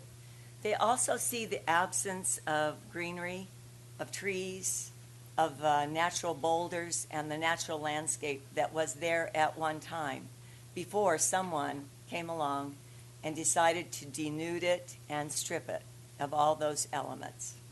Go ahead. I've taken a few shots of views of the area from Union Hill Road facing east. On one side, of course, you can see a mountain, and you can see blue skies and clouds and grass and trees. On the other side is the canyon there, the 5-acre parcel that had been designated for a development and fill of with 6 apartment buildings. What you see here was on that other property that was abutting the Highway 49 entry. Removal of the limestone rock is natural, of the natural limestone rock and the ponderosa pines and the magnificent ambiance of the quiet solitude area would totally be destroyed by projecting a project like this on a Union Hill 2-lane, barely 2-lane traffic route. Okay, go ahead. I also put a few slides that I had taken of downtown Columbia. And I'm not saying that anything should look like this. I'm just saying that it would be nice if it had the same scale. I know these aren't 9,000 square feet buildings or 6,000 square feet buildings with space for large commercial venues, but they have that character that can carry through and contribute to the ambiance that the people in the area want to see maintained, not only in Columbia, but in our entire community of Tuolumne County. I went down Springfield Road just to take a drive down Union Hill Road. And I looked down there and I went down Union Hill Road. Actually, this is on Union Hill Road. But on that intersection of Springfield and Union Hill Road, I saw cattle, a few cattle grazing in a pen. I saw some horses. I saw a garden, almost like a community garden, totally fenced, but there were a lot of beautiful green things growing in it, vegetables and so on and so forth. And then I also saw degradation of the road with asphalt degraded, large puddles of water, narrowing, plants growing over the road. And this is what I can imagine. You want to put a center down on the end of Union Hill Road. Are we going to see this? We are going to see this. We're going to see traffic cutting across from Springfield to the center on the other end of Union Hill Road because they do not want to stop at the stop sign and at the light or intersection. I don't think there's any more. I think that's the last one. So what I'm trying to do is give you a picture of why the people in the community object to this. They don't object to services. They don't object to a different scale. They don't object to several items, but they do object to the fact that they weren't, their input was not solicited.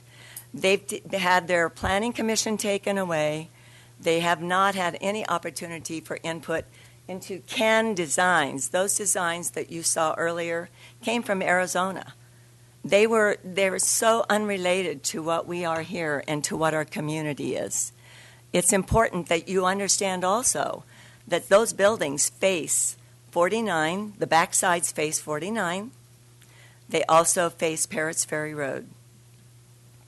We're not going to see those fronts, those lovely little design fronts. Those back sides are going to be on the view shed of Parrots Ferry Road and on the view shed of Highway 49.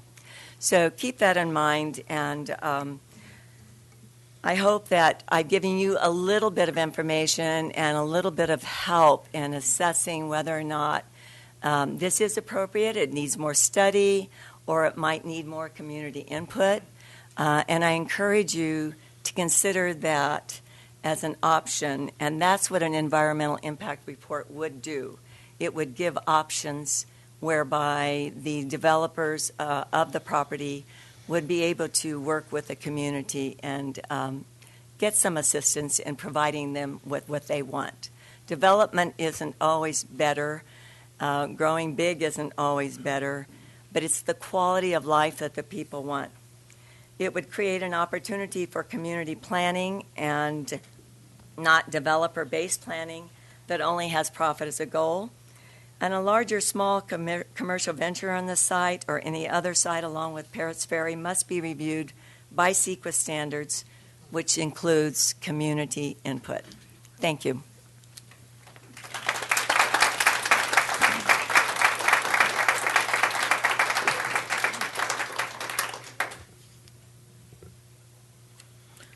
All right. At this time, Ms. Dribdahl is going to explain the process for the public hearing, and I would also appreciate a reminder for all of us on exactly what we are deciding tonight with the site development plan. Absolutely. Although before we do that, we did receive additional materials and comment letters in between when the agenda packet was posted and today, and I believe Adam has a list of those just to make sure that everyone is aware of what is before your board.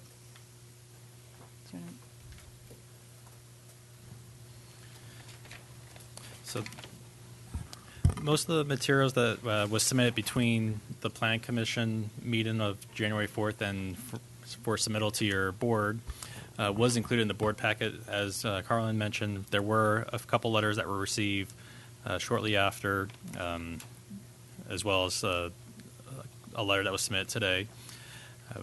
Those letters have been submitted to your board, and one of the letters was from Aaron Ross regarding the proposed project as a concerned citizen in regards to the proposed shopping center, and their concern was that the project is unnecessary.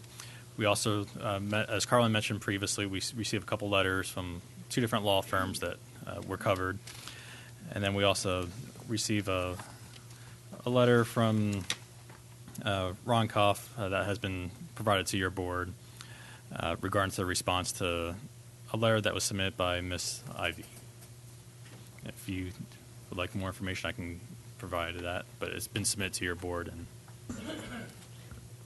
there was also a 18-page petition with signatures in opposition of the project.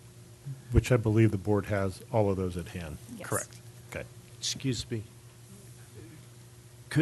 Adam, would it be possible for you to keep the site plan up on the screen so we could have it there to remind us? Supervisor Gray, do you want the actual site plan that we had on our PowerPoint? Is that what you're requesting? Yes. Yes, we can do that. Yes. Perfect. Thank you. Would you prefer that one or the other one? this was the other one. Either one. That it shows that's fine. Okay.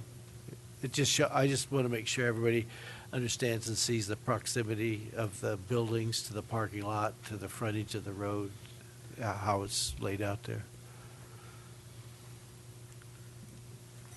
All right. With that, I will give an overview of the public hearing process. Again, your board is reviewing a site development permit, which covers the following areas: site layout, structure design, landscaping, water and sewer service and other utilities, surface drainage and erosion control, fire protection, access, and traffic circulation and parking. And again, a mitigated negative declaration was prepared for this project. For the public hearing, each speaker is limited to 3 minutes. Time cannot be transferred to another speaker. First, we'll have speakers who are in favor of the project, then speakers against the project, and finally, speakers who are neutral. Following the neutral comments, there is an opportunity for rebuttal and surrebuttal. In order to participate in rebuttal or surrebuttal, you have to have spoken either in favor or against. Neutral commenters do not get to participate in rebuttal or surrebuttal.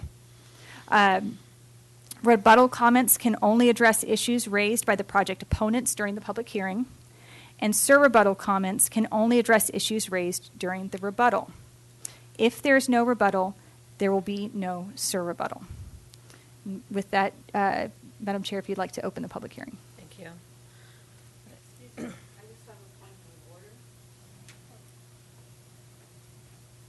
I just want to say I'm having trouble hearing, and I'm sitting in the front row, and there's a lot of people that can't hear in the back. So people really need to speak into their mics. So if we could do that, I'd appreciate that.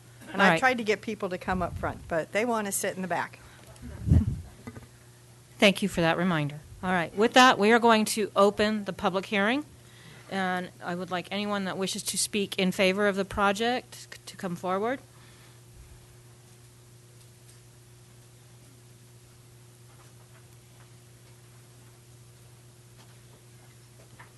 Hello, good evening.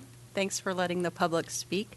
I'm in favor of this project, and I'm speaking on behalf of myself as a Columbia resident for 28 years, and I'm also speaking on behalf of Blue Mountain Minerals because our CEO couldn't make it here today. As a personal resident there, I'm a firm believer in personal property rights, and that if you spend the money and you buy a piece of property and you follow all the rules, you ought to be able to develop it as long as you follow the rules and get it approved. And I think, just as an example, if I were to spend my hard-earned money and buy a parcel and want to build a house, I wouldn't want all the public's input on what that house could look like. I would like to design it myself and say, this is what I would like to build. So I think that applies to other people and other entities. And the public does have a right to add their input. That's what these processes are for, and that's what they do. But that's just my personal opinion. And then I also want to speak on behalf of Blue Mountain Minerals because our company really cares a lot about safety, and it's our number one concern.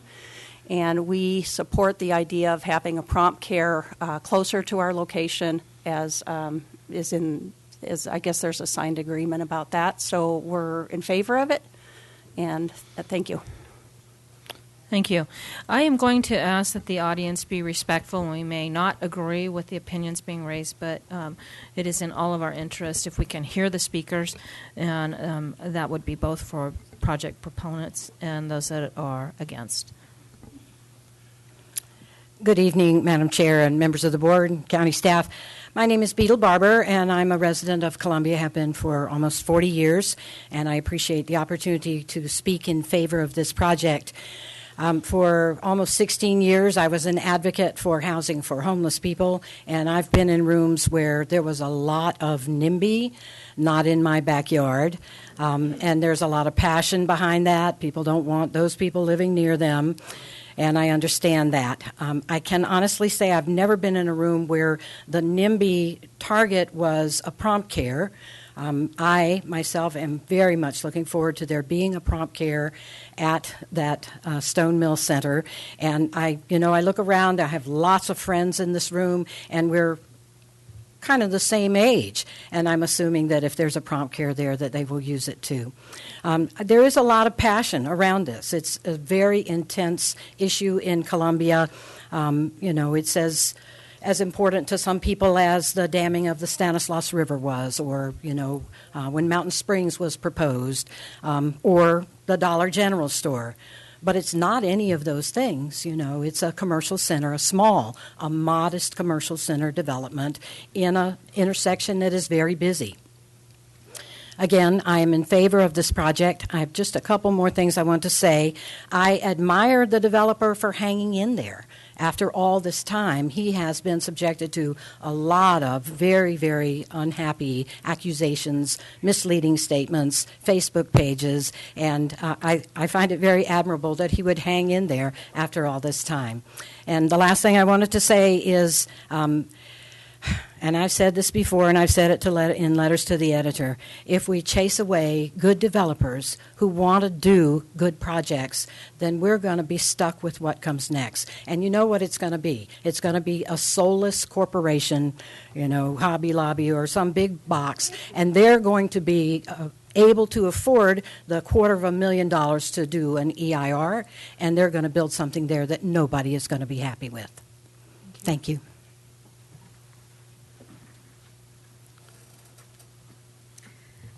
Good evening, Madam Chair and the Board of Supervisors and staff. My name is Amelia Harrison, and I am the executive of the Tuolumne County Chamber of Commerce. And I am here tonight speaking in favor of this project. The mission statement, for those of y'all who don't know, the mission statement of the Tuolumne County Chamber is to provide leadership for a healthy and vibrant business environment and encourage responsible economic growth, respecting Tuolumne County's quality of life. I believe wholeheartedly that the Chamber does their best to support this statement, and that the board and the people in this community are so passionate about it, and they want the right things to happen. But we have to find ways to grow. We have to find ways to stay within our guidelines and do the best we can to come to an agreement, a compromise. A lot of people don't like change. No, we don't. But this particular plan has actually been well thought out. It's in accordance with the guidelines of Tuolumne County and consistent with the Columbia Historical Codes. It's something that we feel benefits the county with the growth of business and providing jobs for the county. That is one thing that we need in this county is employment. And the medical services provided at this end of the community would be astounding. It would also help those that are the locals as well as the tourists that come to visit our areas. We speak highly for this, and I just wanted the opportunity, and I wanted to say thank you for this hearing.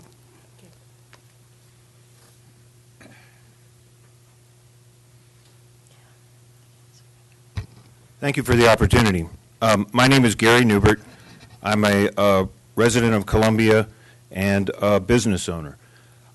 Previously, I was involved in an ad hoc effort to oppose the development of a Dollar General store in Columbia. And I'm also involved in an ad hoc committee reviewing the Columbia Design Review Guidelines and our Columbia Community Plan, and we're investigating a few other tools to protect the historic district of Columbia.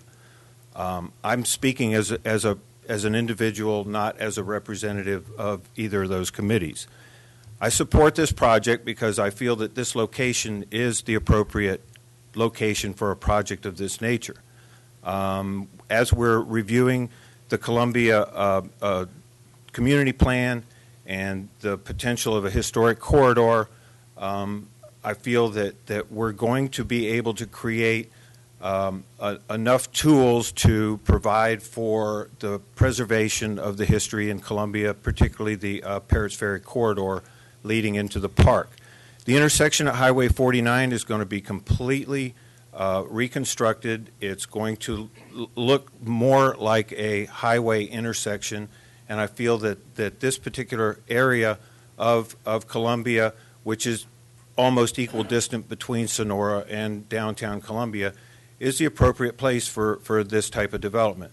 My one misgiving in this development is the hardship that it's going to create for the residents of Union Hill Road, and I would urge the county to do everything they can to mitigate the hardship that the residents on Union Hill Road may sustain if traffic is allowed to use Union Hill as a shortcut between Parrots Ferry and Sawmill Flats Road. So, Shaw's Flat Road. So I would hope that issue be addressed, and I would hope that the community participates in the effort that we're undertaking to preserve the history of the Parrots Ferry corridor, and I would hope that more members of the community participate in that effort, and I appreciate the time. Thank you.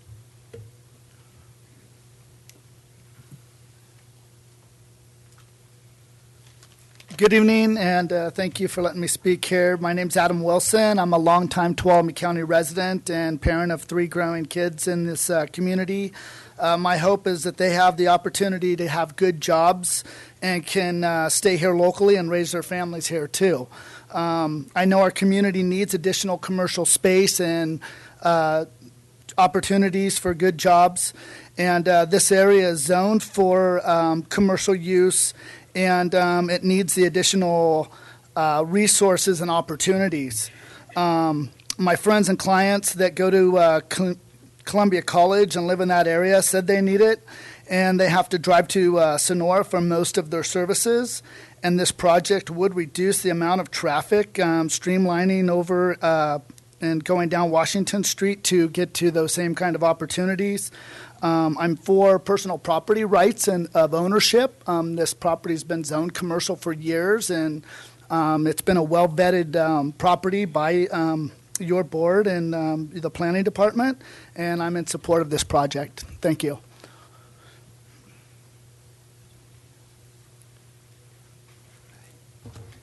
Good evening, Chairman Brennan, supervisors. I'm Carl Dambacker, and I live in Columbia. I know that we need access to emergency medical care in the Columbia area, not 25 minutes away in any direction. Imagine the opportunity to provide a new medical clinic and prompt care to the thousands of Columbia residents, grammar school students, college students, businesses, and tourists. In addition, this new project creates hundreds of jobs, in my opinion, from construction, medical services, retail, management, and many others. The side benefits are increased tax base. So I'd like to have you consider this project, and I thank you for this opportunity.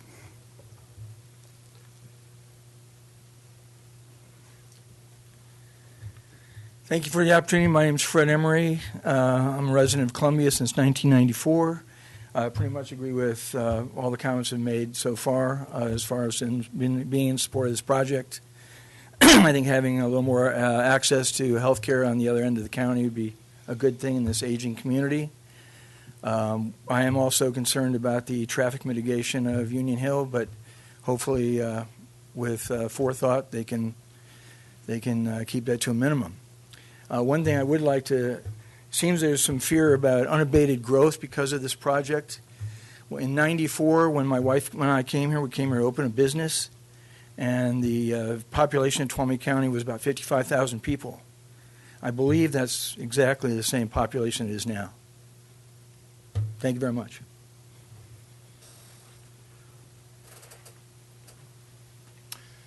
Good evening. Thank you for the time. My name is Mike Lemke. I'm representing Tuolumne County Building Industry. We support jobs and quality community development.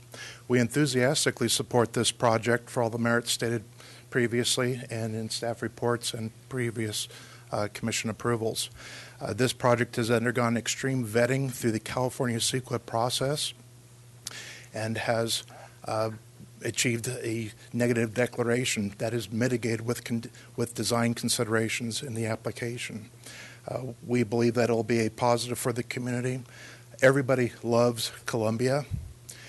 The journey to Columbia is in desperate need of some economic rejuvenation that this project will give to us. Thank you very much.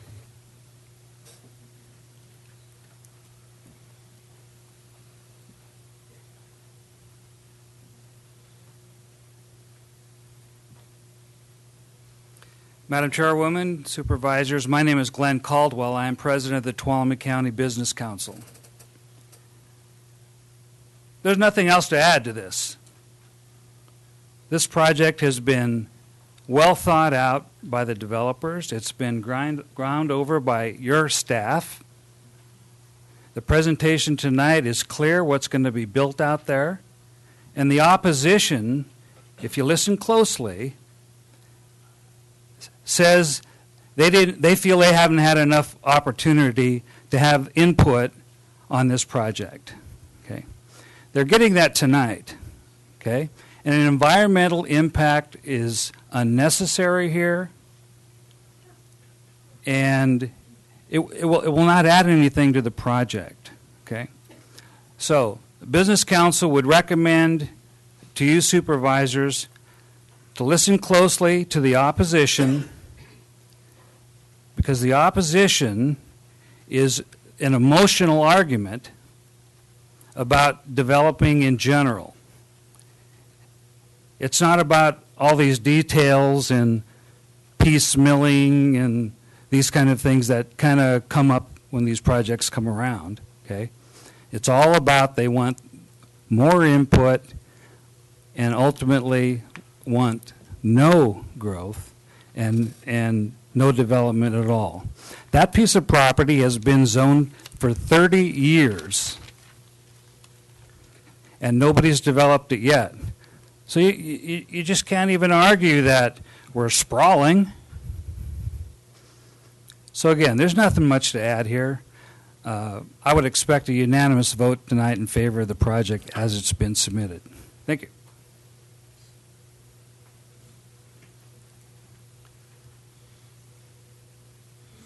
Is there anyone else that would like to speak out in favor of the project? All right, we will move to those that are against the project.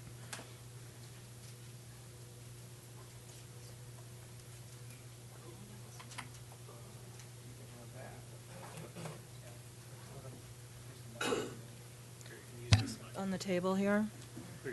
It's okay. Well, you want me there? Well, it's easier for you. Okay. That work? Sure. Thank you. Thanks, David. Close enough. Hello. I thought I was here to sign up for food stamps. Those who read the paper might understand what I'm saying. In my short time, I'd just like to tell you that this is an issue about legacy. All of us will not be here in 50 years. Some of you lucky ones, maybe. We're talking about our children, our grandchildren. When they come to Columbia, do they want to experience the gold rush history? That's there at the park. That's taken care of. So far, we have dedicated people. They are working so hard. I cannot tell you how hard the director of the park works to keep that isolated little spot of beauty alive for all of us. This is talking about the entrance to that park. This is talking about our heritage. This is talking about something that we cannot afford to lose. The entrance to Columbia right now, for as long as I've lived there, 30, 40 years, is a beautiful little isolated spot of open area. You can see the sunset if you're lucky enough to go there when it's that time. You can see the stars when you're lucky enough to be there when that happens. We do not need more sprawl. We do not need more. I don't even care if it's a hospital. I just broke my ankle a week ago. I went to Angels Camp, and I was happy to go to Angels Camp to have my ankle taken care of. I do not need to go 3 miles from my house to have an x-ray taken. This is not what I want. This is not why most of us live here.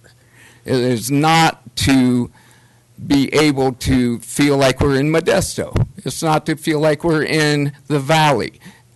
We have a unique situation. It's a heritage. All of you supervisors, thank you for doing this tonight at 6 so we can all show up. I'm so disappointed there's so few of us here to show that we care about this area. We do not need more liquor stores. We don't need more prompt cares. And just on an aside, in my 18 seconds left, I went to prompt care to see a doctor in Angels Camp. There was not a doctor the day I went, and they had to send them back to Sonora or to ER in San Andreas.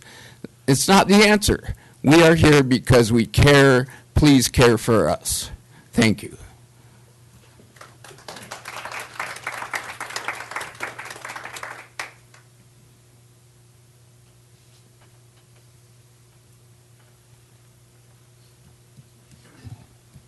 Good evening.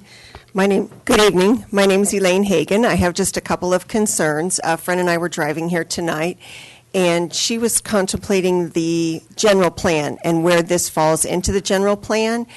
And she was wondering the fact that in the last year that so many people have come and spoken out against what's currently in the general plan, wonders if the general plan needs to be reevaluated. And I know that it's under consideration, and I'm wondering if there's any possibility that this project would be postponed until the new general plan, till more of the community has a chance to participate in the general plan. Some friends and I were on a wildflower hike the other day, and people were talking about the proposed project. So we drove down Union Hill Road to look at the project. As a nurse, as a mom, it concerns me that you want to put something on that intersection where traffic will be. I can just imagine animals and some of the information that the area that Citizens for Responsible Growth was talking about. In an event such as the fire where people were needing to be evacuated from either the Rim Fire or the Butte Fire, there's pretty much one way out on 49. And if there's an accident or something happens at that intersection, traffic is going to be monstrous. Do we need more jobs? Yes. Are these going to create hundreds of jobs? I don't think so. Addressing the piecemeal issue, if you want to forestall any of our concerns about it not being a piecemeal, perhaps the developer could assure us that they would participate or would not submit any more plans, or that we could ask the supervisors that you would offer us an absolute no, that no other projects would be permitted in this area, and that way we wouldn't have to bother you about piecemeal. Thank you.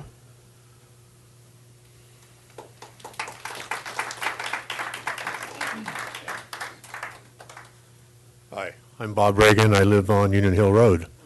So, of course, I'm against it. Who wants to have a shopping center in their neighborhood?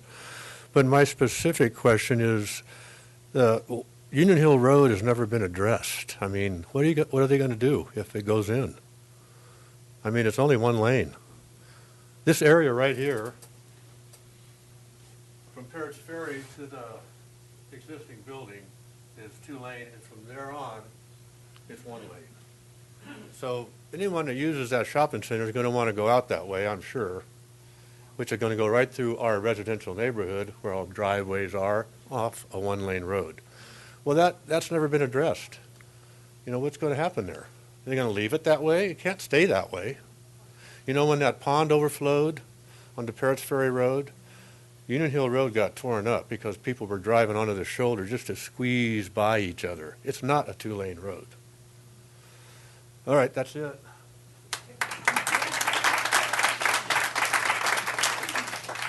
Hi, Claudia Carlson with Claude's Market here. I'm a resident and a business owner in Columbia, and my issue with this is not because of the prompt care. I don't believe prompt care is going to go there.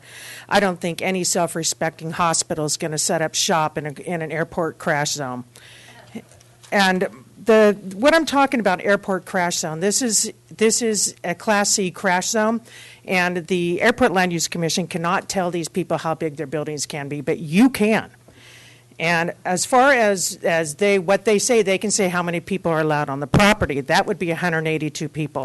182 people on a 16,000 square foot retail center is not the way it goes. According to California law, it's 30 square feet per person. That would bring that to 5,500 square feet. This is 3 times that. This is way too big for the amount of people that's allowed on the property. If they wanted to put that into, instead of a retail center, go with a professional center, which would actually be more for a prompt care and dentist office, like he tells us, then you can increase that square footage to 50 to 100 square feet per person, but not a retail center. That's 30 square feet. And it's between 15 and 30 square feet. And I'm doing it on the high end. So just some background on the airport crash zone. In the last month in the United States, we've had 16 airline crashes in Class C crash zones. Also, I know he says that most crashes are between takeoff and landing, but according to the National Traffic website, that is 16% of all airline crashes. The initial climb is 14%. The climb with the flaps up is 13%. The cruise is 16%. Descent 4% on descent. Initial approach 12%, and final approach, which means your final approach coming into the actual airport, is 13%. Landing only allows 12%. So most of the crashes are in the Class C crash zone at airports, according to the national statistics. So my question is, how come you guys are allowing a 16,000 square foot retail center? If he really wants 16,000 square feet, he's going to have to go professional and quit doing the retail part of it. Also, if you want more jobs, retail, and you want good jobs, retail is not the way to go. Retail are not good jobs. I know. I own a retail store. Retail jobs suck. There's no way that you're going to support your family on a retail job. So if you want good jobs, you're going to have to come up with something a little bit better than a retail center. Thank you.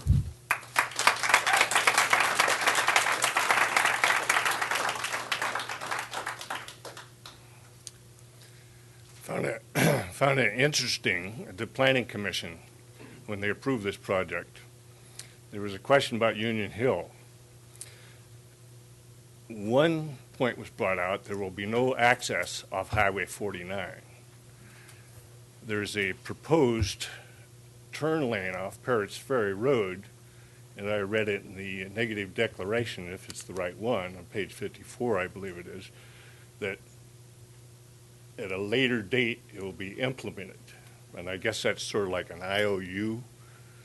But Union Hill has two spots where two cars can pass. That's the first 1/10 of the mile coming in from Parrots Ferry, and then the entrance from Shaw's Flat. The rest of that road, you have to pull off the shoulder. In some of parts, you cannot pass another car. The narrowest part of the asphalt on Union Hill is 8 feet wide. That's narrower than a driveway. Now, this negative declaration, I don't think is addressing this. And any traffic coming in there is going to be a major impact. Anybody coming from Horseshoe Bend, South Airport Road, is going to be coming this way to avoid the stop signs, and it's shorter. And I don't believe this has been addressed properly. I don't agree with Mr. York. And looking at the negative declaration where it says little impact, I think it's way off the beat.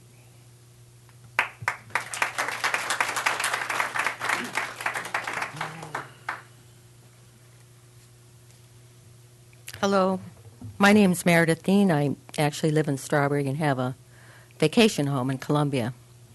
Now, I would beg to differ about not needing an EIR. Columbia, as we know, has a very unique kind of geology, and because of activities in the past, hydraulic mining, the actual soil, the topsoil it's not there in many places. And so, as we saw when we had an El Nino, or where they're calling it atmospheric river events now, the water has nowhere to go. So, and you can see that as you drive into Columbia. On the right-hand side, there's a big body of water, a little kayak there, just a couple feet off the road. And so a couple months ago, that filled up and closed the road. And of course, they had to go down Union Hill. Or I was kind of from the other direction, but I could see everybody backed up there on Shaw's Flat on the other side of 49. So I'm saying that anytime you hardscape and pave something in these developments has a negative effect, and that in creating heat, and that in not allowing for drainage. And I think we're not really looking at what kinds of consequences can happen because of not doing an EIR.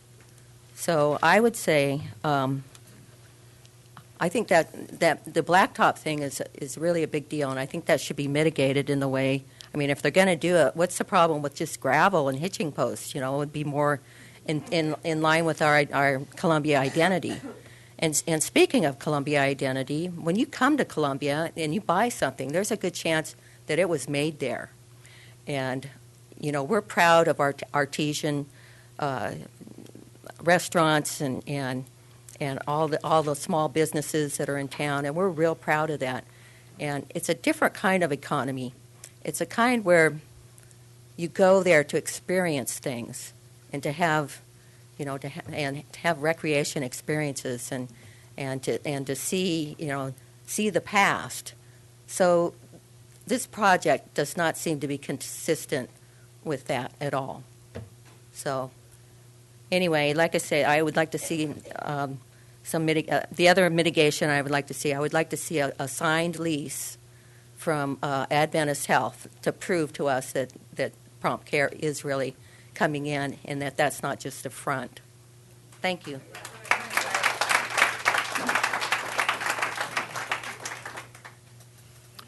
Hello, my name is Don Morrison. I live in Sonora. I'm concerned about the traffic. I live off Shaw's Flat and have to drive down to Sonora. It is a traffic jam from the high school to or through the town. And adding more is not going to help the situation. I would hope that, and also you have the outflow from Columbia College and the regular tourist traffic using Highway 49. There's and Parrots Ferry over to Vallecito. I hope that if you go through with this, you will consider the traffic. And not put it on the taxpayers, or at least around the development. Let the developer pay for it. Thank you.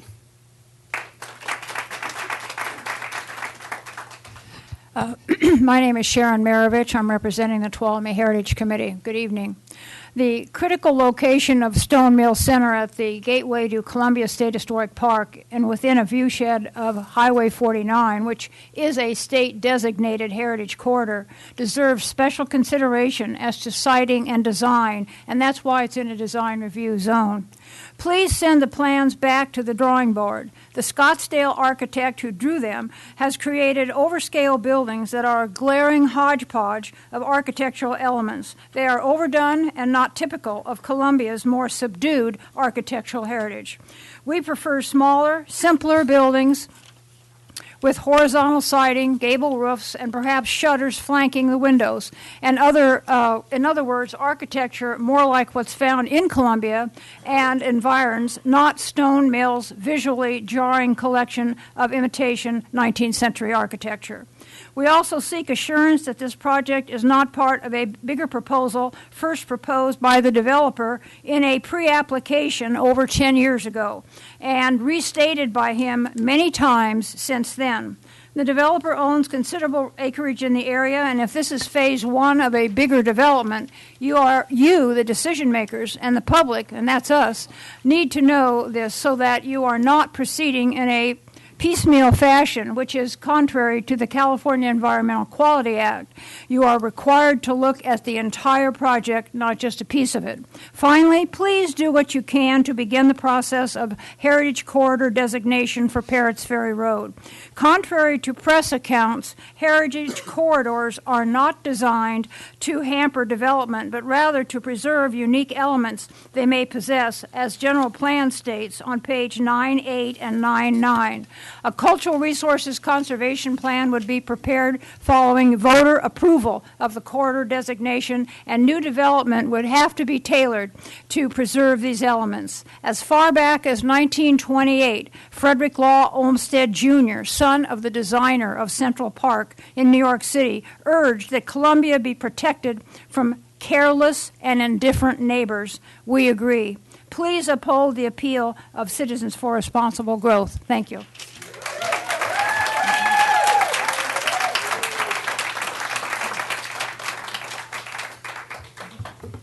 Members of the board, my name is Chris Barsanti, and just to answer a question that one of you had about when this was designated commercial, for those of you that have lived here longer than I have, today is my 40-year anniversary for being in Tuolumne County. Some of you have been here longer. This was part of MapGate, if you remember, when one member of the Board of Supervisors went in after hours and changed map designations when the general plan was being updated in 1980. So that's when this whole thing started. Okay, there are many aspects of this project that are not well defined and are therefore not reviewed in the initial study. The most important one is the on-site retention detention basin for water runoff created by the additional impermeable surfaces of the 3 commercial buildings and the extensive paved parking areas. At this time, we don't know if the detention facility will be above ground in the southeast corner of the property or if it will be subsurface underneath the parking area. One of the requirements when the slide was up here about site development permit can be issued, one of the requirements for issuance is that a surface drainage and erosion control plan be covered. This is left either or, so we don't really know. As a couple of other people stated, and that you may have noticed if you drove on Parrots Ferry Road this winter, both sides, not just the major pond side where the kayak is, but the other side was also full. And the one side overflowed, the other side was ready to if we had had another rainstorm. Caused the closing of the road for several days. It was a huge inconvenience for Columbia residents and for through traffic. I had to go out many times to go to work and other errands and whatnot, and to get stuck there on Shaw's Flat Road behind 15 or 20 cars waiting to get onto Highway 49 to either go one way or the other was a huge inconvenience. How can the Columbia residents be guaranteed that this problem will not get worse when creating even more impermeable surfaces to contribute more water to the ponds when we don't even know the location or the design of the retention and or detention facilities? There's several others. I probably won't have time. No, I won't. As you have, some of you have stated in other hearings, Columbia is a unique community, and I believe that you are aware how hard we in Columbia have worked to keep our community and the gateway to our community compatible with the 1850s ambiance of the State Historic Park. Please don't allow the entrance to our historic community to be marred by potentially incompatible development. Thank you.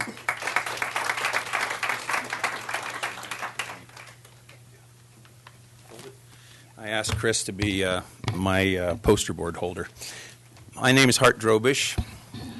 I operate a business at Columbia Airport flying, and in the past have done flight school, and at one time, many years ago, served on the Airport Land Use Commission. And what I wish to speak of today came back from a map I drew at the time for my fellow commissioners on the Airport Land Use Commission, because there was a proposed project in the same location for a shopping facility of some sort, and my concern was that the overlooked fact is that runway 29, the grass runway, has a pattern which, actually to my surprise at the time, and to the surprise of the other airport land use commissioners as we talked about it, comes across. Let me orient you here. This is north.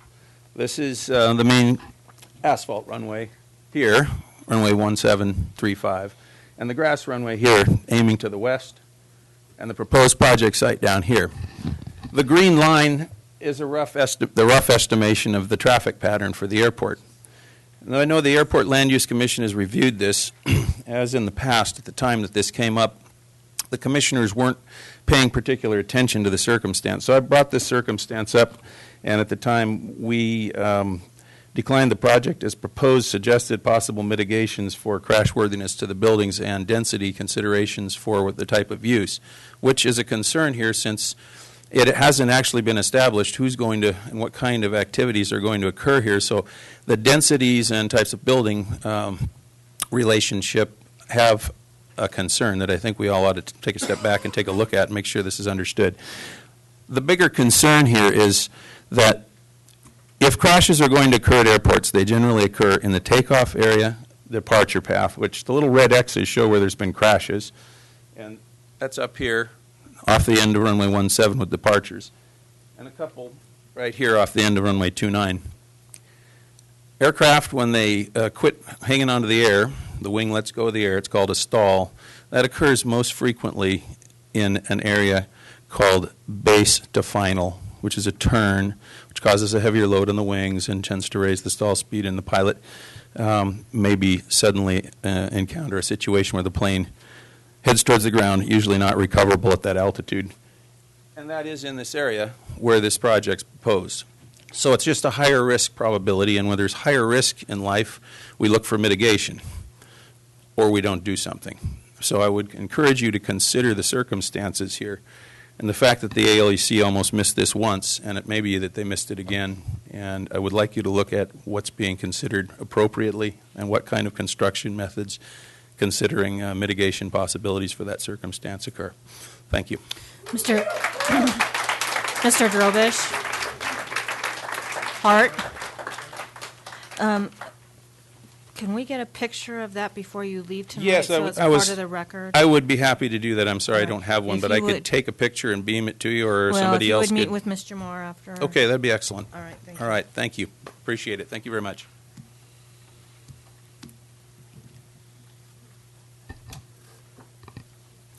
Good evening, Board of Supervisors. My name's Barbara Balin. I'm speaking as a private citizen.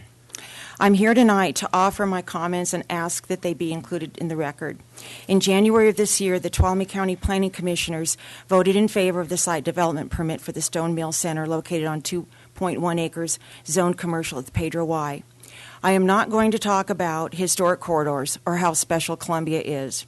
I want to focus on the traffic safety issue because it was not adequately addressed in the initial study, and it could pose a real liability problem to our county. If I were in your shoes, I'd be asking some hard questions. Was the level of review sufficient to flush out all the safety and liability issues? What is the relationship between the Stone Mill Center and Parrots Ferry Road alignment? How is additional congestion with delivery trucks, shoppers, and emergency vehicles in a Greenlee Road type intersection that necks down to a flood area and Sawmill Flat Road going to increase the safety? What will widening Parrots Ferry Road to accommodate the shopping center do for the people on Union Hill? Is it consistent with the original transportation grant that was obtained to reduce accidents from turning left onto Union Hill? Has anyone thought about the congestion and increase in greenhouse gas emissions with the removal of the Parrots Ferry swing lane? How many Dolomite trucks, college commuters, residents, delivery trucks, logging trucks will stack up at the signal before it becomes a blind corner heading north on Highway 49? The swing lane prevents people from getting clobbered on that blind curve. I do not think the planning commissioners were presented with these issues. When this project gets compounded with adjacent developments, regardless of ownership, regardless of piecemeal, or whether an EIR presents mitigations, it will only compound the traffic safety issue in a very short distance. I think adding a shopping center into a population restricted to 75 people per acre is less than responsible, but I think the real issue is zoning. The zoning is making everyone try to fit something at the Pedro Y that is just not a good fit. The zoning was historically been the problem. As a matter of fact, the zoning is a throwback from the old Mapgate days. It is outdated and in similar locales is being targeted for blight remediation. It would not be recommended today, or it might be recommended to be changed to neighborhood commercial. It is not a matter of upholding the planning commissioner's vote. It is a matter of being satisfied that the commissioners had all the information they needed to make an informed decision. I believe the traffic safety issue is a compelling enough argument to re-examine the traffic impacts generated from the Stone Mill Center. I'm out of time, and thank you very much.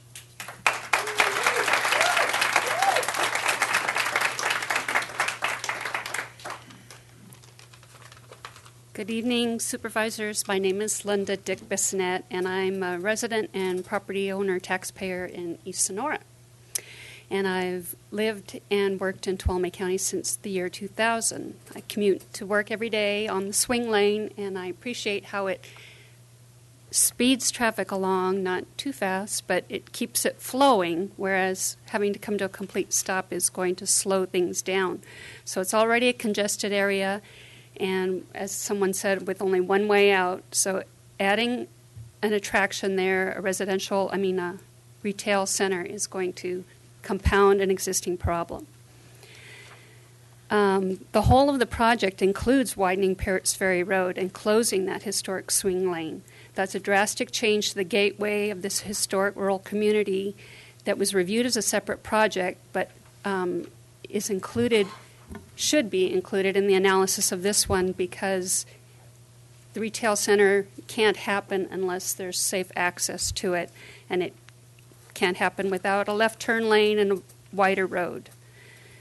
Caltrans has already said they don't want more traffic going out onto 49, so they wouldn't allow another way out in a previous proposal. I think it's also at odds with the airport land use compatibility standards for Zone C, as has been commented, that allows for a density of 43.56 persons per acre, or 87 persons for 2 acres for public safety reasons. Again, it would have to be like professional offices or something very low density that's allowed for those buildings to keep it that low. And it's still on your heads whether you want to put those lives at risk from airplane crash. It's inconsistent with the Tuolumne County General Plan policies to protect the historic rural and scenic area, which is 4L2 in the General Plan, the gateway to Columbia, and to promote heritage tourism, which is 9A2 in the General Plan, and community efforts to retain the scenic character of the area, goal or policy 13AC.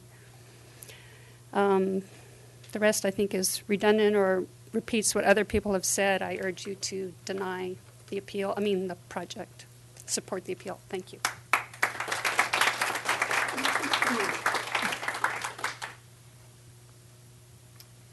Madam Chairman and Supervisors, I'm Phil Reese. I moved to Columbia 25 years ago this spring. Excuse me for my voice. I'm on chemotherapy, and it gives me kind of a rough voice, so I hope you can hear me.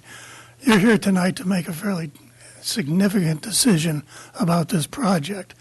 And so far we've heard, well, here's all the reasons. It's in the book. We've satisfied all those reasons. Tomorrow morning, most of you will get up and either shave looking in the mirror or put on makeup looking in the mirror and look at yourself. And one of the documents that has been reviewed and eloquently just by a previous speaker is this project is in Airport Zone C. And the way I read that is this document allows 74 people per acre to be killed in that Zone C. If it's 75 per acre, that's not allowed. So what I'm telling you is that it's time to stand back, step away from the book, and think for yourselves. All of you did a marvelous job of planning and thinking for yourselves with respect to the Dollar General situation that we had last year. You came across with something in a judgment in your own hearts. You responded and stopped the Dollar General cancer from spreading into Columbia. Tomorrow, when you look at yourself in the mirror, facing yourself, will you have the ability to say, I reviewed a project, approved it with significant risk, possibly a serious accident, and you're going to have to live with that the rest of your life every morning when you look in the mirror if you approve this project. If you stand back, think for yourself, and think outside the box, you'll realize that it's only decisions you can make is to reject this project so that you can live with yourself and your conscience for the rest of your life.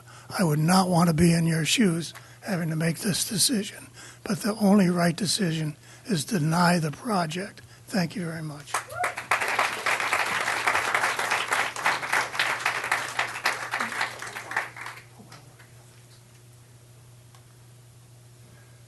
Pretty much everybody's touched on the things that I wanted to speak about. But I wanted to bring up the idea of the Union Hill Road.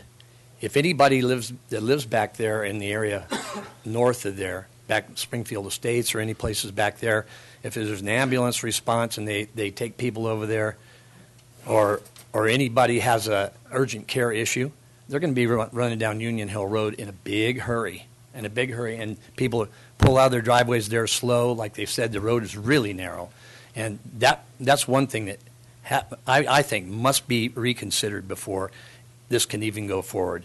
And the other thing is the general plan. I believe these guys said that it was 80 when that was approved, and I think the last general plan was 96. It appears to me that it's time to rethink the general plan. And lastly, I know there was a crash on takeoff not too long ago. Headed out that way, they would have been taken off that way. And there was a crash on the runway. I don't know which runway it is. I'm sure Grant knows. And I know for a fact when I first moved up here, we lost a deputy who was responding to a plane crash right on that site. He got involved in an accident in the corner, and I'd hate to see it have to happen again. Thank you.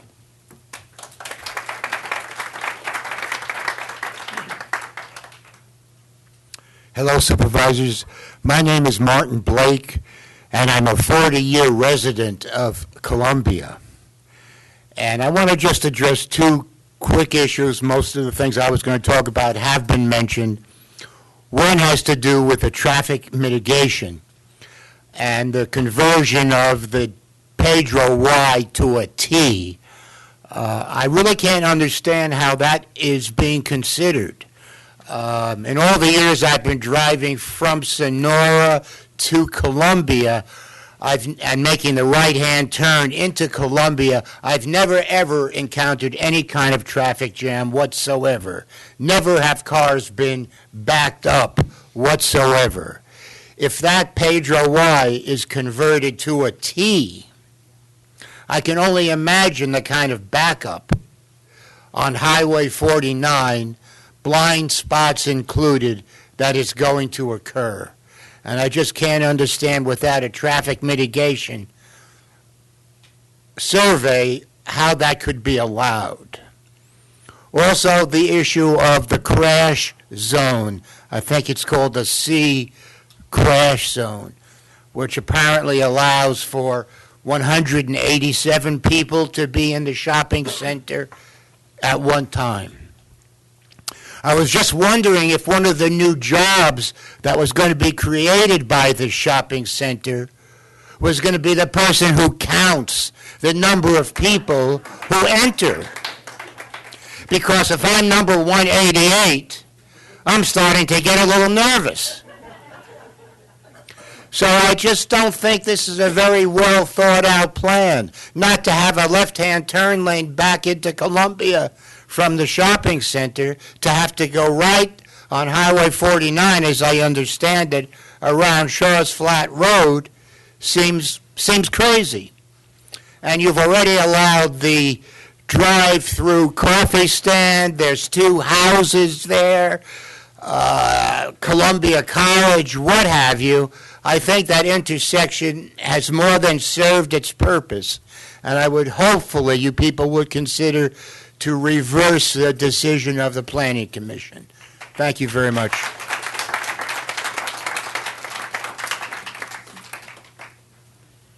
Hello, my name's Dwayne Cornell. I live on the top of Yankee Hill. And I just want to put a PS on a couple of things, that, especially that Hart Drobish pointed out about that crash zone, because I've had personal experience with that. The last 8 years of my career, I flew a heavy tanker out of Columbia. We take off with about 10,000 pounds of retardant in the airplane, and if there's a certain type of fire or a particular traffic situation, normally the traffic is right-hand traffic off the main runway there, but if it's going on down here and we don't want to mix with all the other traffic, we make a left turn off of that. And I have flown right over the top of that particular area where this project is going in. All I want to say is I know what it looks like from the air, and I got 10,000 pounds of retardant doing about 150 miles an hour, and if one of my engines coughs, I'm going to think, oh my God, now what? Am I going to dump all this on those people, or am I going to keep flying? Am I going to crash in the trees somewhere? So it's a real thing. It's something to consider. Thank you.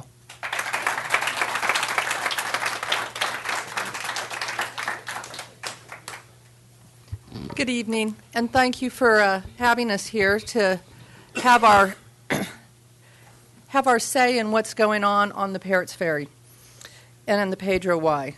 Yes, this is an emotional issue for both sides, for the opponents and the proponents. Because when there is money involved, they're going to fight and they're going to do things to make it look profitable, that is going to benefit our community. But does it really? So we do have to look at that. And on the opponent's side, those emotional arguments that they've been making make a lot of sense. These people have thought out their arguments. They have researched. They have read all the documents. And I hope that you listen to them and not think that we're just a bunch of emotional people from Columbia that don't want any change. That's not it. We want change. If we're going to have a development, it needs to be well thought out. And having it at that intersection that we all drive through living in Columbia, I'm not going to beat that horse. You've already heard it. That unless there is some other access to that development coming off of Union Hill is going to not only cause more accidents, it's going to cause congestion. And driving down Union Hill, I've driven down there, it's too small. Going to the prompt care, they're not going to be able to help you when you have that auto accident. I know. I'm in the emergency services. I know all about how much population it takes to put on a prompt care. I'm having a hard time believing that that end of our community has enough population that Sonora Regional or whatever, I'm sorry, they've changed their names, is going to consider that. You have to have X amount of population to make it profitable. Prompt cares are open from 9 to 5. A lot of times they don't have diagnostic services like x-ray machines, and they will send you to the closest hospital if you do need an x-ray. A lot of times, as you've already heard from one speaker, sometimes they don't even have the doctor there. They have a mid-level, so if it is something serious, they're going to send you to the closest hospital. And like I said, I have a hard time believing that a prompt care would even make it there. They might come in, it's not going to stay long, just like we've seen I work in 3 different counties right now during emergency services, and I've seen a couple of the prompt cares closing because they don't have the population and to service it. Thank you.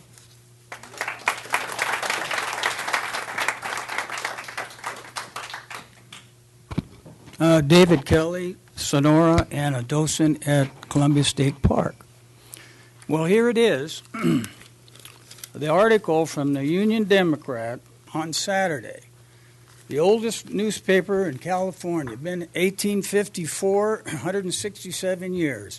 And what struck me on this article was the headliner. High stakes. That's big time. High stakes. What do we think about the high stakes? Thank God for John Muir, Galen Clark, and Teddy Roosevelt for doing what they did, or we wouldn't have a Tuolumne County. Not one at all. Who knows what we would end up with if all of the development was taken over this county. It would have been just disastrous.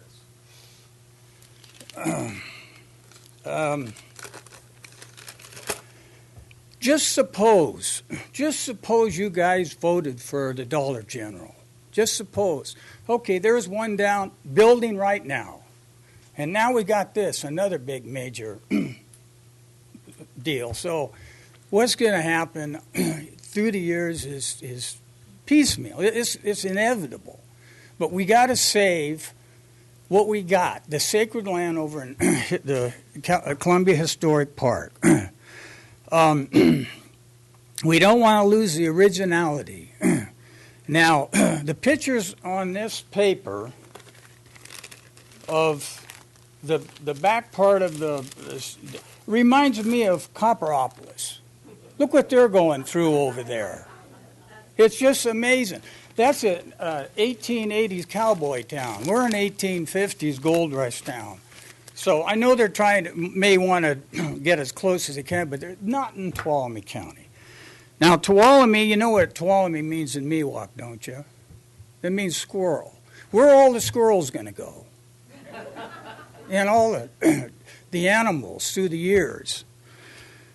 So we got to worry about that. We don't want another East Sonora in the north part of our county. We don't. It's just amazing what's going on over there.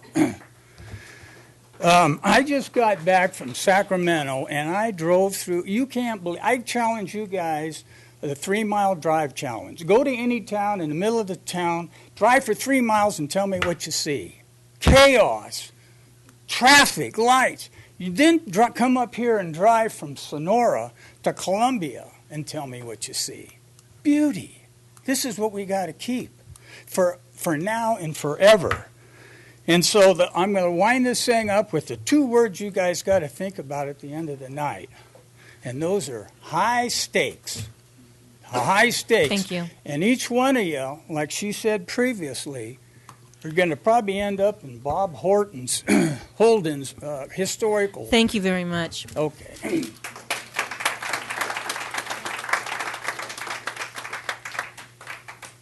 Good evening. Thank you for allowing us to speak. I just want to say briefly, I agree with many of the points of the previous speakers. I won't mention those concerns. What I'd like to speak to briefly is that the growth issue. I want to just respectfully submit that I don't oppose growth. What I oppose is short-sighted, short-term, and small gain growth. What I'm in support of is growth that is collaborative, that is long-term, and that provides a living wage for people who might be involved and employed at any kind of project that we look at here in this county. I was doing some numbers, and I noticed that at this site, it says that there's a minimum space for each site, each shop is 900 square feet, which means there's about 12 stores that could go into this shop, no more than that. I don't know how many of those stores are going to employ more than 10 people, but that's definitely not hundreds of people. That's maybe 100 people, maybe the max 200 people being employed at this shopping center. And I really want to just say that what's most important is that we really revisit, someone talked about this earlier, the general plan, and that this shopping center be considered in the much bigger context of resilient growth, of growth that actually serves all of the members of our community, not just a few, and also that provides more than a minimum wage job. I also agree with all the traffic issues, but I just wanted to specifically say this is not an emotional argument on my part and the part of many of these speakers. I actually think this is a very intelligent argument. Thank you for letting me speak.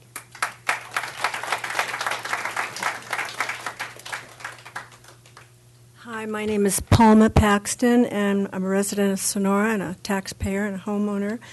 I spoke at the planning committee, and one of the things that I spoke about was that I was a small business owner at one time in our community until everyone thought Walmart would be so wonderful. So that being said, I do feel that this is, on the negative, a gateway, because gateway can be good and gateway can be negative, right? So it can be a gateway to more businesses down the line, and they're calling it piecemealing. We know that. So I really wasn't planning on speaking here, but I do have a friend. He's 90 years old. He was an environmentalist here, and he was paid by people to do environmental studies. His name is Dale Kaiser. I think he's known to a few of you. At one time, they wanted to put a roadway through his property area up on Greenlee, and he got together, as we have gotten together, and they called themselves RAGE. And it was Residents Against the Greenlee Road extension. It didn't happen. They made it stop because they had very good opinions. They asked for very good, reasonable questions to be answered. And I think that the groups, we may not all be here, but there's plenty of us, we're asking the same thing. We're asking for you all to really consider the impact that this is going to, this proposal by people that don't actually live here. What is this going to happen to this area? And especially, once again, the traffic. I won't go into that. And we already know, we've all driven that area. One one of the things that Dale said to me, and I talked to him in January about this, is that he said, first of all, if you have an absolute guarantee that you're going to have certain stores, that's one thing. Then you kind of can gauge what's going to go into your store, your shopping center. And but if you have no guarantee, you have absolutely no ability to gauge how many people are going to go in there and how much traffic, including, as we've said before, you've got to get your supplies to those stores, right? Plus the people that work there and all the other concerns that we have with traffic. But we're not saying we can't have reasonable growth. I think reasonable is the word. And I have a concern. My concern is that we have a man by the name of Ron Koff, who, a nice gentleman, I've met him, but he also works for the public. He is the chairman of TUD. And I asked him about that, and what about when the water is decided? And he said, well, I won't vote. I just feel like he's got a hand in both pots. Thank you very much.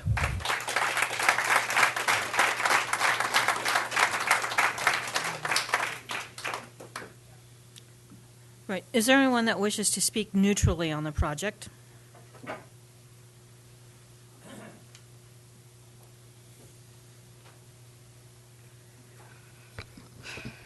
Well, I want to thank everybody for coming. It's nice not to be in this room by myself. I have some concerns with the arguments on both sides. So there's a lot of people that got up and talked about the ambience of Columbia and wanting to preserve their historic corridor, etc. So my challenge to you is to clean it up. Because when I drive down the historic corridor, I see weeds, I see trash, and I don't see a lot that generates my respect. So I would like to see more of an effort on the part of Columbia to clean up their historic corridor if you want it valued. And then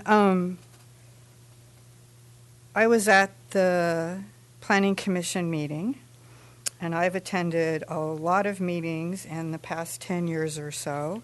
And as many of you, I've told you, I thought that was one of the hinkiest and stinkiest meetings I have ever been to. And one thing I don't like as a member of the public is people who lie to me.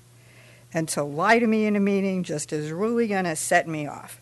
So I thought there were a lot of alternative facts. I thought there were a lot of things that were said that weren't true. And I have an issue with that.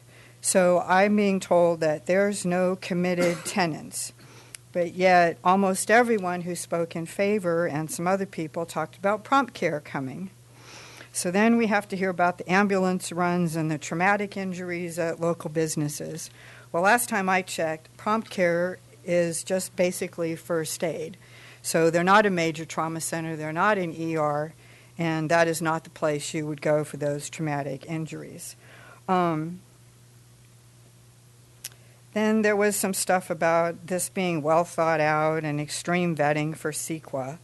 And I remember when there was a special meeting called for the supervisors and you had a CEQA presentation and the public was not informed ahead of time as to who was going to be doing that presentation, and it was Jim Moose, who's a very prominent CEQA attorney. And the thing that I appreciated was several times during that meeting he said it's very important to involve the public in these processes. And one thing he specifically said was when you have a controversial project, you should do an EIR, because then you're covered. Everybody's covered, the issues are discussed. And so this little negative declaration thing doesn't do it for me, and I'm almost out of time. Thank you.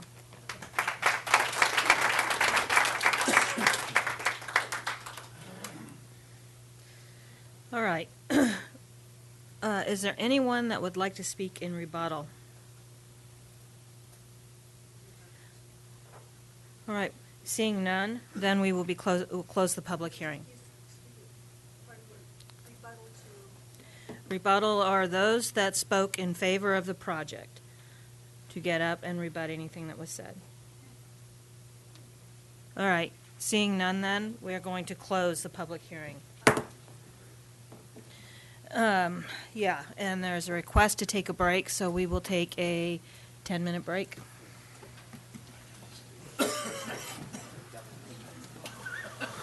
careful.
Okay, we're going to reconvene.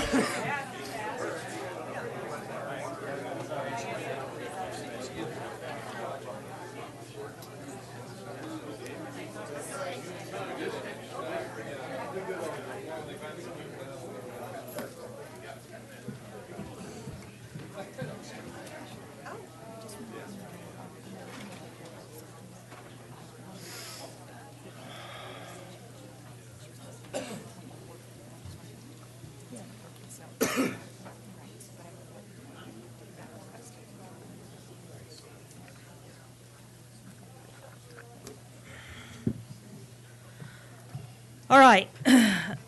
I would like to ask my fellow board members if they have any questions on the presentations that were made. I have one question. So we heard a lot of conversation about the traffic on Union Hill, and actually have driven out that way, and I do have a few concerns. Is there any opportunity, so at the when people are exiting on Union Hill?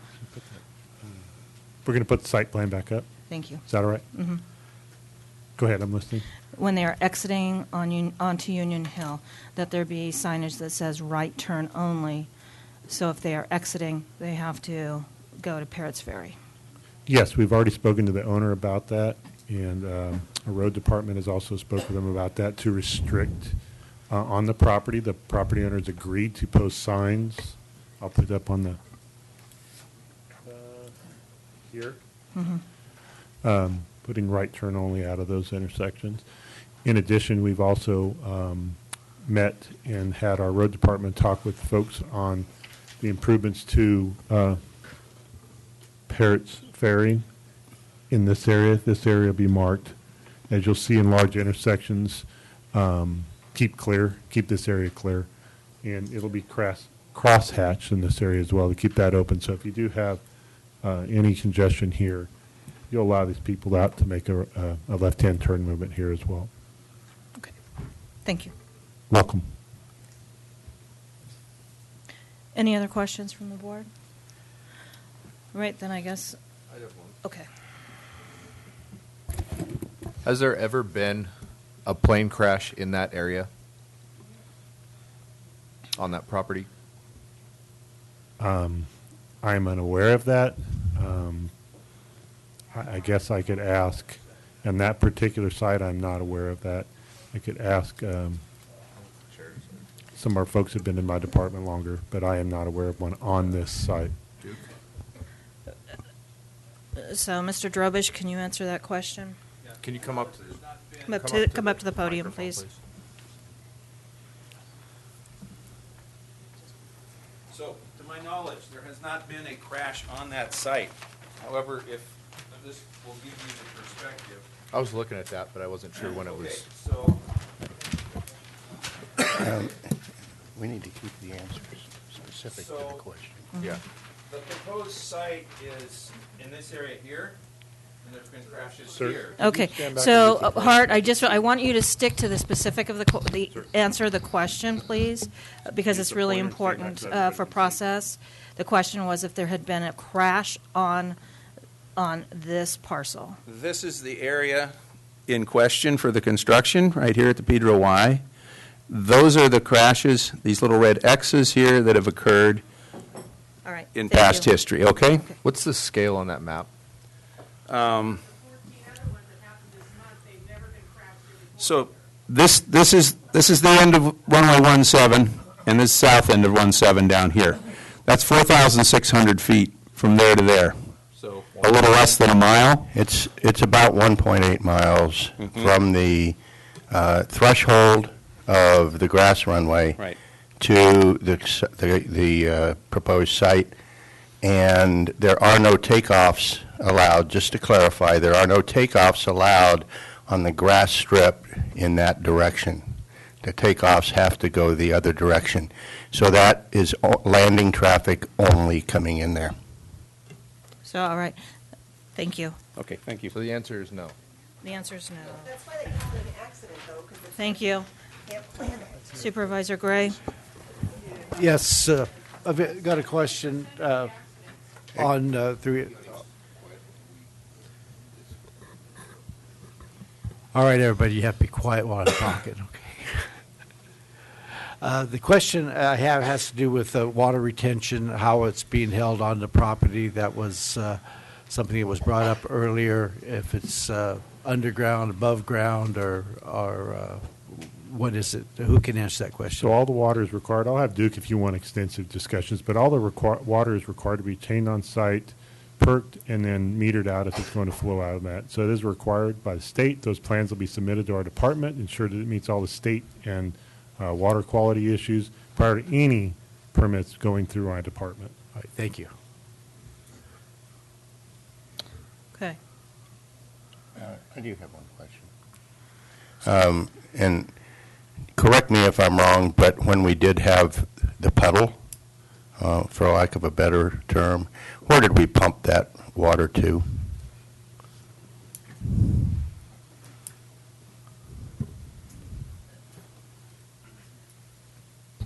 Duke York, Deputy Director in charge of roads and engineering, and yes, we did have a puddle.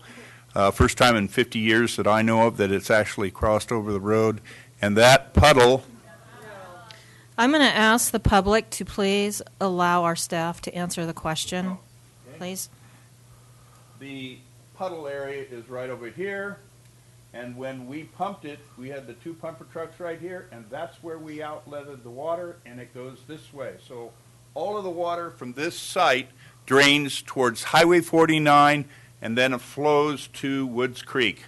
That is where the water goes to. Thank you.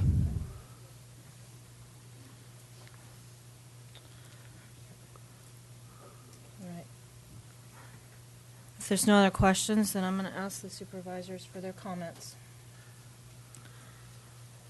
Supervisor Gregg.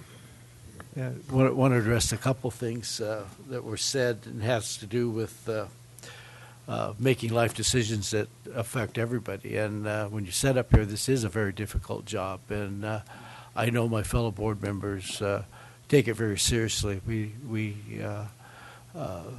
When we do go home at night and when we get up in the morning, we do look at the mirror. And when we have to make these decisions, it's serious. So I think that when we look at this project, we're not debating the use of the project. That property is zoned what it is. What we're debating is whether what we're putting on that site is going to look like it, look in such a way that it's going to be compatible with what is going to be happening in the Columbia area for now and the future. So, we can set and look at the makeup of the buildings. We can talk about whether they were designed in Arizona or in California. Beauty is the eye's beholder. But I think that when I look at this particular site plan and I look at how it was developed to have the parking in the rear of the buildings, the buildings that are fronting the Parrots Ferry Road, it's going to be well landscaped. It's going to be rocked. I'm not a landscape architect, but I think I know enough about the building process that they thought it out, in my opinion, fairly well. So I'll leave it at that and let the other board members go ahead and comment if they wish. Supervisor Hanfield? Okay. Look, I appreciate everybody being here. Appreciate your comments. As part of my research, I took a friend who was largely uninterested in what's going on here, and I said, why don't you go look at something with me? And we went out and we drove around the site. We drove down Union Hill. I agree. Union Hill is not a street that, in its current condition, would take a lot more traffic. But I also drove down all around the Columbia area.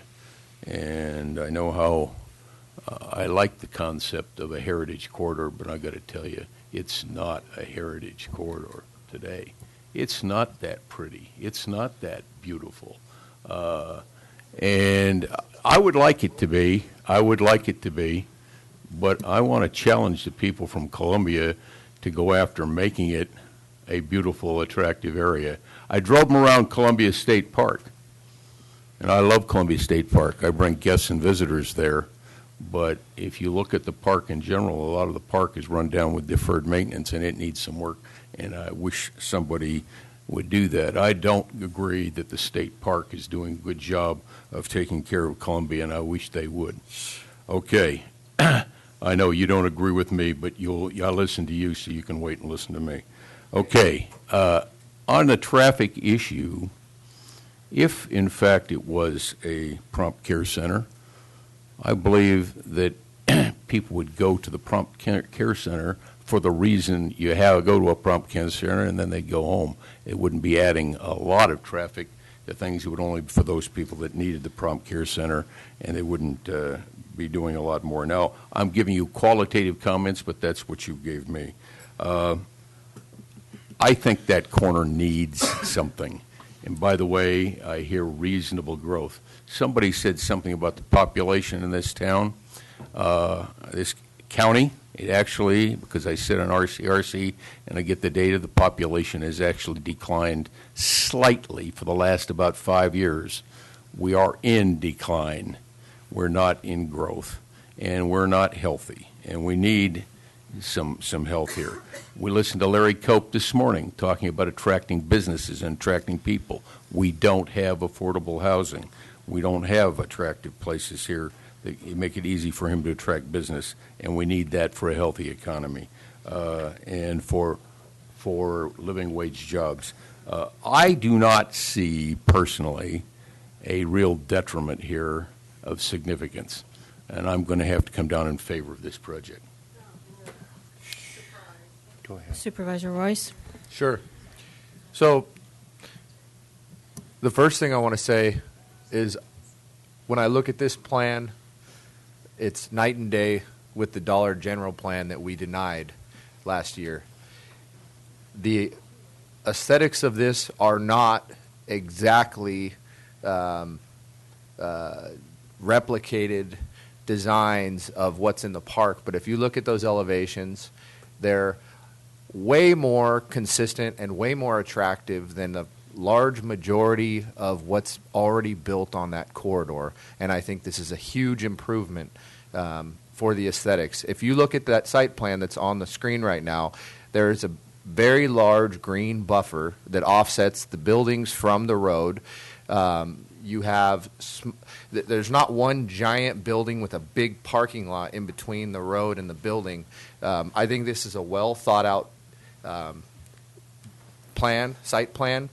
I appreciate Duke's comments about the drainage because that is something I'm concerned about, but you're right about what happens on that site.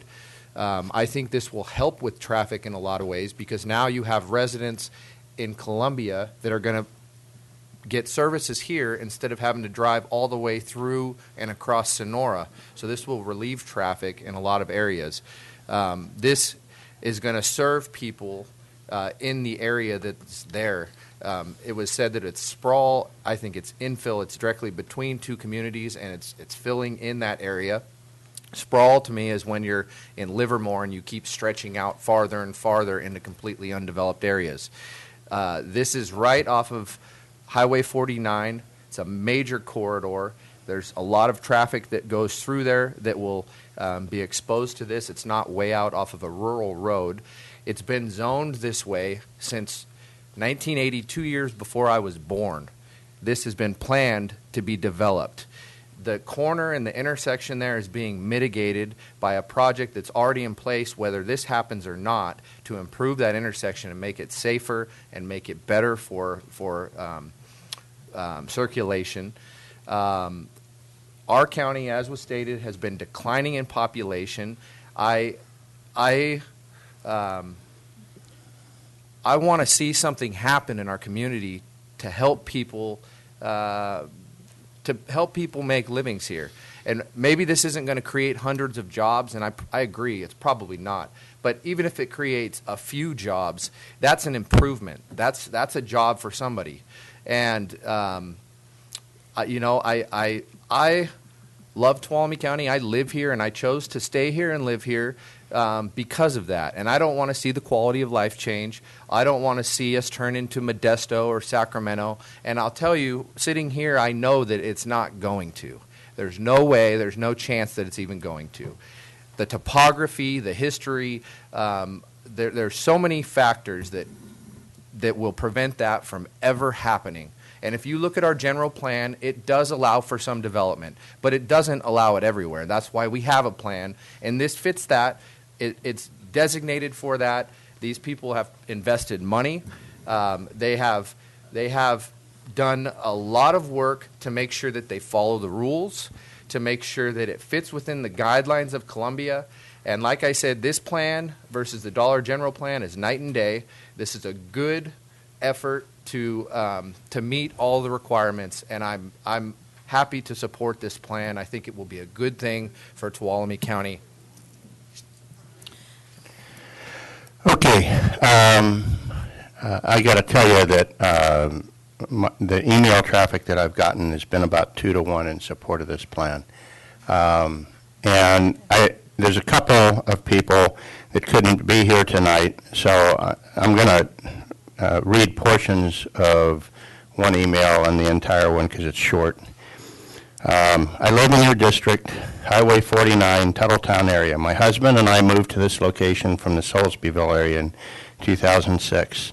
We are both Tuolumne County natives. We have seen a lot of development come to Tuolumne County. I would like to urge you to vote yes on approving the Stone Mill Center. If there is indeed supposed to be a prompt care at that center, it would be wonderful. We recently were in need of prompt care and decided to go to Angels Camp rather than try and fight our way through downtown Sonora and have to wait for hours before being seen. I would like to support Tuolumne County whenever possible, but in this case, necessity sent us out of the county for care. This county needs jobs, and if the center can provide some, so much the better. This property has been zoned commercial for the last 30 years. I don't see how it can be refused. I drive by that area every time I come into Sonora, several times a week, and it would be so much nicer to look at a nice development instead of a star thistle choked mess and the back of some metal buildings. I don't think that's such a great gateway to Columbia for tourists to see. I hope you won't let a handful of outspoken complainers cause this development to be denied. Thank you for your time. Please support it. This one's a little shorter. I just wanted to inform you that not everyone is against the Stone Mill Center. I live in Tuttletown and feel we really need this development to be allowed. We need prompt care here because I either fight the traffic to go to Sonora or go to Angels Camp. I want to keep my money in the county. I am native to Tuolumne County, born and raised here. I want to see this center happen. Thank you for your time. I just wanted to read those because neither one of them could be here tonight. None of the other ones asked me, told me that they couldn't be here. Okay, I want to talk about some of the things. Okay, mitigated negative declarations were put into CEQA specifically so that relatively small developments wouldn't have to pay $250,000 to do an EIR. That's prohibitive for a small development.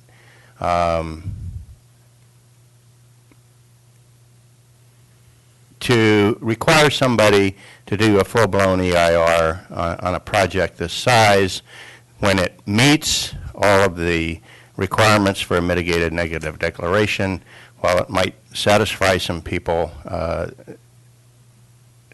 somehow it's just not realistic. If we did that, we would never have any small-scale development. And what you would have is as the lady so aptly put it, you'd have the big money people coming in, and they'd do an EIR, and you would not like what they put there. Okay, so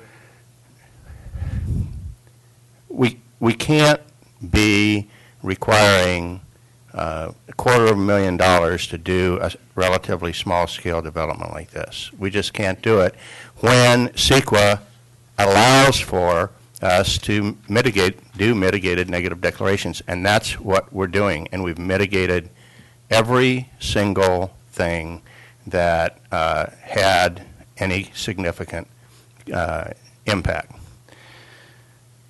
Second, I want to talk about the crash sites, okay? I appreciate the CAL FIRE pilot that got up and talked about making a left turnout because he was in a hurry to go to a fire. I flew pretty big, heavy aircraft as well, and I've made some turnouts that the traffic pattern wasn't designed for. We cannot protect everybody on the ground from an aircraft crashing. We just can't do that. That's why we do have the zones. That's why we do have criteria for the zones. That's why we have an Airport Land Use Commission that evaluates those things. And I can tell you, with no takeoffs in that direction, okay, and by the way, the crash that happened about a couple hundred yards off the end of the runway was off of the main runway and not this runway because they don't allow takeoffs. And it happened in the cemetery right below my house, which is right off of Horseshoe Bend Road. It was nowhere near this site. The Airport Land Use Commission has rightly reviewed this, and it meets the criteria. Does that mean that an airplane will never go down in that site? Absolutely not. An airplane can go down on my house tomorrow, okay? But that's why we have airport protection zones, and that's why we have criteria. And this project meets all the criteria, regardless of the statistics and everything that everybody was putting out there. I've got 3,000 hours of flying time, and I got more time than that in a control tower as a supervisor of flying, okay? There is no perfect protection, and Phil, I'll sleep very well tonight. I'm not going to have a problem at all with that. I am very concerned about the traffic on Union Hill. In fact, the reason that we've got a right turn only and the cross-hatching is because I was concerned about that when I first read this project. I go through Union Hill. I do live on Horseshoe Bend Road. I go through Union Hill not because it's a shortcut. I go through there because I'm a supervisor, and I try and drive every road in my district because the number one complaint I get is potholes, okay? And I know that if I'm coming out of there and I'm allowed to, I will turn left, okay, if it's high traffic time. I won't if I'll follow the law if there's a right turn only, but I know people will do that, and I was concerned about that, and I asked our staff to figure out what it was that we could do to discourage people from doing that. Does that mean nobody's going to disregard that right turn only and turn left? Absolutely not. But we've done our very best, okay? Let's talk about the general plan. This thing has been commercial since the 80s, okay? People say, well, it shouldn't be. Okay, we had a new general plan revision in 95 or 96, and we had a community-developed Columbia Community Plan in, I think, 2009. Maybe it was 8. I don't know. Okay, we've had several opportunities if people wanted to change this land use designation to do that and address those things, okay? Hasn't happened, okay? Now, we're faced with the choice of taking a development that somebody made an investment in that property, they've made an investment in planning this, and this thing meets every aspect of our general plan and every aspect of the community area plan, okay? All the design guidelines, all of that stuff. And the guy's gone to great lengths, as Supervisor Royce said, to shield the viewscape from the backs of those buildings. You know, the people that don't want to look at the backs of the buildings are the same people that don't want to look at a parking lot in front of a building. So he put the parking lot behind the building and some nice landscaping planned to kind of shield it, and they're still complaining. I got a problem with that. And as far as traffic goes, I got to tell you, whatever goes in there, I'm going to use it because I'd go there before I'm going to drive through Sonora to get to East Sonora. And that's going to cut down the traffic in Sonora. So, I mean, I guess I'm a little frustrated because, quite frankly, I'd like to know, besides a park, okay, what could go in there that somebody would be happy with? And that's a rhetorical question. I'm not looking for an answer. I think that this project, with the exception of the issue on Union Hill, is well designed, well conceived. I think we've done what we can for the residents on Union Hill. I'm very sympathetic with them. I don't want to see, in fact, you can ask our new CRA director, the first time that I went through that intersection when we were diverting traffic, he got a phone call before I even got on the other end of Union Hill and said, redirect that diversion down 49 to Shaw's Flat. I said, we do not want hundreds of cars going down Union Hill. Okay? So I am very sensitive to the Union Hill. And the last thing I think the residents want on Union Hill is a nice two-lane road where everybody is encouraged to go. Okay? So, I mean, I think they like, at least the ones I've talked to, like their little country road. And they don't want the people from Sonora that are going hither and yon using Union Hill for a byway. So we're going to do what we can to make sure that that is mitigated as much as possible. But everything else about the project, I'm flat okay with, and I'm going to support it. Thank you. Well, sitting in this chair, I get to go last. And my fellow supervisors have covered the majority of topics that I had made notes on. The one piece that I would add is that I have had a number of residents that live in North Sonora, and they're looking forward to this project, and they have reached out to me, and they have said that we hope there is a prompt care there. We hope that there will be areas that we can go and shop, and they are excited about this project. And so I would encourage us all to remember that this is not going to just serve right there at the Tuttletown and Columbia area, but it will serve a lot of the community that is this direction of Sonora. And I have had probably in excess, Supervisor Rotifer, I think, said 2 to 1.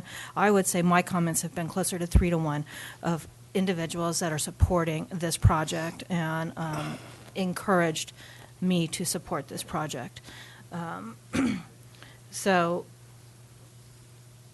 the other question that I come to in my mind, and it's hypothetical, but I believe that if an EIR was done on this as it stands, that the conclusions would come back just as they have with the mitigated negative deck. I believe that the mitigated negative deck has addressed the concerns that have been raised and adequately mitigated. And so if I say that, and I hear so many individuals saying that we need to do an EIR, if that EIR came back with the same mitigations that this is proposed, would we be happy? And I'm not certain that the answer would be yes. Just doing an EIR is not going to change, I think, the perception that nothing should be on this property, or it should be so minimal that it becomes difficult to achieve a project. It becomes financially impossible. And so, again, I'm concerned. This is zoned. We're not changing zoning. We're not changing what is permitted use on this site. And so for those reasons and for the reasons that have already been stated, I too support this project. Madam Chairman? Yes. I want to touch on one last thing, and that's the piecemealing. We can't we can't make decisions on somebody's what-if scenario. We have to make decisions on what exists at the time that we make them. Is that other parcel going to get developed by somebody someday? Probably. Okay? It probably is. But it's not linked to this. There's no plans out there. There's nothing that's been brought forward. So I didn't forget to mention that. I don't see this piecemealing. Okay? I just don't. And with that last comment, Madam Chairman, I would move to adopt the mitigated negative declaration prepared for this project based on findings A through F. I move to approve the site development permit SDP 16-003 based on A through D, and I move to approve the indemnification agreement for this project. Did I miss anything? I just want to clarify that with regard to site development permit, that's conditions 1 through 81, plus the condition 40A that was described in the staff report. Yes. And the condition discussed that a right turn only sign out of the Union Hill exit would be added to the project. And the hashing on the intersection. That's part of The the hashing part of our project. Okay, thank you. Second. So I have a motion by Supervisor Rotifer, a second by Supervisor Royce. All those in favor? Aye. Any opposed? Motion carries 5-0, and this meeting is adjourned.